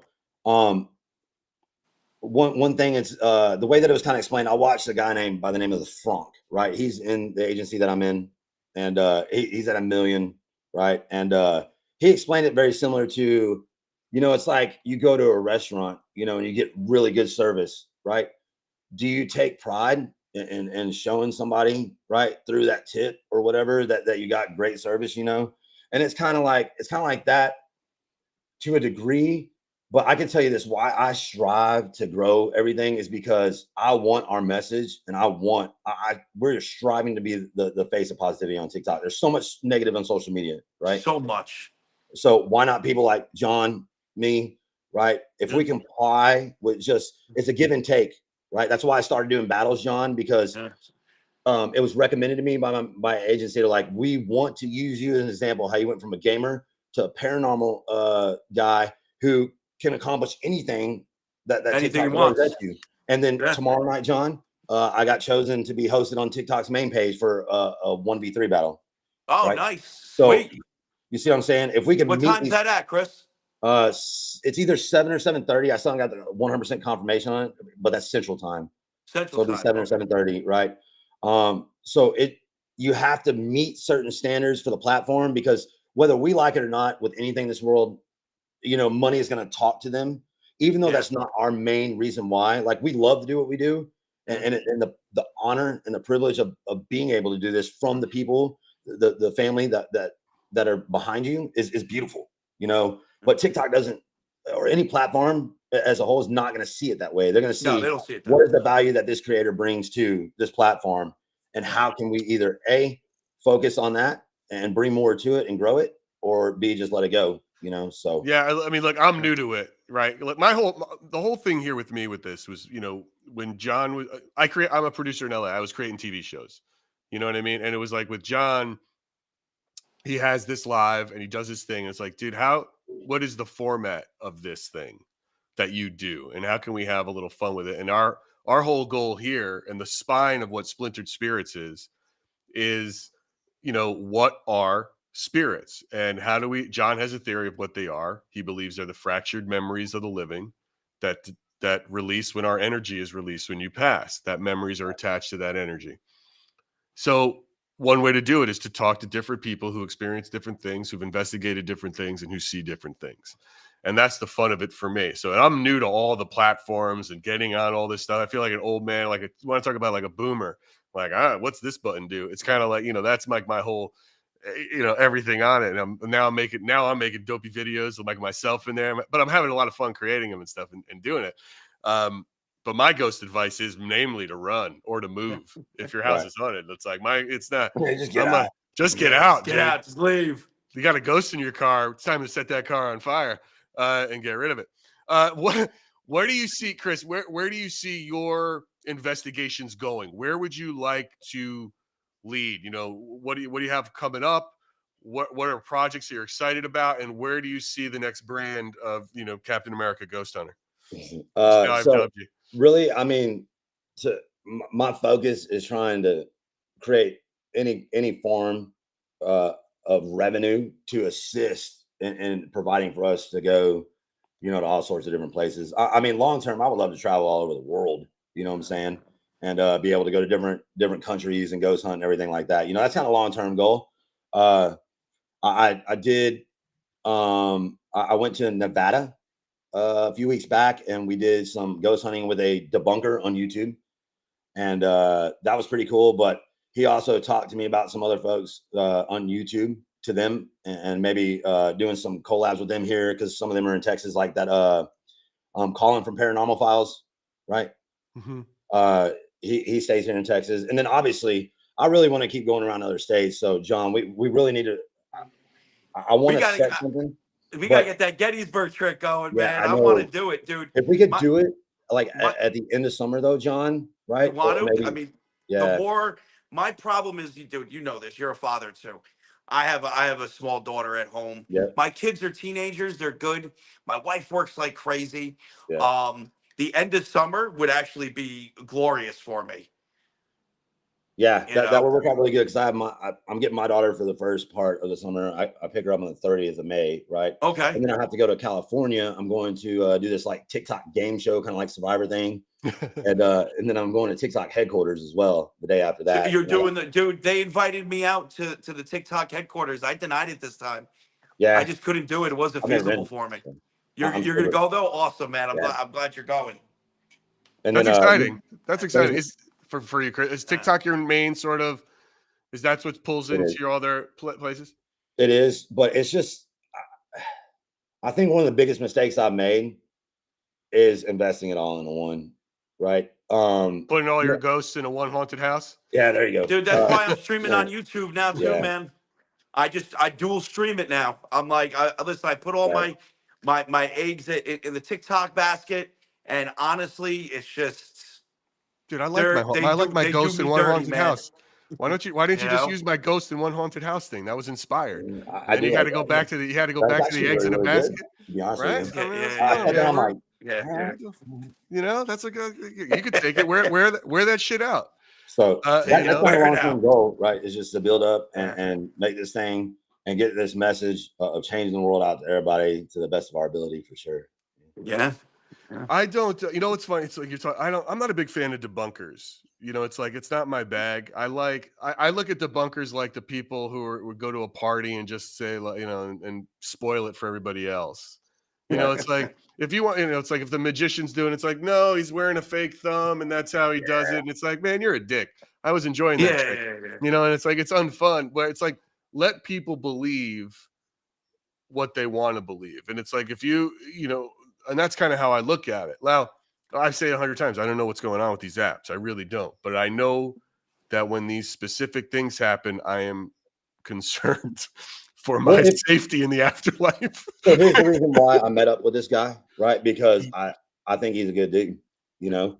And John, you know as well, right? Like, and this goes for any industry, right? But there are people who fake things, you know. Oh, dude, And 100%. right.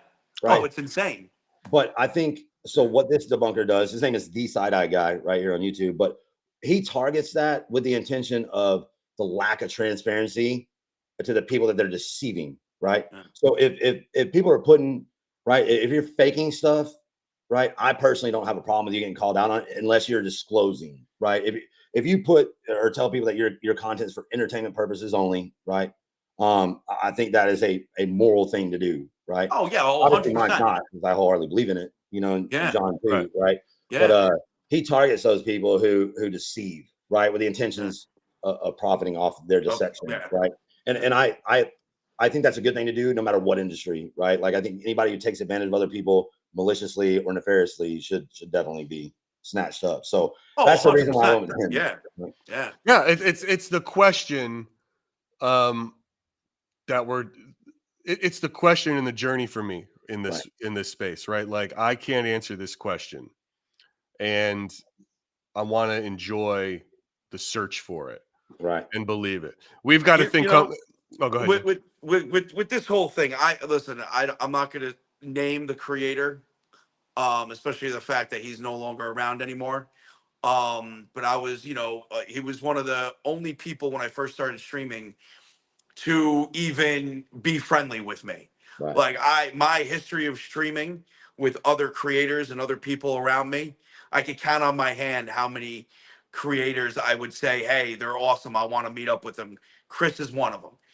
Chris is just his positive attitude, his positive vibe. He's true blue. That's the type of person I like to gravitate towards. Me There's too. so Yes, many on TikTok and YouTube that aren't like that.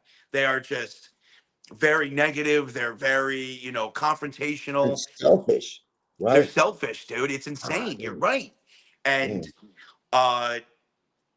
what I think is awesome is that because of the mutual respect that people like me and Chris have towards each other, it sets an example to other creators, and it really did. Like there are other creators now that are turning around and whatnot, being like that. So anyway, this dude who was very, he reached out to me first.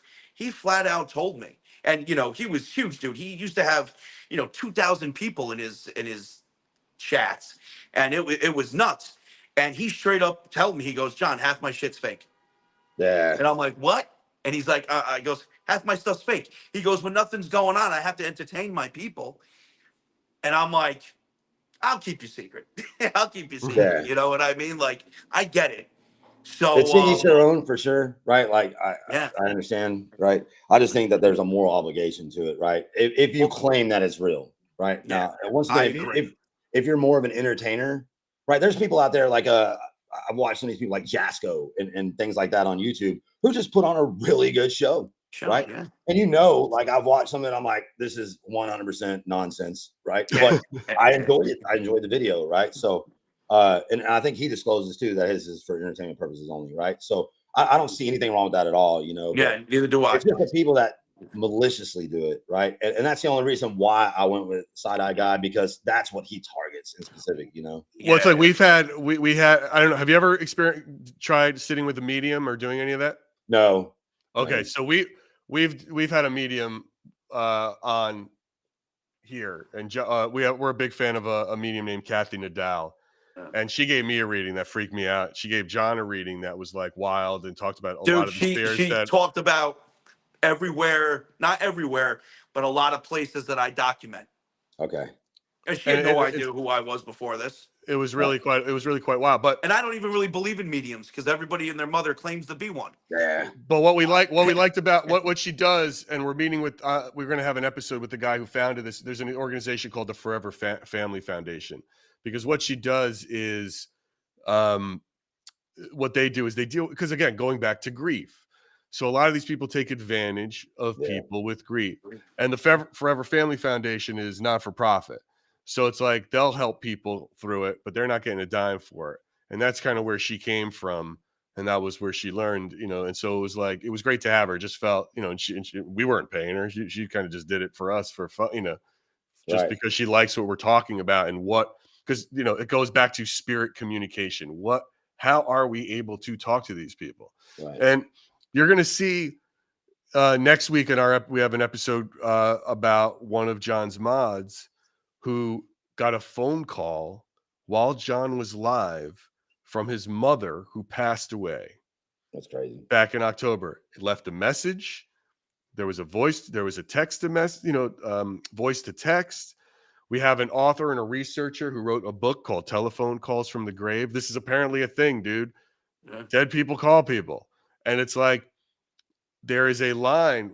But now let's say you come up with all of the reasons why a phone message, a voicemail comes to your phone 6 months after the person has passed. Any reason, a delayed signal, whatever it is. It tends to happen the most to people who are grieving for some reason. So what is up with that? I don't know what the answer is to that. Is there some connection? That's the paranormal part to me, right? We could figure out the scientific part, I bet, of how that message came through. But why to him? Why now? Why is that happening? Right? And this dude, Chris, just to give you a background on this guy, he's one of my mods. He picked me up, drove me from he lives in PA. He left PA, picked me up in New York, drove me all the way to Indiana for Bubba After Dark's birthday party. Okay, so this is where this took place. And really long distance. He's ex-special forces. The dude is no joke. Like, he's a no joke, down-to-earth dude. And we're sitting up in the Randolph County Infirmary, up in the attic where they used to have a courthouse, where they used to hold court. And then all of a sudden, his mother's calling him. Like, dude, I'm I'm looking at his phone, and it's his mother calling. It goes to voicemail, and then it does the voice to text in the voicemail, and then it pops up on the screen. Hey, Brian, it's your mother calling. Dude, are you ready for this? This is the real shit on that story. A few minutes before that happened, on his app, on which we were using Vox, it said mom's on the phone. Yeah, I was using Vox that night, yeah. It said mom's on the phone. So it said mom's on the phone. I believe it's 100%. I was at a cemetery. I went to a plantation home or whatever in St. Francisville, Louisiana, right? I was there with two other people. One of the ladies, her name was Jackie, and the other one was Cece. We did Essie's, and it was out of control. Right? There's What is supposed to that? be- What is Estes? Is that like Molly or something? Is that Estes? that's like when yeah, sure. What is that? What is No, it? it's I when you wish. No, I'm just playing. when you blindfold yourself and you deafen yourself, and then somebody's asking questions, and you're seeing what that where you can't hear, where they can't hear each other, right? So like I'll be sitting in a chair, blindfolded, and to where I can't hear what the person asks questions asking. What is this Right. called again? Tell me what this is called. ESTES. Estes method. Estes method. Right. It's One of my favorite testes. things It's to do. testes without the T. There you go. Right. Yeah. Or never mind. Estes method. I see. Okay. Yeah. So, anyways, we were doing that. We met a spirit named Wayne, and it got like super personal, and like to the point where like people were tearing up, and like it targeted personal stuff with them. I don't want to go too far in depth to it. Anyways, a few months later, I'm at a cemetery. We get the name Wayne on Spirit Talker, and then my phone automatically starts ringing. This is when I kept it on my shoulder at the time. My phone automatically started ringing or like calling somebody, and it was Cece, one of the chicks who had a bad run-in with Wayne there, right? So I do believe that things happen for a reason, for sure. Wow. I mean, like I said, the phone was strapped to my arm, you know what I'm saying? Right? Yeah. Like, and then it just started calling Cece, right? It was just the weirdest thing ever. So Chris, we're not going to keep you too much longer. You have been very generous with your time today, and I appreciate it. We've almost been on for about an hour. It's been awesome. I got a couple. I got a couple more questions for you to wrap it up. What is the most haunted location in Texas that you've been to? you know, that's a very difficult question to answer because each location has its haunted, scary moments. You know what I'm saying? I'll say like this. So, one of the best places, there's actually two, all right, that I'm most connected to, and I have the greatest interaction at, but I've had the most scariest encounters, right? There's a 4,000 acre farm that I go to that's got an abandoned house on it, right? We call it the farm. Mhm. That place gets super scary, and then Texas Killing Fields. So there's What's the area, Texas Killing Fields, dude? yeah, they named it after a era of time, right, or a certain amount of time. It's like late 70s to early 90s, I believe, where over 30 something victims were found deceased along a stretch of highway that runs from south of Houston down to Galveston, Texas, right? The area What do that I you mean, go like, is that to, like serial killer stuff, or is that? yeah, well, there's Oh. actually multiple offenders too, right? It's really weird. And now the place that I go to, where those 5 victims were in that general area, they have a memorial site for them. And nobody's been charged with their crimes, with the crimes against them yet. So I mean, people have suspects and everything, but back in the 70s, policing was different. There was no DNA evidence, and people was like, oh, well, let's just go down there, right? Nonsense stuff. But that's Mental really note: scary one spot. place Gary will never visit. Like, check. Yeah, it's spooky. Add that to the got this list. whole, like it's got a church, and then it's got the memorial site. Okay, and then you can wind around like the woods back behind it. I'm gonna tell you, it just gets insane back there. The scariest I've ever been was back there. I did that lights out thing again, and it's like a whole tree shook, man. No wind, no animals, right? It got super wild. I was definitely scared of that for sure. Cool. Oh my God! I'll tell you what, man. One thing I gotta say is I don't think people are ready for the Chris Netzel, Santa Paranormal, Chris can't wait, Kringle, man. Gettysburg trip. That's I what we're can't gonna wait. call it. We're gonna call it the Chris Kringle. I would love to see you guys That's like together. a play on Your- words, baby. Your You gotta approaches love are it. so different. You're so similar, but it's still such a different vibe watching the two of you. That I think that'll be fun. Oh yeah. Oh, I we'll have a blast. I mean, it's just like Captain America, and John Cena will be like, great, it's out there. It'll be really fun. I'm looking forward to that. I hope that happens. It's pretty for cool sure. too, because like I've asked John questions. I've learned from him on some things, so I'm excited to like meet you in person, and go out there and go do stuff together. I think Dude, we'll have a lot I of can't fun. listen, In general, Chris. anyways. I'm a keep firm it fun. believer that, and this is the reason why I do this alone, is that my magnetic field has a big part to do with it, and it's also a mental thing. Yeah. And I think your positive energy is just gonna vibe, dude. I think it's gonna be great. I really don't think people are ready for it. I really don't, man. It'll I be a think it's blast. gonna I be can already tell awesome. you. It's gonna be awesome to meet you and chill and do what we do best. Hell yeah. Chris, what do you want? Wait, man. Chris, what do you want to plug here, man? Anything you want to tell anybody? Anything we can plug for you? Let's remember Chris's foundation that he loves to dedicate his time to. Yeah. The Hill Country like, Heroes. I guess kind of in closing or a statement or plug or whatever for that is, we're all just humans. We're out here just trying to get by, and thank God for platforms like YouTube, like TikTok, where you can meet people from all over the world, right? And then just form this family of like-minded individuals and help others, and I think that's special. And I don't think we should ever take that for granted. You know what I mean? I guess that's my little last piece of statement there, Well, I appreciate that last piece of statement. Man. I mean, it is a great last statement. Everybody, thank you so much for being a part of this live. If you liked awesome to have you, man. If you liked you it, say the word and we'll do it again, bro. I'm down. Listen, please, yes, we would love to have you back. Maybe we'll. You've never been with the media. Maybe we'll have Kathy come on and give Chris a reading. I will say that if you do that, that will be a first, and there will probably be a lot of people that'll watch that. Right? It was a first, dude. It was a first for me, and it was over this. Right? It was super skeptical. It was blew my mind. But yeah, I would do it. Right? All right. Maybe we'll do that. Maybe we'll do that. Guys, if you liked what you saw here, please follow Splintered Spirits. We hope you like the podcast. Listen to it wherever you get your podcasts, here on YouTube, Spotify, wherever you go. We've got a lot of great, fun experts coming on. Chris, we really appreciate you, man. I'm going to throw to the old man, that was a good time. That was just I'm looking forward to more. So awesome to have you, man. Yeah, and I can't wait, John. I'm telling you. Yeah, I can't wait. Gettysburg, bro. We're gonna do it up. Perfect. Can't wait, man. Much, everybody. All right. Bye, y'all. Hey, guys. Thank you again, dude. Appreciate it. Much love.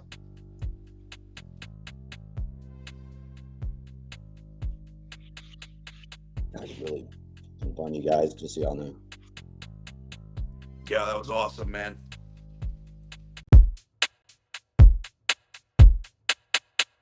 Welcome to Splintered Spirits, a podcast hosted by me, Gary, and my nephew, Johnny, from @Santa Paranormal, where we try to prove John's theory that ghosts are the fractured memories of the living by asking the question, what are spirits? This is a less edited and with video version of what became our second episode. We didn't think we were going to use video when we started, so I look like I just rolled out of bed, and that's because I did. Forgive me. I clean up well. For those that do any forensic analysis comparing this episode to the original, yes, there are changes. I edited some of my questions in the original when I stuttered over them or they weren't clear. I also cut out the long pauses between when John asks a question and the spirits answer, because without a visual reference, it's just dead air. I didn't edit those out here, but I do speed them up, and you'll know when that happens. For those that are new, the random blurbs and voices you hear in the background, that's not someone with Tourette's. Those are the ghosts. The voices John picks up when his spirit box apps are manipulated by them. So without further ado, episode 2. Let's dive into the conversation. Hey, Johnny, what's up? Listen, as we're sitting here and I'm all set up, I just did a session on TikTok, a live session, speaking to a child version of a spirit that I have been documenting for 3 years at a completely different location. This spirit that I'm speaking to now is the child version of the older spirit. Holy water. Okay. Now, all right. First of all, you got to tell everybody where you are. Where are you? Okay. So I am at a local cemetery here in Westchester County, New York. And I am at the grave of Edward. Let me see if I can switch the camera around and give you. Actually, it doesn't even matter, right? It doesn't, but just do it. It's describe the scene. Is it like a super old grave? So yes. So I'm in an older section of this cemetery, graves dating back to the 1700s to the early 1900s. Got it. And you do your live. Oh, go ahead. It's a very nature setting. Like, it's not a uniformed cemetery. There's graves everywhere, trees, animals. It's very peaceful, serene nature setting. Gotcha. Now, you do your live TikToks from here a lot? Yes. Now, I caught the end of your live stream, dude. So I saw that, and this is, again, me trying to understand TikTok. They had, over 300,000 likes. Does that mean people are just sitting there hitting the screen and giving you hearts? Yes. So before my phone, at the end, my phone died. But luckily, I was using the iPhone, so I went and I plugged it in and I got the live going. Yeah. But that session, we had between 400 and 500 people watching, and yes, that means that out of the 400 or 500 people, they were sitting there tapping the screen, sending hearts. And when I see those really whacked out icons and gifs pop up, are that like, people have to pay to use those, right? Yes. So people pay to use them, and that's called sending a gift. And I get a certain percentage of that gift that they send. That's amazing to me. Oh my God. All right. So now you're out there, you're doing a session, and this is exactly what that I want to follow you and try to prove, which is like the biggest. I mean, the TikToks are fun, and you're out there and you're talking to guys and you're having a good time and you're getting spirits and you're having conversations. But for this, we're really trying to follow and hone down this theory of these fractured memories, these splintered spirits. So tell us a little bit, remind us about the history of Edward. So Edward was originally from Massachusetts. He had a very bad and abusive father, which led him to flee his home at a young age. We're talking like 12, 13 years old. And he left. He went to New York City. And this is where his story gets wild. We don't know because there's two different accounts that you can find actually by Google searching him. We don't know if he panhandled on the streets of New York City to build his fortune, if he panhandled a little bit in the beginning and then went on a merchant spree up and down the Byram and Hudson Rivers, selling wares to build his fortune. But something happened in between him leaving Massachusetts and coming to New York City in the early 1800s that allowed him to build a mass fortune enough for him to start with two other partners. I think he raised like $40,000 to do this, which is insane in the 1800s. He built up his fortune buying properties and owning businesses, and then he ends up retiring early in Westchester County at the building where I live and I work. Mm-hmm. And that's where my story begins with Edward. I have countless hours of documentation with Edward. He is a completely nasty spirit, completely nasty. He is all about money and greed. The spirits there have said that he has gotten involved with. How graphic can I get on here? Well, I'll bleep it if it gets too graphic, Okay. but go ahead, Awesome. So I'll just speak freely about Edward. Yeah. According to the spirits, Edward has not only murdered people, but used them ritualistically, taking advantage of people that were displaced in the Civil War. There are accounts of Edward, and this is all according to the spirits at the building I live in. There are accounts of Edward raping, keeping sex slaves, using their children for rituals, having many bastard children in the process that actually survived, just being an overall horrible, horrible human being. So wait, I gotta ask. I gotta cut in.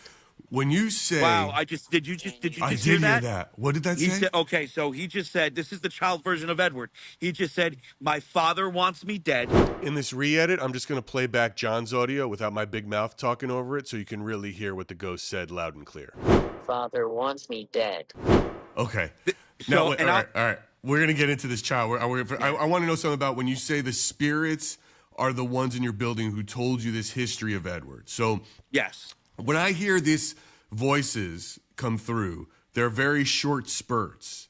Yes. So how have you come to this conclusion about, like all of the detail that you just laid out? Like, is it just like words like he's a rapist or he's a murderer, sex Yes, slave? Like, exactly. And you're So- just sort of at like, how are you getting to this sort imagine To your for left. 3 years sitting in one location communicating with spirits, not only communicating with Edward's coming through, other spirits are coming through saying he raped me, open. He murdered me. He sacrificed me. Edward was a bad man. Edward was this. Edward was that. And just spirits arguing with Edward.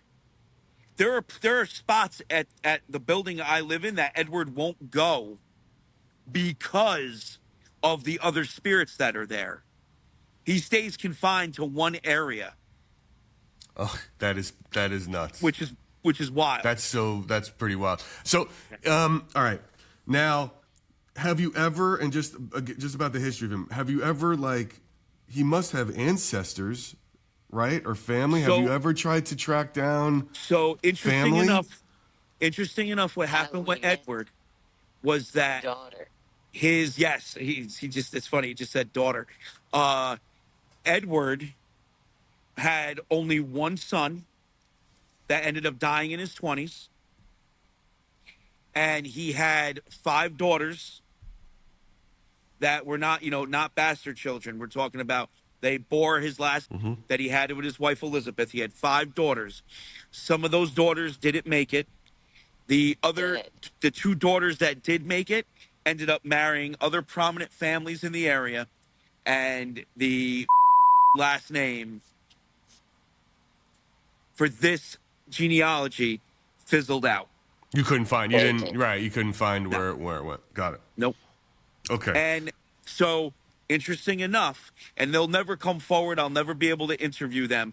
I've spoken to them personally. In my hometown, I have spoken to the bastard family of Edward, the ones that survived. There was a story that the spirits talked about that one of the daughters that ended up surviving rescued 3 of the bastard children. One of them was just a baby, and 2 of them were little girls, and they escaped. And she was able to get them out of the house before they were sacrificed. And that bastard family is still around in my village. And what's insane is I'm wearing a shirt the shirt says I'm a stupid stoner because Edward calls me a stupid stoner at the building. Can you hear him? Okay. And so the shirt says, it's got a big pot leaf on it, and it says, I'm a stupid stoner, or John's a stupid stoner. Change. Edward. I'm at the bar. There's an older woman at the bar in her 60s. She sees the shirt and she looks at me and she goes, "What do you know of that man?" And I straight up was like, "You might sound what I'm about to say crazy, but," and I explained everything. She burst into tears.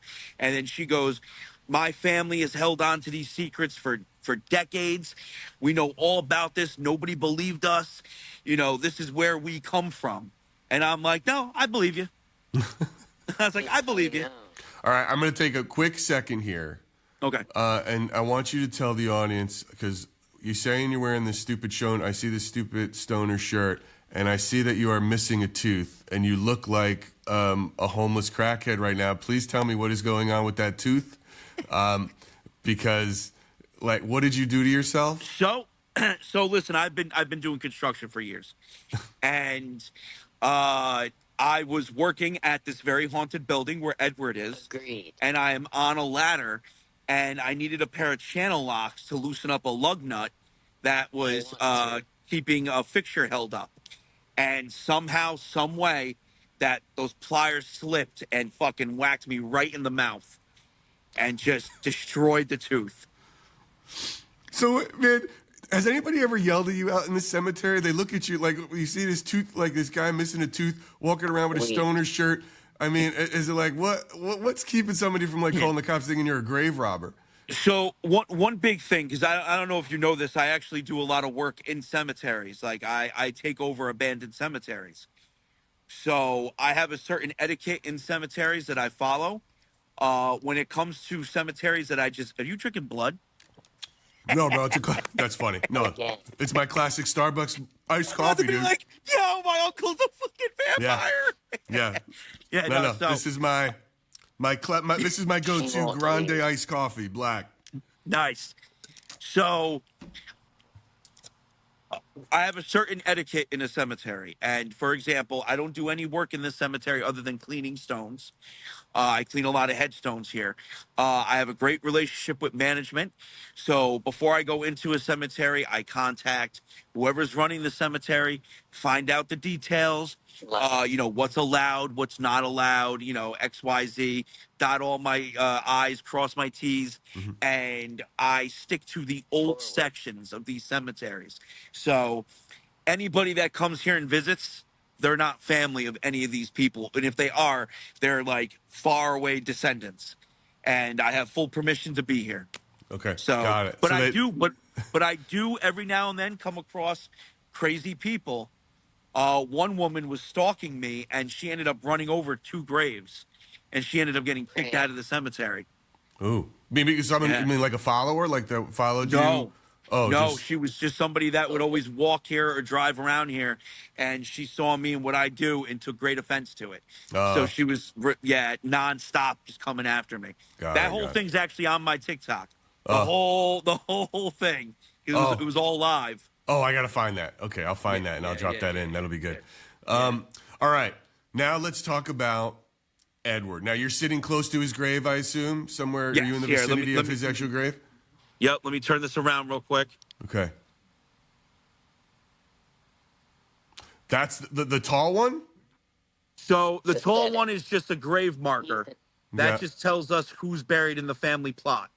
So it's Edward, his wife, and a couple of his children. So I'm looking his actual grave for our is audience. this small grave that says father.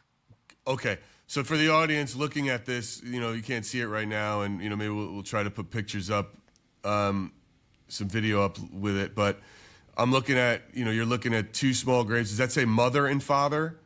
Yes. It's a little blurry right now, but but father, one says mother.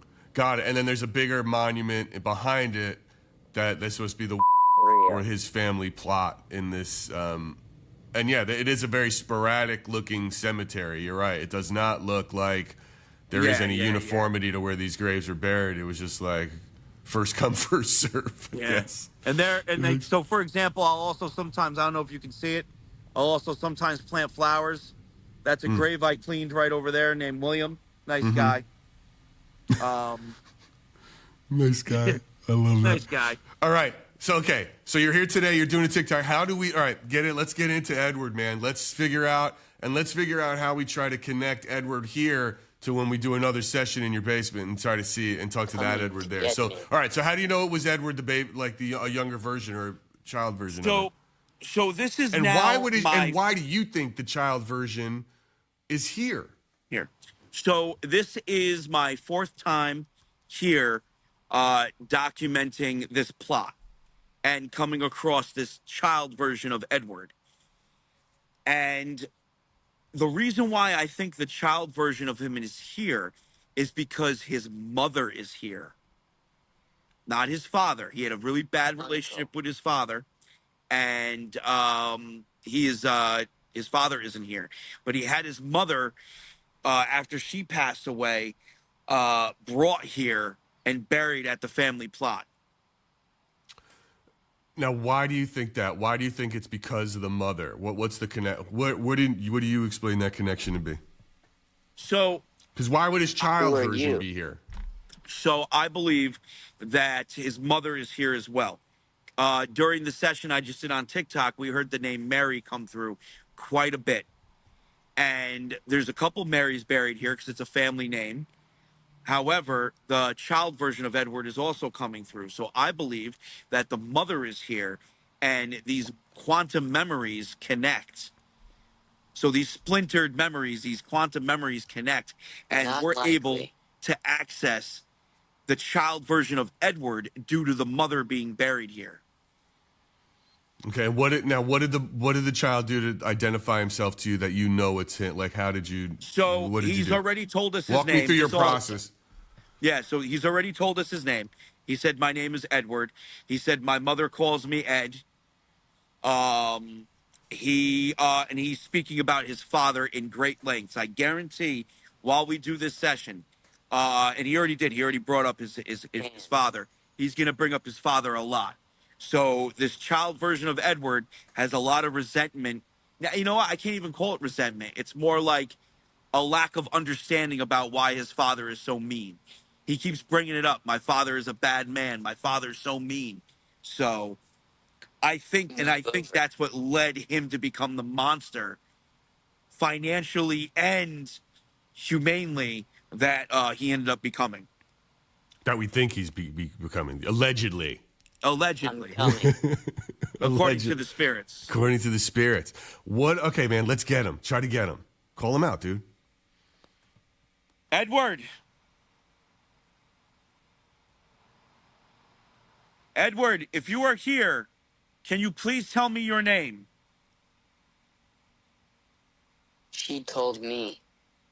What did she tell you? Is there someone here telling you not to speak?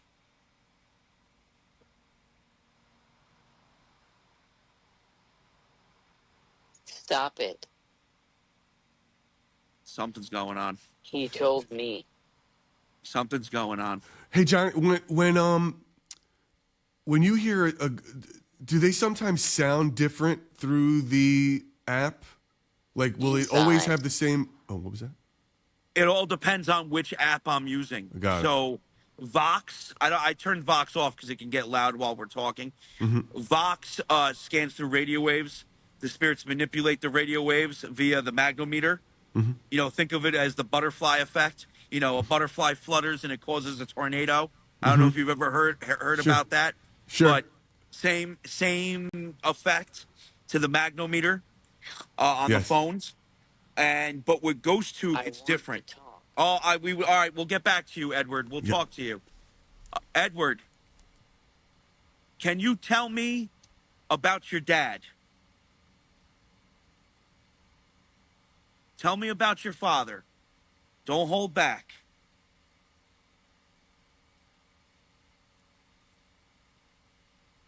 Happy. You're happy? Why are you happy?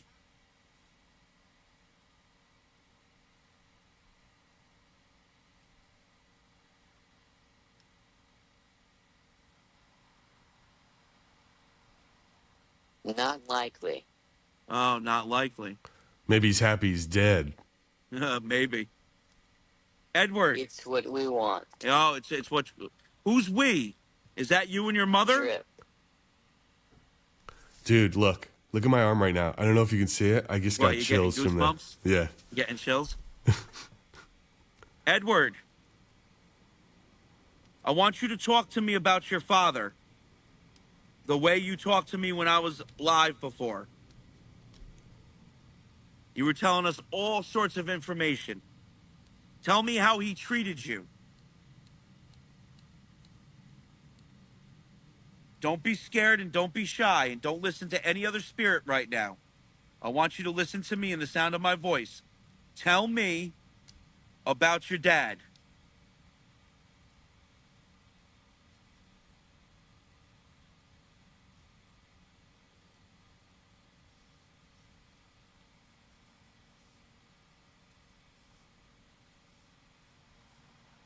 Not. Okay? Leave it. You want me to leave it alone? How about this, Edward? Why don't you tell me about your mother instead? Let's talk about your mama.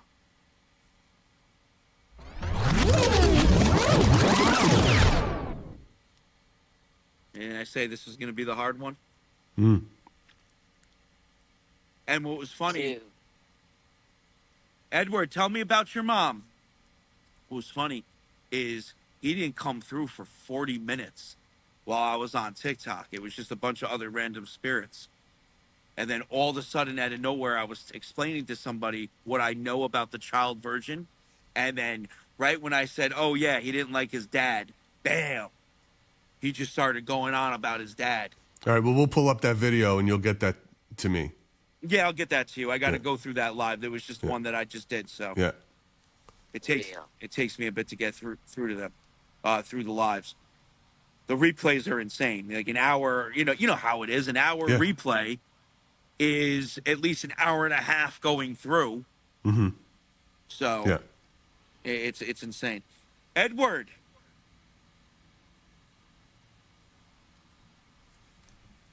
Edward, do you remember what you said to me the last time I was here about us being friends?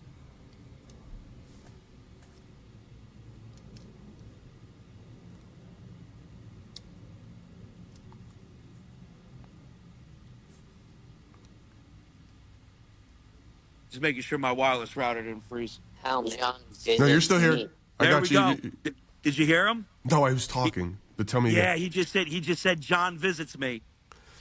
Luckily, your thing is recorded solo, so I'll be able to have your audio. Lucky for us, we do have that recording. So let me just play it back, and I'll shut my mouth. Just making sure my wireless router didn't freeze. How John visits me. There we go. Did you hear him? Yeah, he just said John visits me. Oh, awesome. Yeah. Yeah, he just said John. Yes, I do visit you. Edward, who are you talking to? He's talking to somebody else. He's not talking to us. Because he just said John visits me. So what I think's going on, I think there's another spirit here trying to tell him not to speak. That's what we were hearing before. And right now, the evidence of that is he just said Evil. John, evil. Is there something evil here? Edward, let's talk about that. What's trying to stop you from speaking?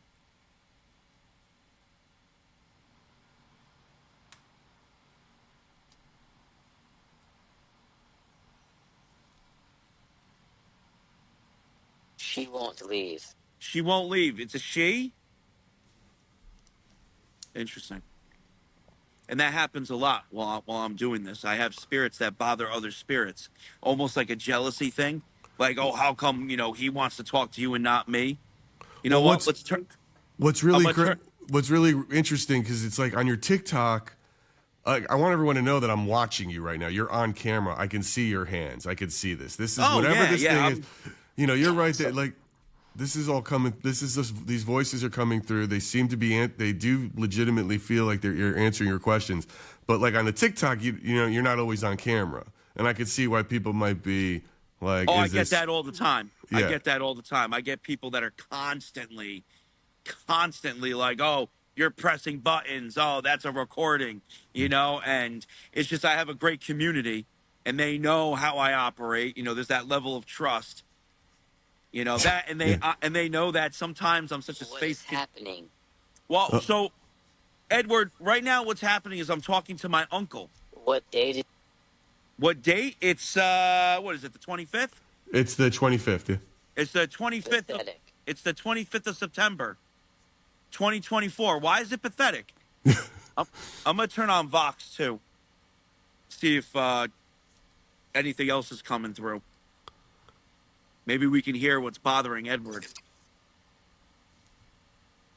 And Edward might use Vox as well. So, Okay. Edward, I want you to tell me about your parents. I want you. You're in pain. I know you are. I want you to introduce yourself There. and then tell me about your parents. I know it sounds weird because we've already spoken, but it would be doing me a great favor if you can introduce yourself and then tell me about your parents. Satanic. Satanic?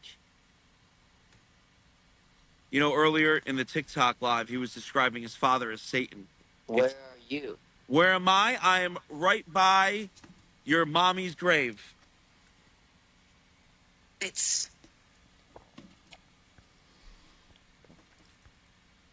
Edward, can you please introduce yourself and tell me about your parents?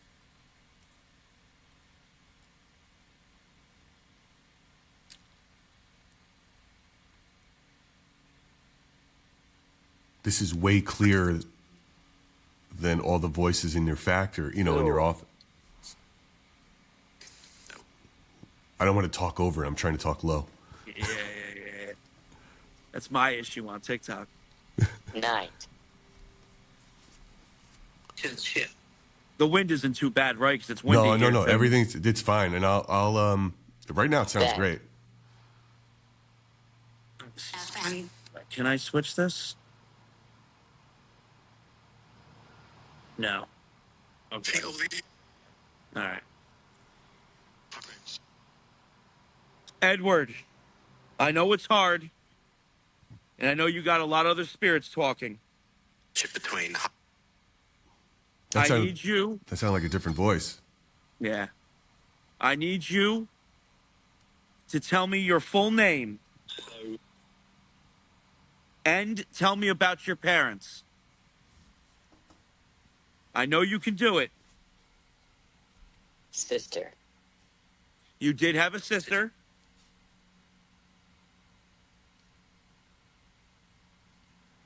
You did have an older sister.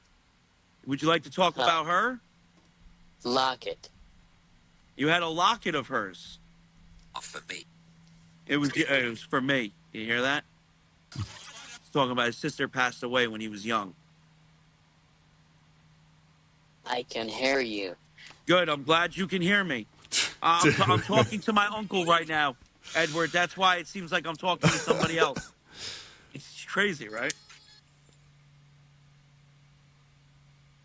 Edward, let's talk more about your family life.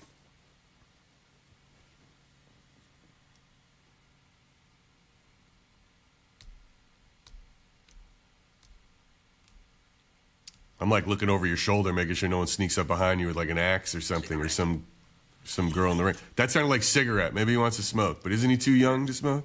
Or is that somebody else? Oh, yeah. Well, I mean, back in the 1800s. Satanic. They were freaking... Please leave. They were... That sounded like satanic, please leave. Yeah, that's exactly what that was. So there's something... So interesting enough, a lot of spirits, when they're negative and angry or sad, they look different to other spirits because of the vibrational frequency. So there's something here, which, I suspected, that is probably upset and angry, that looks to be evil. And a child might be like, oh, that's satanic, that's evil, which we both heard both those words. That doesn't necessarily mean it's demonic, or an entity from a hell-like dimension or anything like that. Because technically I'm an atheist. I don't believe in heaven and hell. I don't believe in your pitchfork and your sky daddy and all that. But these spirits do. So we have to go by their lingo. Mm-hmm. If they see something that they don't understand, they're going to be like, oh, shit. Total side point, did I ever tell you how the Church of Satan wanted me to join? No. Because I used to like a lot of their stuff on Twitter and stuff, and they asked me to join, and I said, listen, I appreciate it, but I don't agree. I'm not interested in any organized religion ever, and I'll never join any organized religion. And they wrote back, well, that's the most satanic thing ever. Yes.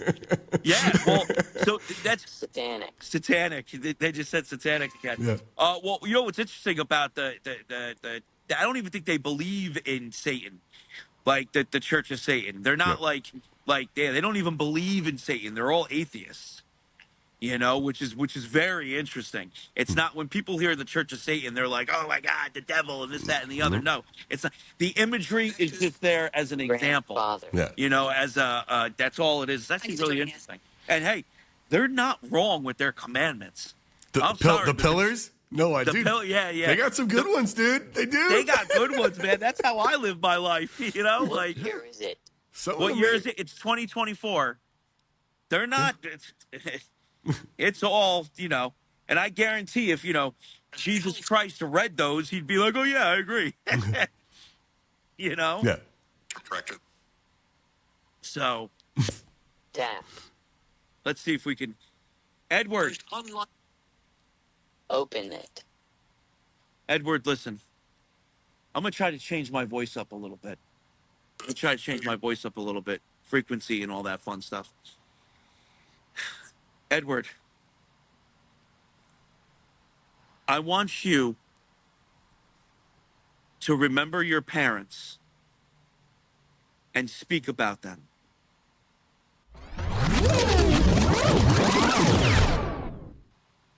Silly. Silly? Why is it silly? Not. Oh, okay. Yeah, he doesn't want to talk about them now. It's interesting, right? We should also... we should also give him some of our secrets to test Satanic. this is connected to the other Edward. So, according to my theory, technically, these two spirits shouldn't be connected. I know. That's why we should test it. Yeah. And see. So we got to tell. Let's give, rather than try to get information from him. I Tell got this, an idea. Outside. Yeah, I got here's an right. idea. Tell him this, Johnny. Tell this Edward, the first girl that you tricked into taking your virginity. And then Well, see. technically, I was tricked because she was 15 and I was 13. So I was tricked. Invisible. Believe it or not, you know. Her name was Catherine. So now Edward. he'll know. Now he'll know that, and we'll ask the other Yeah. one that. Or Well, what else? The other Edward's gonna turn around and is gonna tell me to shut up that I'm a virgin. Just so you know, like that's the way that Edward talks. Oh, that'll be great. Leave. We don't mean to offend you, Edward. We're not trying to be mean. We're not trying to be mean. What else? What other things can we tell this version to see if it comes over? We'll see how many.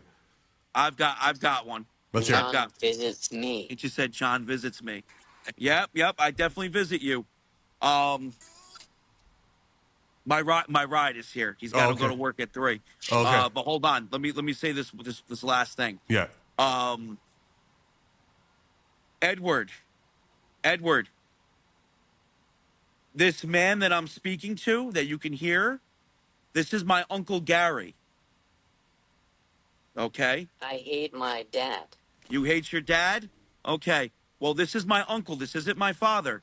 This is my uncle. All right? This is my Uncle Gary. So you know for the next time. Stroke. Okay? All right, Edward? So now, when we talk to the other Edward, See if he knows my name. We're going to see if he knows your name, but we're going to say you're my brother to him. Later. And we're going to see if he goes, oh, yeah, that's your brother. You know what I'm saying? If he goes and says, no, that's your uncle, then we know there's a connection between the two. He knows you're lying to him. He knows I'm lying to him. Sure. All right? And So if listen, he remembers Catherine. But it's like, see if he remembers Catherine. Yes. Johnny, this is great. This is a good session. I want to get, this is the first step into proving this theory. I know you got to go. I don't want to hold you up. For everybody listening, we are testing our theory first with Edward here at the cemetery with my nephew Johnny. And we got a lot of creepy stuff here. We put a few things to the test, and when we come back in the next one, we'll see if those two places connect. Portrait. Right? I mean, that's... Yep, perfect, yep. Okay. The next time we come back, we're going to be at the building that Edward lived in Open. when he was an adult Okay. and committed all these crimes. Silly. Okay, call me when you want to do that. Got you. We can do that soon because that's right at where I live. So. Yeah, I know. So just tell me when. We'll make it work. Awesome. Sounds All right. good. All All right, right, dude. Uncle Gary. I'll see you later. All right, love you, bud. I'll talk to you. Love you too. Bye. Bye.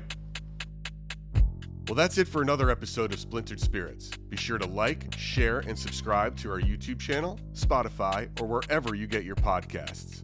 Until next time, stay curious.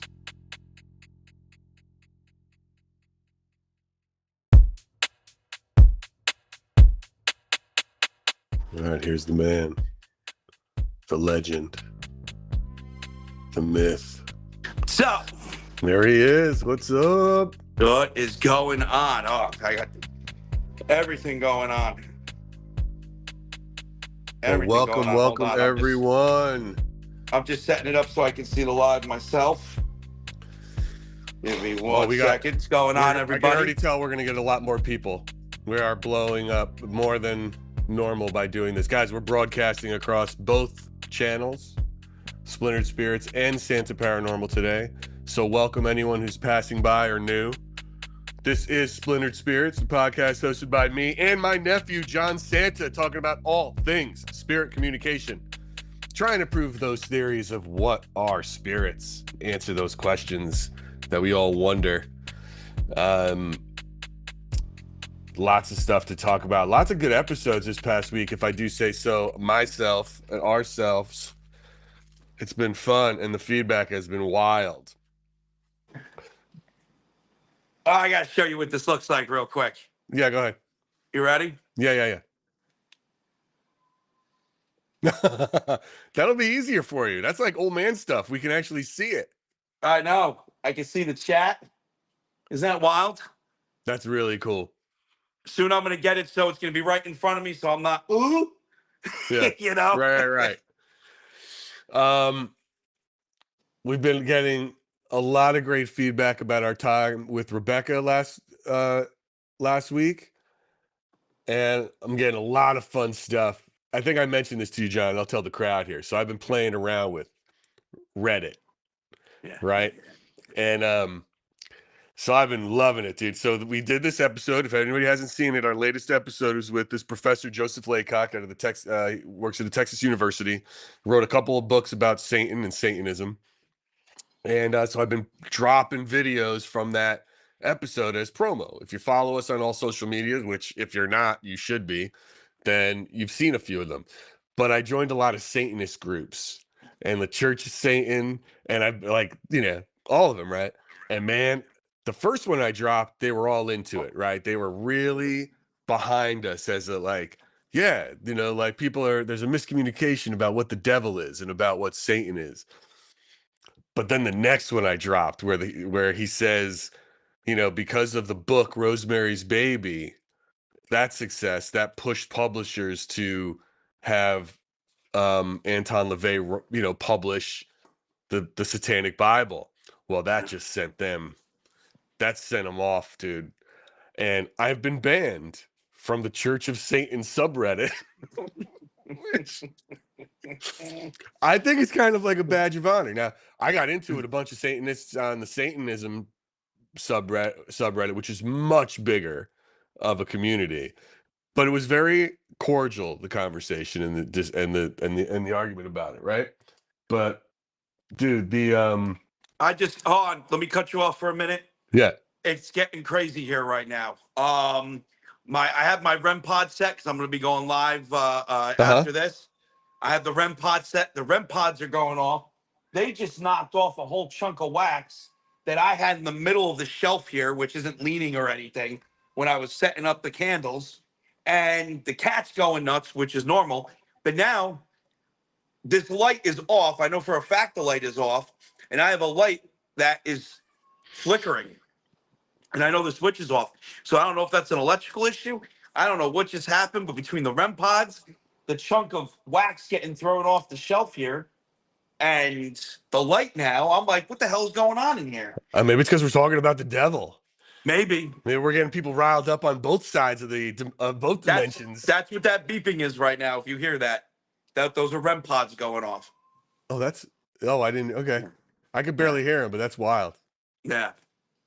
But anyway, so listen, look, you could find I don't know if anybody else is out there on Reddit, and I know we ask a lot of this community to go out and promote and plug and follow us and like and subscribe. If you're following us on the Santa Paranormal channel right now, you can also see us on the Splintered Spirits channel for both of these things. So it's so there's a lot of people. There might be a lot of new people, but on Reddit, look, if you're ever on Reddit. This is me on Reddit, and this is our podcast on Reddit.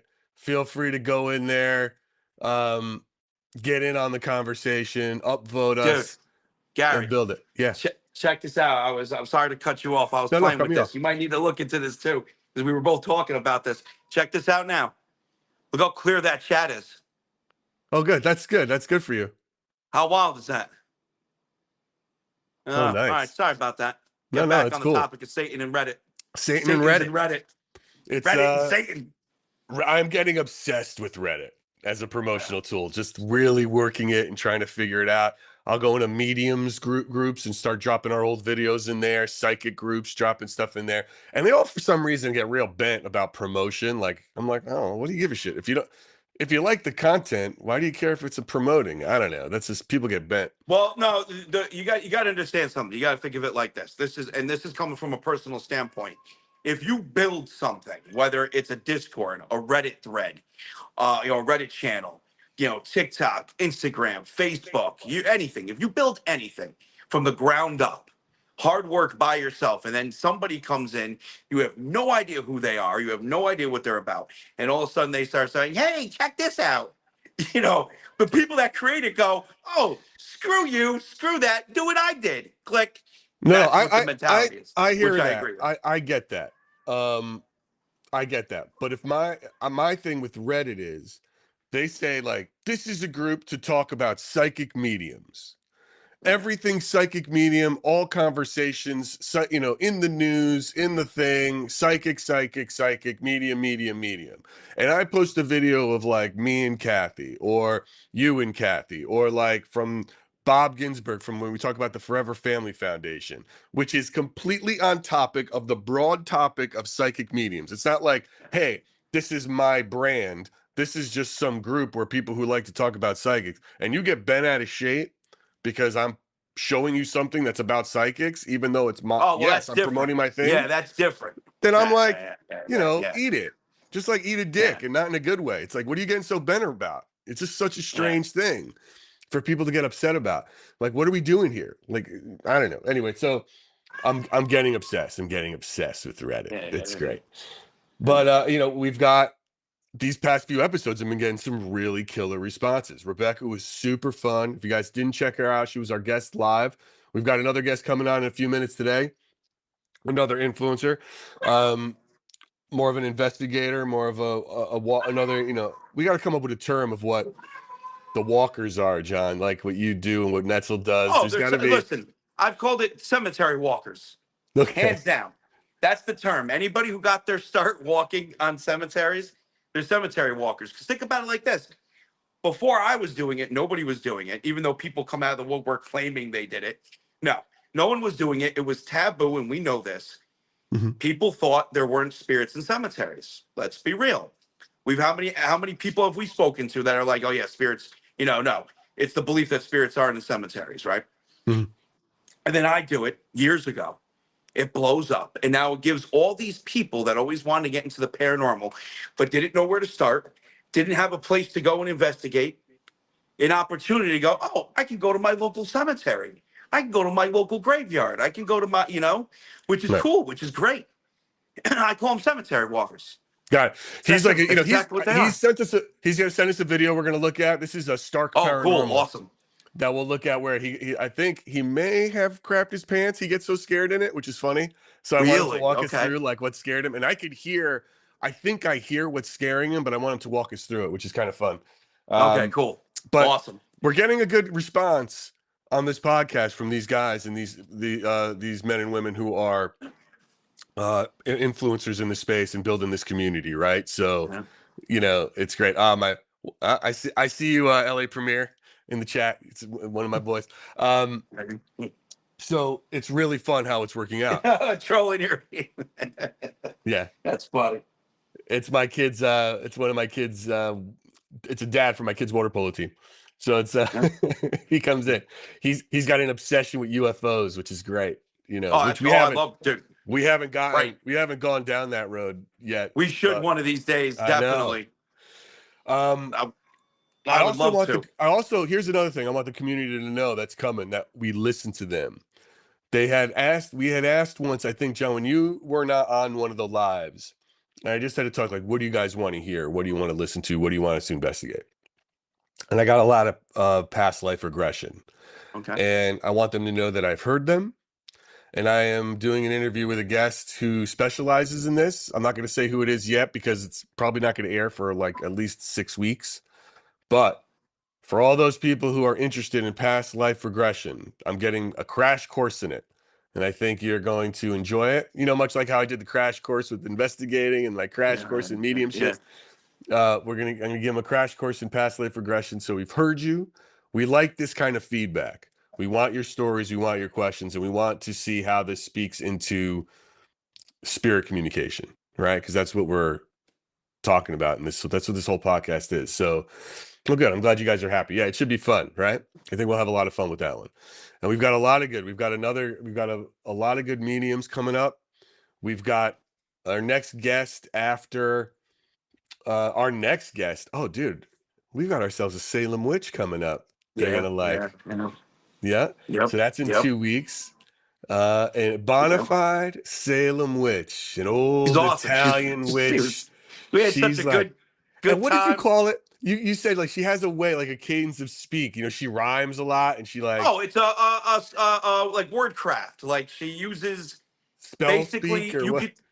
you could hear the spells coming out of her mouth as she speaks.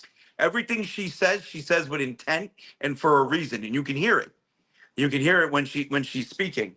And I'm like, I picked up on it. I'm like, I see what she's doing there. Oh, she's great. You She's great. know? And what's really funny about the witch, her name is High Priestess Lori Bruno, and she's probably the most political of all of our guests too. She gets into Yes. it, dude. She's like, Yes. I feel like she's probably put a couple curses on some people. She didn't want to admit it, but Yeah, oh definitely. you never know. The way she She's not was, into I was that. You like, know, she talks about the whoa. light a lot, but I feel like, I think she might have dropped a few curses on him, which is funny, dude. Um, well, John, our guest has arrived. He's in the waiting room. So All right. I'm going to get into in a second. Let me introduce him. So I told everybody here that we were expecting a guest. This is Cody Stark from Stark Paranormal. So he's been doing this. He's told me he's been doing this for about 6 years now, Okay. live streaming for about a year. His first 6 months, he was with a team, and now he's sort of on his own. We'll hear all about that. He's all over social media. So he's another paranormal influencer, Facebook, Instagram, YouTube, TikTok. I think last I checked, he had close to 30,000 followers. He's got a pretty big audience. He's a lot of fun. I watched him, and he's got a real, um, kind of like an everyman sort of approach to it, where it's like, well, I don't know what this shit is, but which I enjoy because it just makes it feel less, intense. It always seems like everybody's so intense. But anyway, I'm going to bring Cody on. So give us a second, and we will add him to the stream. There he is, What Cody is up, Stark. gentlemen? Going Thank you so on. much. It's a pleasure to meet Hello, you, hello. Thank you, thank you. Nice to meet you guys. Cody. Where are you? Where are we finding I'm in you? Indiana, Southern Indiana. John, it feels like didn't you just go to Indiana? It feels like there's a lot of ghosts in Indiana. What's In the deal with this March. place? Yeah. What's going on in Randolph Indiana that County there's a lot of Infirmary. ghost hunters? You know? There's just a lot of places here, I guess. Randolph Yeah. is a fantastic place to go. Been there Yeah. numerous times. Yeah. So, Cody, we like to start out with all our guests. We ask them this very question, just to sort of get a baseline. It's like, Cody, what do you think spirits are? Loaded question right off the bat. All right. Yeah. I think it's pieces of consciousness. It's kind of similar to you, John, in your memories, fragments of memories. If you take the religious approach, it's more the soul. You could look at it on the Catholics as purgatory. They're waiting to either be judged to go to heaven or hell, or they just don't want to leave yet. But me, I'm still honestly searching for it. I don't have it actually narrowed down, and hopefully I get there one day. But still searching. That's why I keep going out every other night. What made you do it? What made you get started? What was there one thing that you were like, oh shit, there's ghosts. I need to find out more. What was it? Tell us the story. Yeah. So when I was 12 years old, there's a house that's very close to mine. It's been abandoned since like the 1980s. And before I could drive, that's where I went hunting. I'd walk past the house, back to the woods, dark evening, morning. I seen a little boy in the upstairs Wait, when you window. say hunt, you mean ghost hunting? Or No, just hunting, like real hunting? Deer hunting. Yeah, Okay, real hunting. Got it. And I seen a little boy in the upstairs window. And the first time I seen it, because I'd always look at the house because I'd walk real fast because it kind of made me nervous. This big, abandoned, creepy house. And I seen it looked like a little boy standing upstairs window. So I just book it. I'm scared.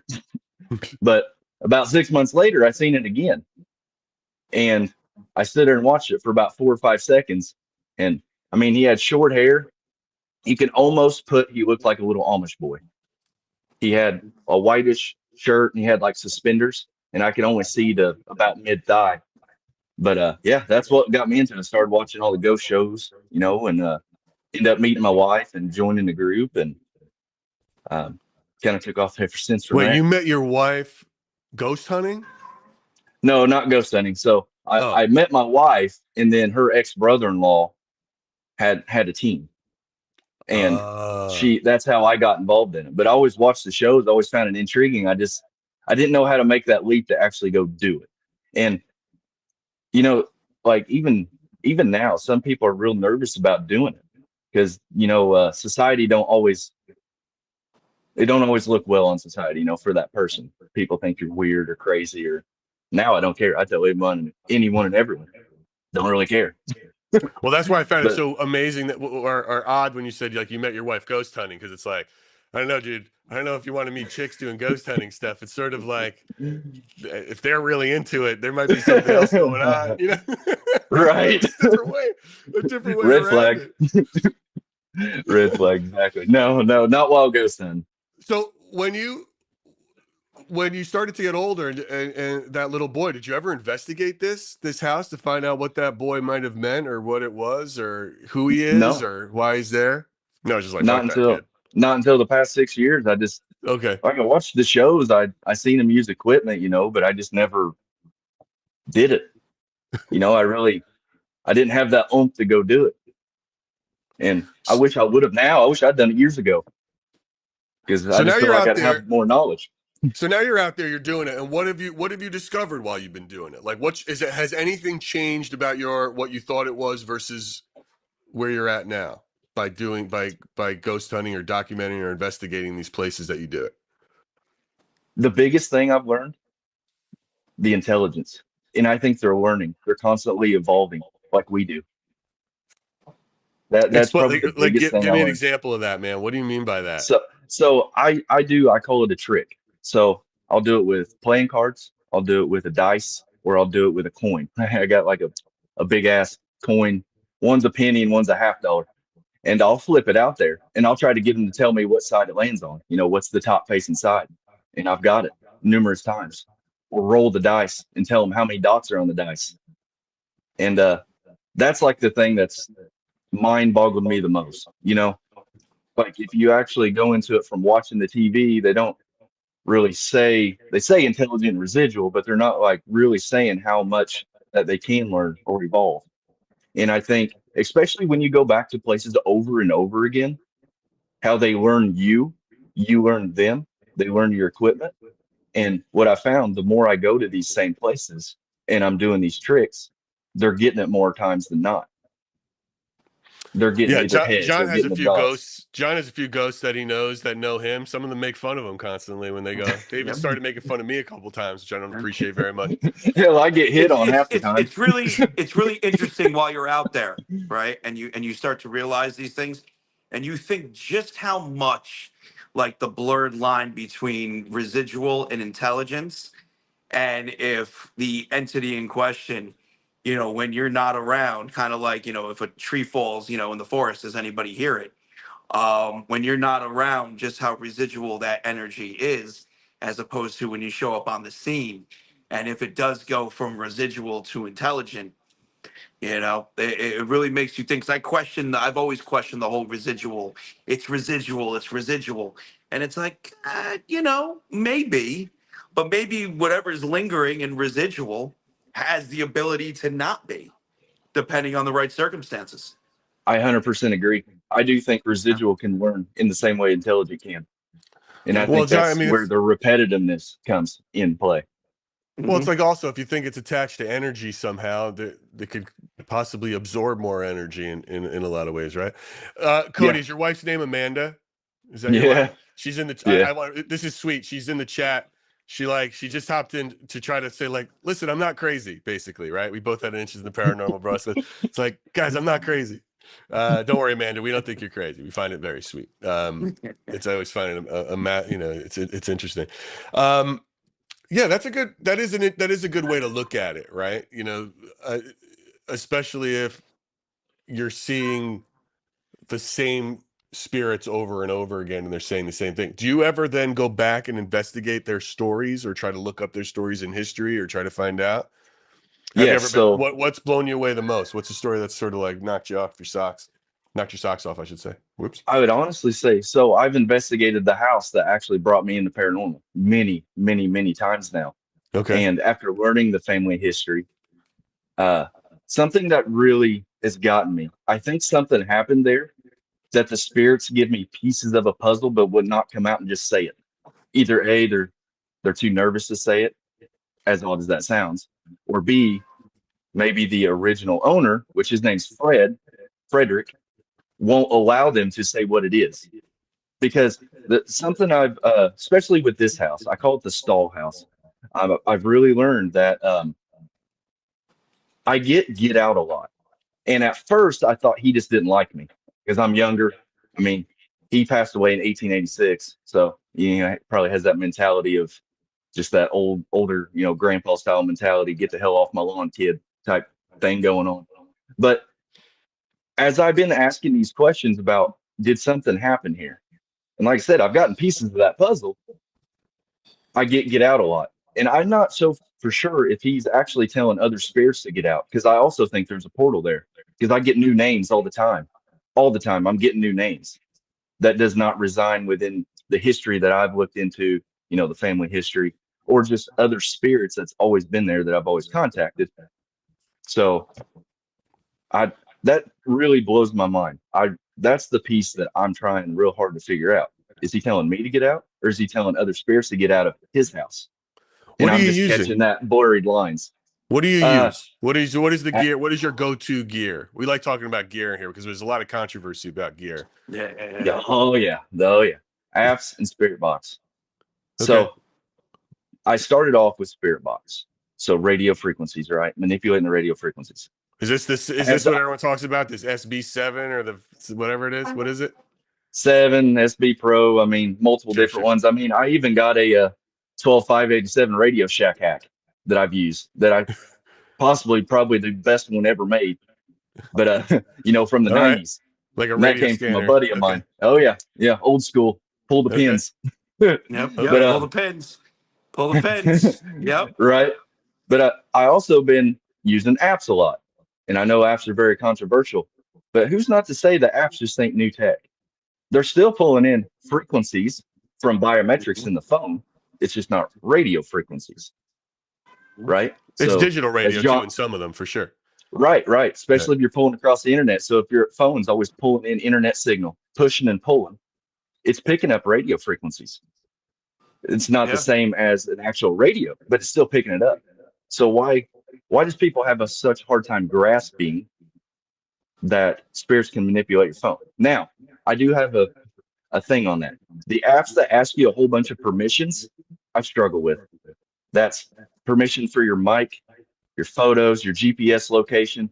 I struggle with them apps the most, because if that app has that word database in it, right? And I say a word that is a trigger word, and it spits something out over that trigger word, it's using my mic. So I find those a little bit fishy, but probably, especially recent, Transcend is my favorite by far. No word data I like bank, Transcend. all phonetics, Yeah. and it don't ask you a bunch of permissions. Yep. It's just you interpret what it says, and most of the time, what it says is not what pops up on the screen from what you hear, and that's what I like about it. Yep. Do you But have you ever felt, Cody, that because you said you were young and you saw this spirit and this boy, did you ever think like you are somehow on a different wavelength in terms of this world? And I don't mean it like I mean just sort of like, right. Are you, if you've listened to our podcast before, I say this all the time because I use these apps. I don't get dick. I get absolutely nothing from them.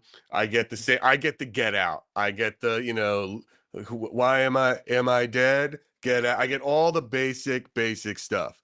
But when I'm with John there, it gets real specific.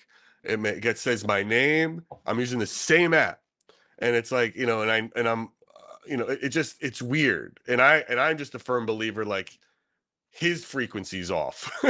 he's sort of on a different wavelength, or his magnetic field is different, because it's like I look at them as tools like anything else, and I think, look, so I believe in intuition. I can't imagine anybody would say they don't believe in intuition. You just sort of have a good feeling about something or a bad vibe about something, or I think that we can all agree they have that.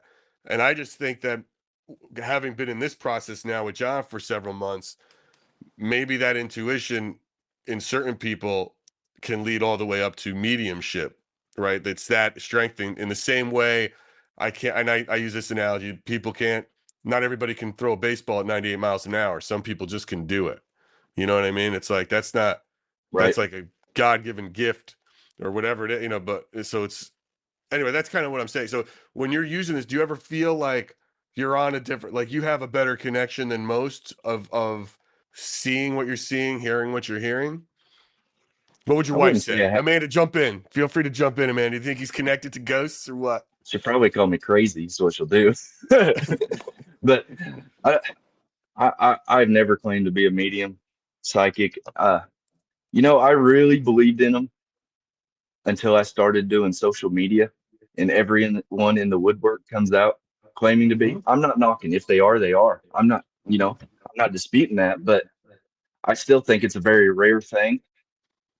Um, like me personally, I think it has to do with relationships.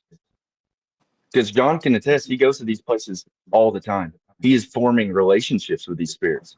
And the more you That's And an go to these interesting. places, it's the more you you go to bring these that up. places, Yeah. John, what do you And think? but and what's wild is he brings up that point. And when I go to a brand new cemetery, I warn everybody, guys, this is going to be a different experience. These spirits have no idea who I am. Get ready for it. They might get nasty. They might get very turned off and standoffish. Get ready for it. So yeah, your building is 100% correct. You build relationships not only with the spirits but with the spot you're at. 100%, you're feeling that spot's energy. You're feeling the spirit's energy, then they're feeling your energy. If you want to look at it from an energy standpoint.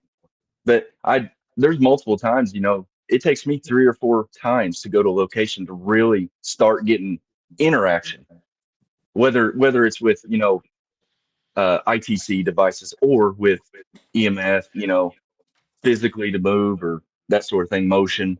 It takes time. And I think, see, another thing on that too is when people go to a location, say they go to the Randolph or anywhere, they go for one night, then spirits don't know them at all. But I bet you if you stayed 3 nights in a row, I bet you that third night would be popping. I bet you'll get some good interaction on that third night just Well, because they know you by now. you know what's really interesting about the Randolph that you bring that up? So that spot back a couple of years ago was a big spot for a lot of people that had just had a lot of beef with me for no reason. When I Your went, audio's getting a little cracky there. is it? Sure. When, Yeah. when I went and I'm walking around, a lot of the spirits knew who I was. And I literally was like, yo, guys, I can explain why these spirits know who I am. And all I said was very simple. Think of all the people that are vocally against what I do and how I do it and where they always used to go. And it was that place. So these spirits were probably watching, and it just goes to a test, we're probably watching other people watching me while they're mocking me and what I'm doing for years at that location, bringing me up in discussion. Oh, yeah, John Cena, screw that guy, this, that, and the other. And then there I am, and all of a sudden the spirit's like, oh, yeah, you're John. Oh, yeah, that's John. And I'm like, that's hilarious. Now, I have no issues with any of those people now. That's all under the bridge done with. But it was just very interesting how at times, and that's something I've always wanted to test out too. Pick a brand new spot, not go there, and have literally someone go there for maybe a half hour a day, real quick, and just watch some of my videos. And then see when I go there if the spirits recognize who I am from the videos. That'd be a really good test. I would like to see that. Yeah, That is a great test. That would be a great one. Yeah. Because I Guys, think if John is breaking up for you, I think it's because it is storming. Actually, I think it's on his end because you're good. You can hear me, right? well, you're cracking on my end too. All right. I will say that, but you're good. We have issues. We have some issues. Whenever we go live, we sort of things get all whacked out. Well, actually, there's something about that I wanted to say. Have you ever had spirits manipulate your lives? Yes. They're messing with your signal? Yes. I've had, and what's crazy is in those live streams when it happens, I have service issues all the time, right? Services are service issues. I'm not going to turn around and every time be like, oh, it's paranormal, it's paranormal. When I go back and listen to the replay, there's audio over the replay. So I'm literally catching EVPs over the replay. The problem is it is so distorted, you can't make it out. But you can So you're getting audible EMF. Yeah. So I've got that a few times. I've gotten audible EMF, and I have the same issue on my lives, and I got a good story to that one too. Love it. We love stories. Let's hear it. Get after it, Cody. There's a cemetery in Kentucky. It's called Hell's Gate or Gates of Hell, depending on who you are. That's what you call it. Sounds like a place I will never go to, but continue.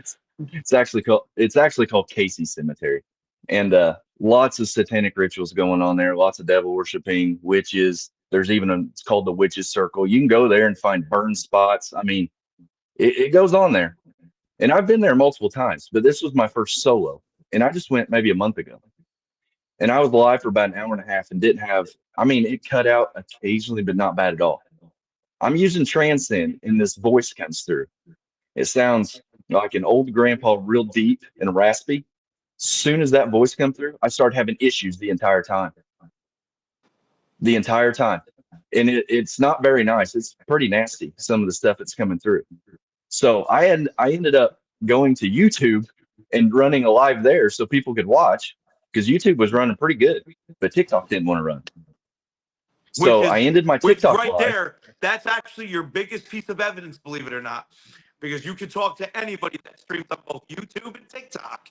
If you're having service issues, YouTube is the first to go. YouTube goes quick before TikTok will, if you're having service issues. So if you were able to stream on YouTube, that means either two things. Either TikTok was having an issue, which if no one else was having the issue, then you know it's not TikTok. Or, that spirit somehow, some way was manipulating your streaming phone for TikTok. So it actually gets better. So I end my TikTok live and I go back live, still have an issue. And I'm getting really frustrated at this point. I just drove 2 hours and I know this place is a good place to investigate. And I'm upset for my community because it's lagging so bad for them. And finally, I'm like, Spirit, quit messing with my stuff. I'm over it. Stop. So I got frustrated. And that same voice comes through and says Romans, a Bible verse. Then he says chapter 2. This is on Transcend phonetics. So I have my chat look up what Romans chapter 2 means. And it talks about judgment. All about judgment. And I said, either you think I'm judging you or you're judging me, and I'm not judging you, nor will I have you judge me on that. And I started speaking Bible verses against darkness. It stopped. I didn't have any more issues. Any more tech issues? I didn't have any more tech issues. I mean, I'd have the occasional blimp, but not like what it was. I mean, it was almost to the point where I couldn't move. It was so bad. John, this guy is getting yelled at by ghosts, and then he decides to start reading the Bible. Gary would be, reading the exit sign and sort of splitting out of the place. It doesn't make any sense to say. I mean, that place must have been a good spot for you to want to stay there so bad to fight spirits off by pulling a scene from The Exorcist and the power of Christ compels you kind of stuff. Well, in my mind, I'm there to do the research. Yes, I'm entertaining my community. And if anyone says TikTok ain't entertainment, baloney. You're still entertaining your community. 100%. 100%. But I'm there to do a job. And for one, if it is true darkness, which there's only one time I think I've ever encountered it, something of otherworldly or demonic, if you want to put the demonic word on it. And it was leaning towards that darkness. And I can't show it fear because that's what it feeds off of, or what we think it feeds off of, right? So I had to get kind of shitty spicy back with him, But see, I've had this issue one other time, and that's actually at the Skull House, the house where I had my first experience. I'm live in the attic, and I have a music box. It's a thermal motion music box, the Para 4 Ace music box, aimed in the doorway. And I'm actually double streaming YouTube and TikTok. my YouTube starts malfunctioning, doing the trying to find signal. Reconnect. TikTok was fine. The music box hits, just a quick hit, half a second it played. And I looked up and was like, oh, music box went off. You guys hear that? Well, I'm still messing with YouTube because it's not going. Music box hits again.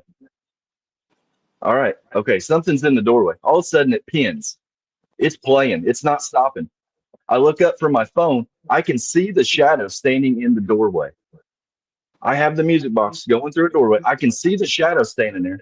I look down at my TikTok screen. I can see the shadow on my TikTok. Both live streams were completely lagged out. I had to end my lives. Complete lag out. What song No was playing on evidence. the music box? I think it's called The Carpenter. Or no, not The Carpenter. It's whatever pair of four aces. I don't know. But That's so wild. I had multiple different devices seeing them on the screen, to video.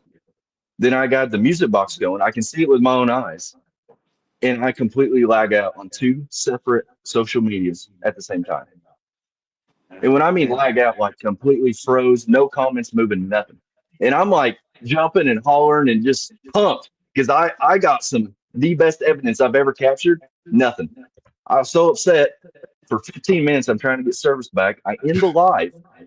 I go back home, immediately download. I stayed up late that night, going to work the next day, immediately download it, watch it. I lost all that time. It's not there. Wow. Sucks. That's one of the worst things. Yeah, because That's one of the that's the nature of this whole thing, bro. Right? I can't tell you how many that's happened to me. It's one of the worst feelings that when you go or the live is corrupted, you go to download the live and it's corrupted, and it's the worst.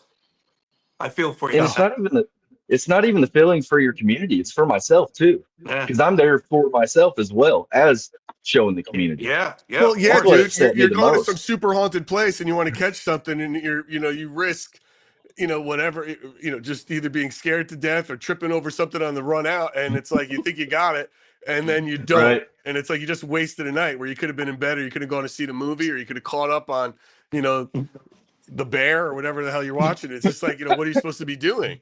You know what I mean? Right. It's like, and you just wasted your whole night. So you sent me a video you wanted me to share, and I want to share it with people. So Yeah, I told John it's hysterical because this is how I would have reacted. It seems like you almost shit your pants a little bit doing it. And Maybe a little. Now, tell me if I'm wrong, because I'll play it a couple times for people. Is it the sound like that, right? And it's I just got chill say like it wasn't even just the sound; it was the vibration. The whole building was vibrating. So I'm gonna play it for everybody right now. I'm gonna jump over, and then we'll play it a couple times, and so you can, and you got to listen for it. But here we go. Let's see. Fuck.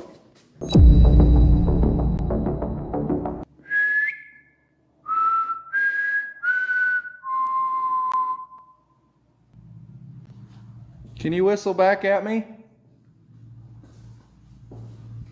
So what's crazy is I've kind of noticed a pattern. When you go down to that end where the green light is, you start hearing noises. Then the noises kind of stop. Fuck!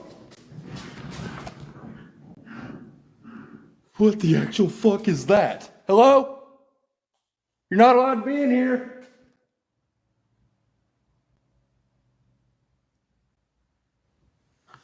Hello?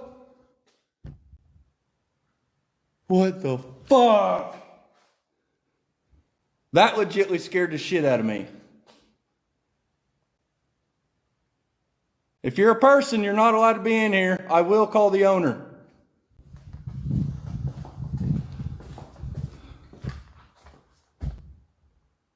Fuck, that scared me.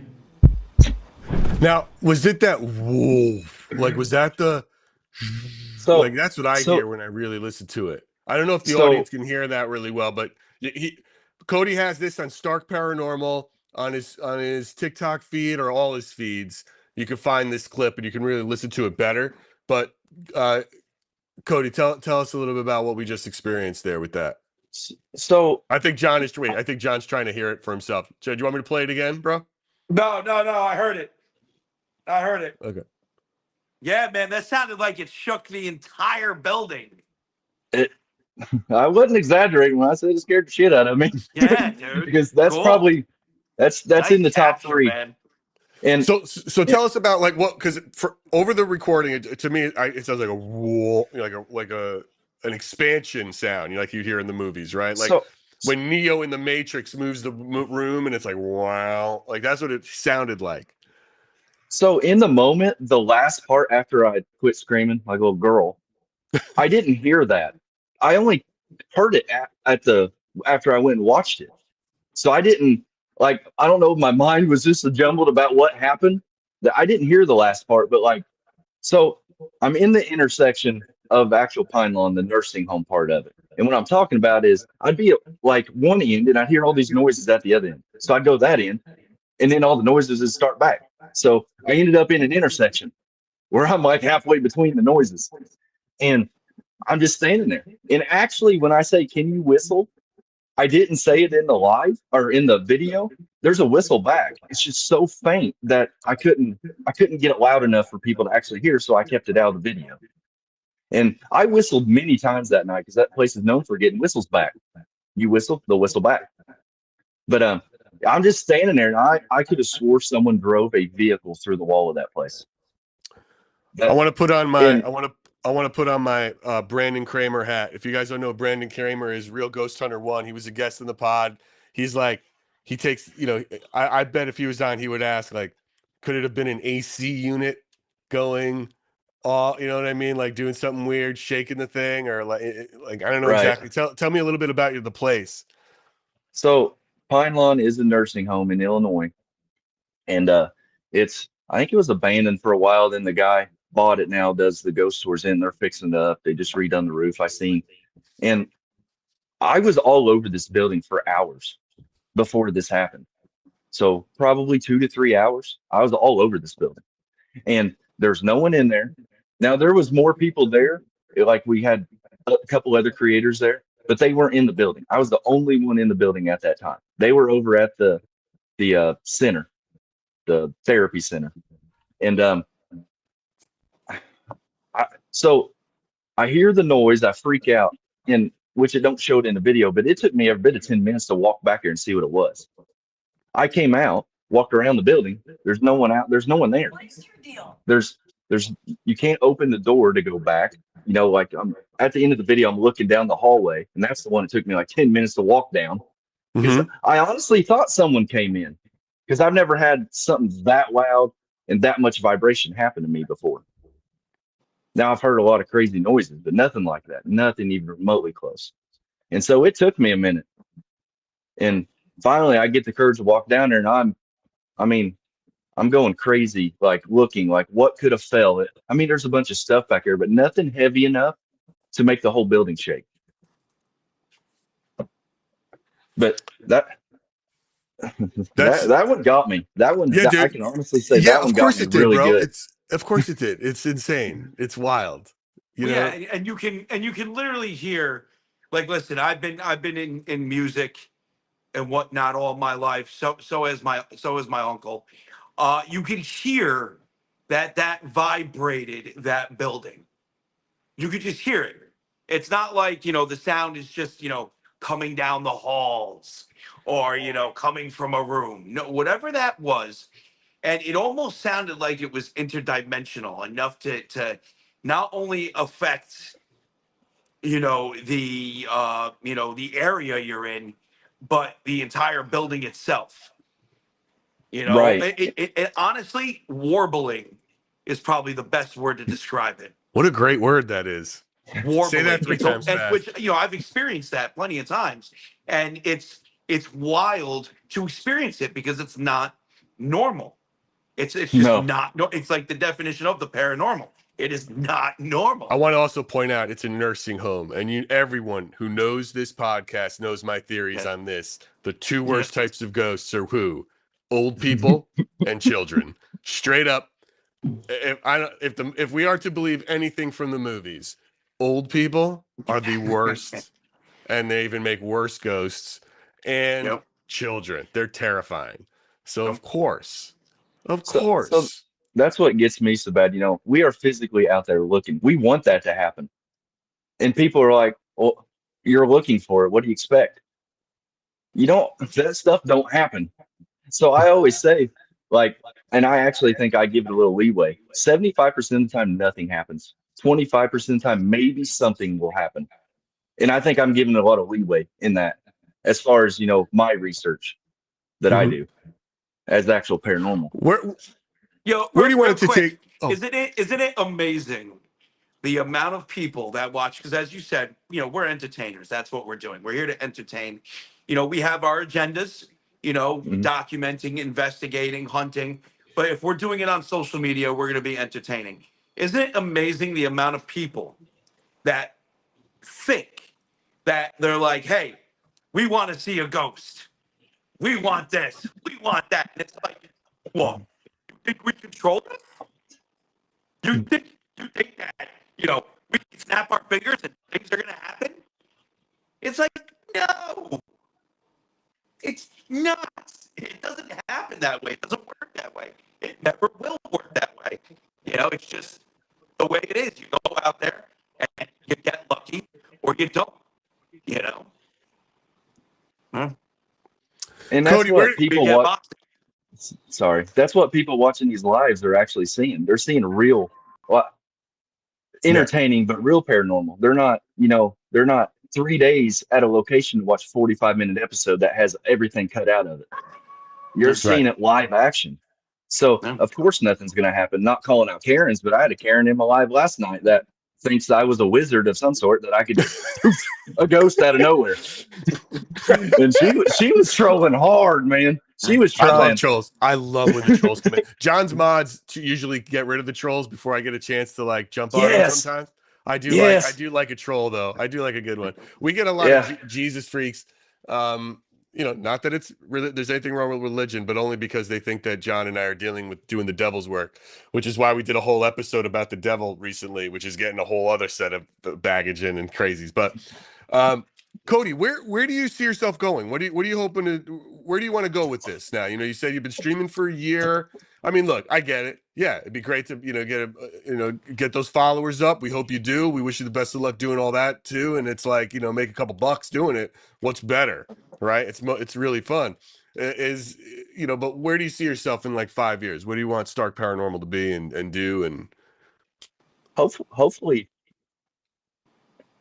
you know, I don't do this for fame. I don't do this for money. It's nice. Like, don't get me wrong, TikTok is paying for me to travel. It's paying for my gas. I don't, I go to a lot of free places. I mean, I still have a family. I still work a full-time job every day. So, it's nice to be able to go do this hobby of mine and take people with me. And so, like I always say in my lives, that I'm trying to give people hope. There's some people that are terrified of passing away.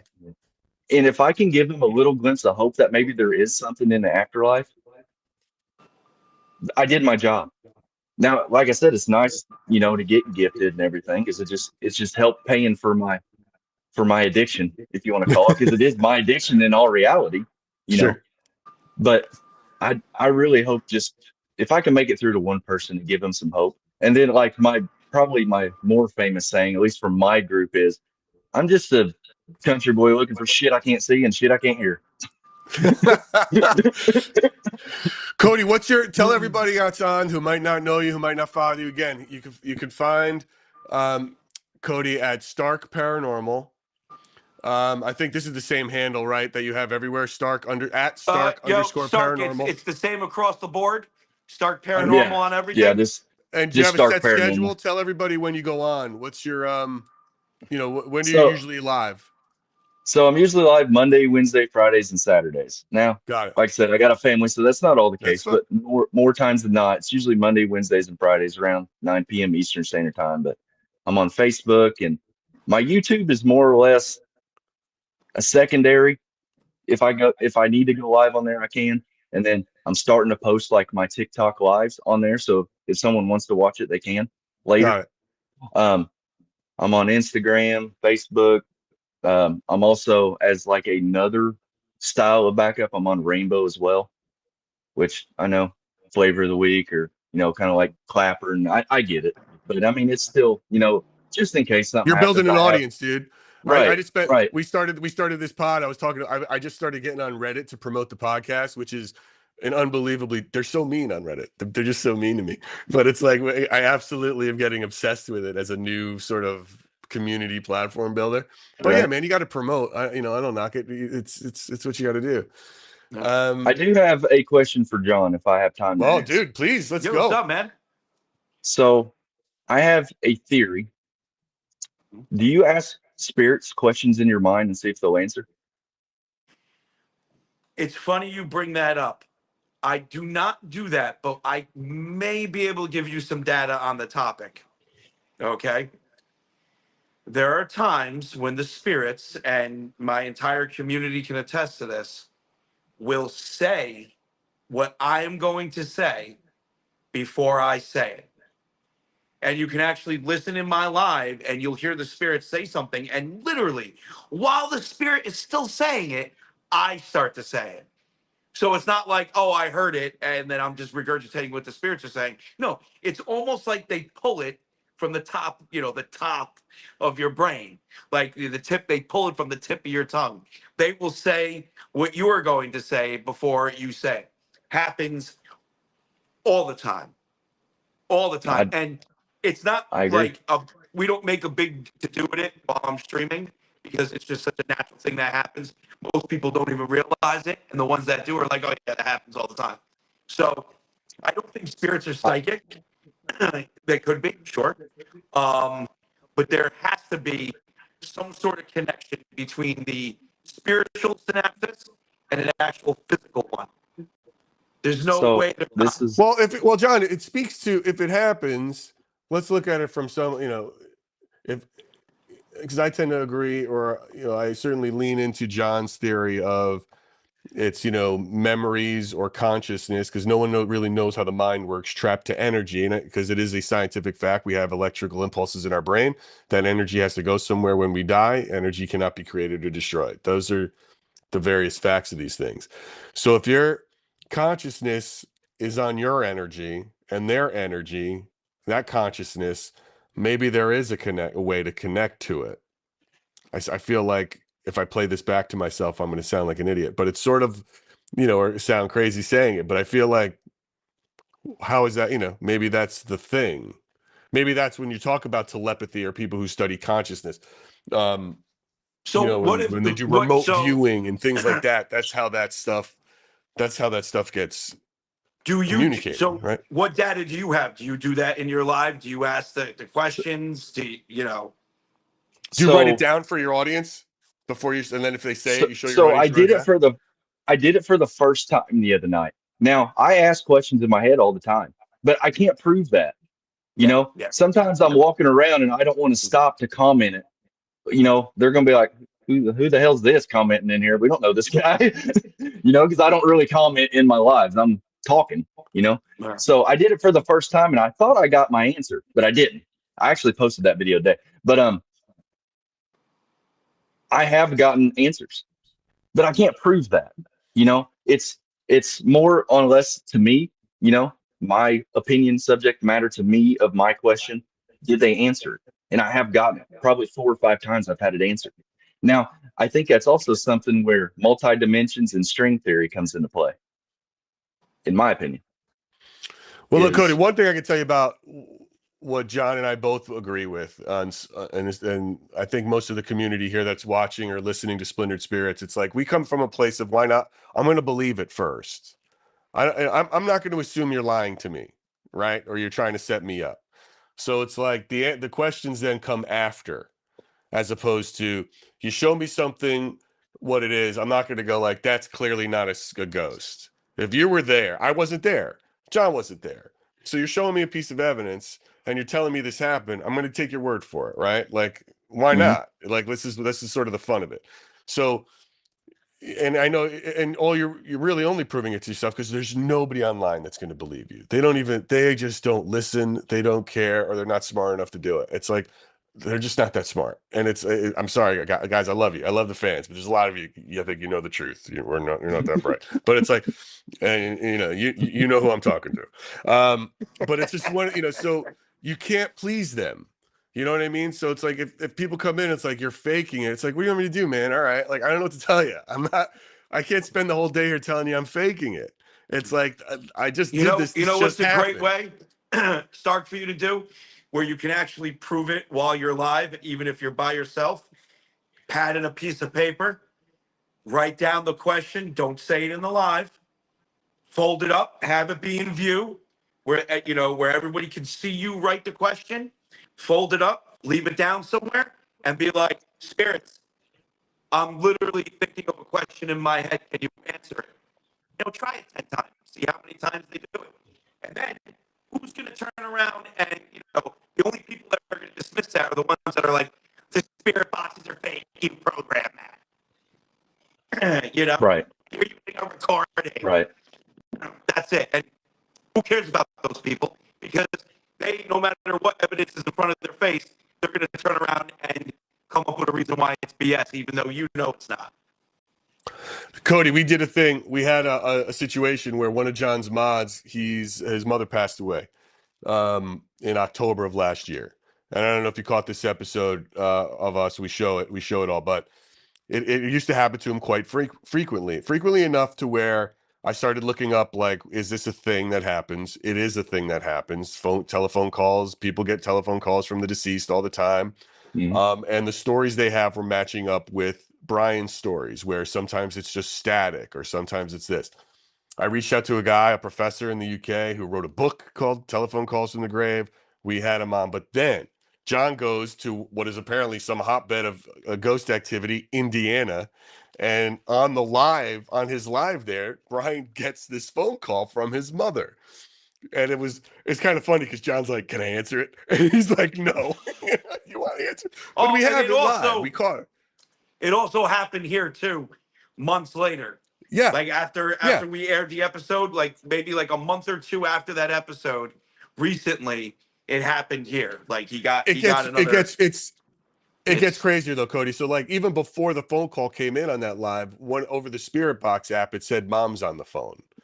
So that happened, and then he gets this call. So then, all right, we play the call. The call is clear as day, and it's his mother on the voice. She leaves a voice message, and then there's a text to voice and it doesn't match the voice. Right? We get all this stuff happens. The time signatures match where it is, and we post it. We do an episode. We post the episode. I post the little clips, the promo clips of the thing. People are just like, "You guys faked it," right? It's like, all right, man. I mean, I don't know what to tell. They're like, the text doesn't match the message. I go, yeah, man, I told you. When does it ever? I go, the text. I go, yeah, I told you that. We don't know. I literally said, like, we have no idea why the text doesn't match. Now, are there reasons why that could happen in the technical universe? Of course, dude. The glitch, could be a glitch with that phone system. Her message could be trapped in there in the cloud, and it comes through all the time, right? But here's the thing that I question. This tends to happen a lot to people who grieve, and it happens around John a lot with Brian, probably even more than it happens with Brian on his own. So that's where the question comes into play for me of what is happening. Not like, but I can't convince the audience that we didn't set this up. There's nothing I can do. I mean, we have it on video when it happened live. We play the tape for you. I'm giving you everything I've got, and all I can tell you is this is what happened, and it's crazy, dude. If you've ever seen it, you can check it out. But it's like we love our audience. I love you guys, but also fuck you guys. It's like you can't. It's like I can't make you believe us. You know what I mean? We're just gonna try to show you something that's wild, and you're either on this ride with us or not. So that's what I'm saying. You can't please them, bro. And it's like, Mm-mm. you've been doing it for a year. John's been doing it for a ton of years. That's the thing, just get over them. It's like the people stick with you, and you might lose a few people, and that's fine. You'll gain, sometimes you take a step back to take 2 steps forward, right? So you might lose a couple to go on. And that's the, that's all you can do. Man. You can't please these people. You just can't. You can't please them. No. And it took me a while to figure that out because especially when you're first starting out, you're really trying to grow your community, which I'm always trying to grow my community. Yeah, But of course. I'd much rather take my OGs than 50 new people that are assholes. Yep. My opinion. Well, dude, But I have a bullshit meter now, man. Straight up bullshit meter. We even got emotes. They ain't going anywhere. Once that bullshit meter starts to rise, that's it. Sub only chat. You'll still be able to watch, but you ain't getting involved in the chat because it's just and I allow a certain amount of bullshit from my community too, because some people they ask you just questions where it's like, why are you asking me that question? You know I don't have the answer to that. Like I don't get it. Wait a minute. You should know well, better. Don't ask that I, question. like I my don't know biggest what tiles on the ground. You know what I mean? like It's my funny. biggest thing I fight is a lot for my community are expecting me to answer their question when it's asked or see their comment. But when you got 6, 7, 800 people in your live and it's just flying by, Yeah, I'm sorry. yeah. But then at that I point, refuse when I'm walking now. I refuse to answer questions while I'm walking. I refuse. If I sit down, think about it, I'm at a cemetery. I'll sit down for 3 hours before I go for a walk. You got a question you want to ask me? Now's the time. I'm sitting down. I'm looking at the chat. Once I start walking, though, don't ask me any questions. You're lucky if you'll get an answer. If I can answer it in 5 words or less, I got you.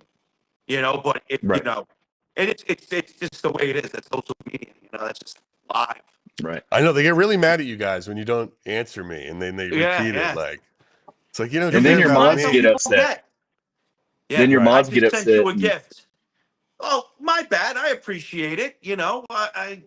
I'm sorry. If you want, all right. I'll stop talking to the spirit to thank you for this.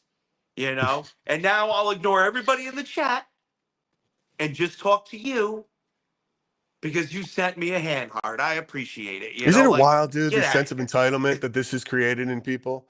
This is a whole other conversation about it's sort of like the end of civility due to social media or something, right? But because it's just everyone's lost all sorts of sense of manners and respect, but Mhm.